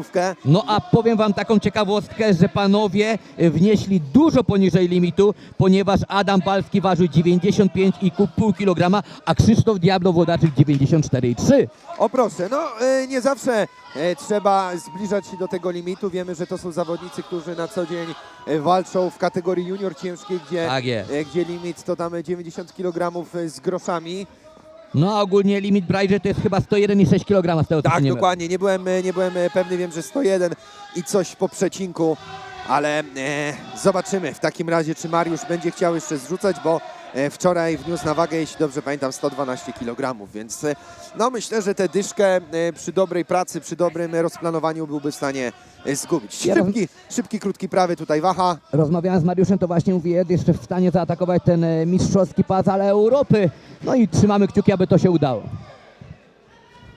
No Mariusz, na którym wielu pisało już krzyżyk, że to już ta kariera dobiega końca, wciąż może toczyć dobre pojedynki, co ostatnio właśnie udowodnił w starciu z Kacprem Mejną i Mariuszowi się przede wszystkim cały czas chce. Przypominamy, że to był i to nadal jest zawodnik, który ma tytanową szczękę. Naprawdę potrafi przyjmować potężne bomby i w żaden sposób ani mu oko nie drgnie. Piotr Łącz pokazał teraz fajną technikę, jaką ma zaboksować Mariusz Wach, czyli klasyka lewy, prawy i lewa ręka na wątrobę, czyli tak zwany haczyk. Mariusz wyjeżdża na sparingi do Mahmudowa, a ostatnio też rozmawiałem z nim, że szykują się kolejne sparingi również z mistrzem świata w wadze ciężkiej, czyli Aleksandrem Usykiem przed jego walką z Danielem Dubois. Ogólnie jak stawiasz ten pojedynek Dubois kontra Usyk? Bo ja w pierwszej walce, no to szczerze, też tam nie widziałem faulu, że był cios poniżej pasa i myślę, że tutaj Dubois może naprawdę zagrozić realnie Usykowi. Wielu mówiło, że ten pojedynek mógł psychicznie złamać Daniela Dubois, że on tak naprawdę poddał się, a kolejnymi starciami Daniel udowodnił, że wraca na te dobre tory. Doskonale pamiętam, bo byliśmy razem na tej walce we Wrocławiu pierwszej, gdy Aleksander Usyk mierzył się z Danielem Dubois. Ja też, dla mnie nie było tam faulu, ale to jest boks, to są zasady, to są sędziowie, tutaj dużo się musi zgadzać. Ale teraz patrzymy, ostatnia, trzecia runda walki wieczoru. Galiwaldzi, pomagaj, 12, Wach kontra Reszkiewicz. Tak, teraz mamy tutaj bardziej taka odważne wejście Ryszarda Raszkiewicza, ale on cały czas jakby skupia się na tych ciosach na korpusie. Widać też, że ręce już są wolniejsze zdecydowanie. Jest też na pewno Ryszard zmęczony. Dąży do klinczu, chce urywać te sekundy Mariuszowi Wachowi. Tak, tutaj troszeczkę mamy takich bokserskich zapasów, ale Mariusz Wach skupiony, wysuwa lewą rękę.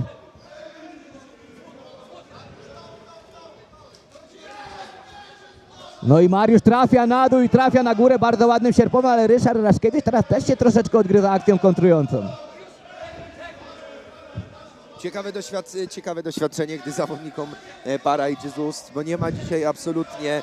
Teraz bardzo się ochłodziło. Tak, teraz się ochłodziło, ale atmosfera wciąż gorąca. Na pewno, drodzy widzowie, słyszą doping ze strony fanów tutaj Ryszarda, którzy cały czas wspierają go w tym, żeby boksował. Ryszard, też wczoraj kilka słów nim zamieniłem. Zapraszam na mój Instagram, czy Instagram Silesiana, tam wspólny post.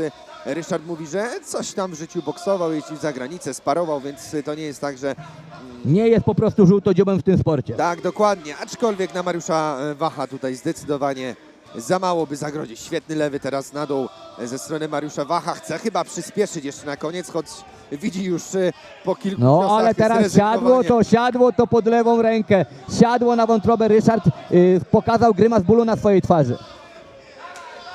Tak, ale podbródkowy, ale idzie do przodu bez gardy Ryszard Raszkiewicz. Uśmiecha się do Mariusza, ale Mariusz tutaj pokazuje, kto jest prawdziwym królem wikingiem. No i za chwileczkę mamy koniec tej walki zamykającej dzisiejszy wieczór, dzisiejszą noc, początek nocy w Ustroniu. Piękne sporty walki, piękne walki w kickboxingu, piękne walki w MMA, piękne walki w boksie. Szanowni Państwo, ja się z Wami żegnam. Dziękuję za to, że mogłem tak doskakiwać tutaj do Sebastiana na komentarz podczas tej gali. Wracam do klatki i już za moment kończymy dzisiejszy wieczór sportów walki tutaj w Ustroniu.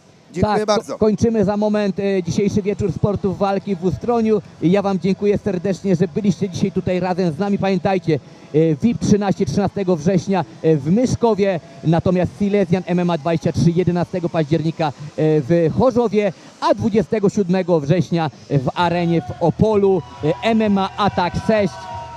Sebastian Szczerek, Grzegorz Szolakowski, Karol Garcarz. My dzisiaj prowadziliśmy dla Was komentarz na tej gali. No a teraz zapraszam do oktagonu, gdzie Karol Garcarz ogłosi oficjalny werdykt tego starcia. Pozdrawiam, do usłyszenia, do zobaczenia.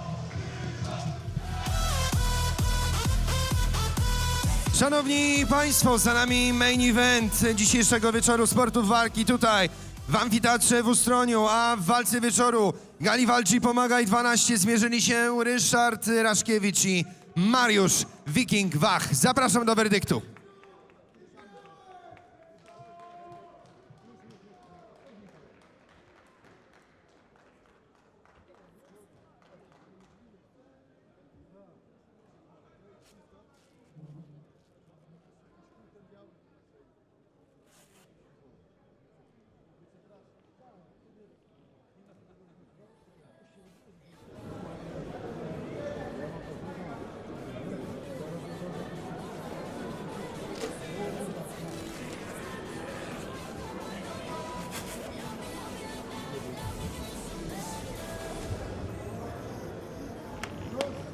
Szanowni Państwo, to był main event gali walczy Pomagaj 12, w którym zmierzyli się Ryszard Raszkiewicz i Mariusz Wiking Wach. Po 3 pełnych rundach sędziowie orzekli remis.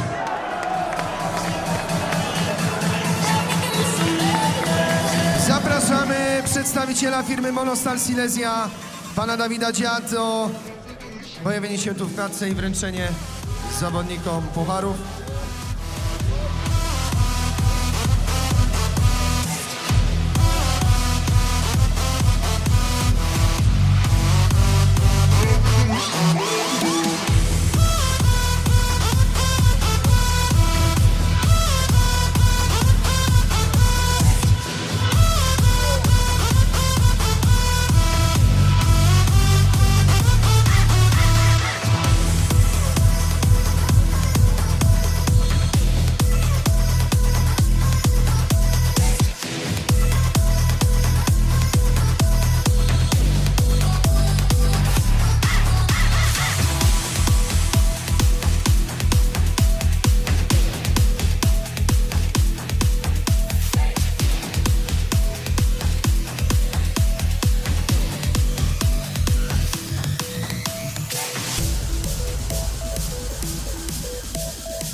Szanowni Państwo, walka wieczoru za nami. Mariusz, Ryszardzie, chodźcie tutaj na słowo. Skoro mamy remis, to musimy porozmawiać.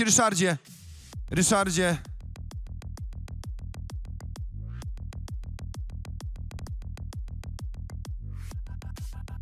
To były 3 rundy pełne wymian, pełne emocji. Jak ty możesz na gorąco skomentować swoją walkę z Mariuszem Wikingiem Wachem, bo rozmawialiśmy wczoraj, powiedziałeś, że chcesz pokazać się z jak najlepszej strony. Czy możesz powiedzieć, że tak właśnie było i jesteś z siebie zadowolony?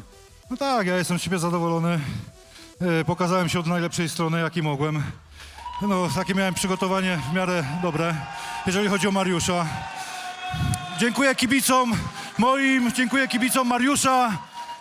Dziękuję, żeście tu przybyli w ogóle. Pozdrawiam was wszystkich. Ryszard Raszkiewicz, dziękuję bardzo, a my przechodzimy już teraz do Mariusza Wikinga Wacha. To była dla ciebie zabawa, szybki lewy prosty i tak naprawdę nie dałeś sobie zagrozić dzisiaj w tej walce wieczoru. Nie, ja to wiem, takich walk mam mnóstwo. Wiadomo, że to nie jest walka taka rankingowa. Potrafię w takich walkach dobrze boksować. Wiadomo, trzeba być czujny, bo Rysiek bardzo silnym zawodnikiem jest i nie jakiś tam taki głupi, niepotrzebny prawy czy lewy by mi wszedł, aby mógł mi zrobić krzywdę. I musiałem cały czas być na oriencie. Mariusz, o czym wy tak dyskutowaliście po zakończeniu tej walki? Bo cały czas widziałem, że zażarta dyskusja była między wami. Bo od początku walki tak jakiś smutny, wkurwiony na mnie, nie wiem czemu. Mariusz, z tego co wiem, ty szybko mykniesz na Kraków Balice i lecisz do Kanady. Powiedz kibicom, co cię czeka tam w dzikiej Kanadzie, jak to Artur Binkowski mówił. Tak, jutro wylatuję do Kanady na miesiąc sparingów z Mahmudowem. Po miesiącu przylatuję tutaj, zaczynam obóz, bo kolejną walkę zawodową będę miał najprawdopodobniej w połowie września, więc chcę się dobrze przygotować.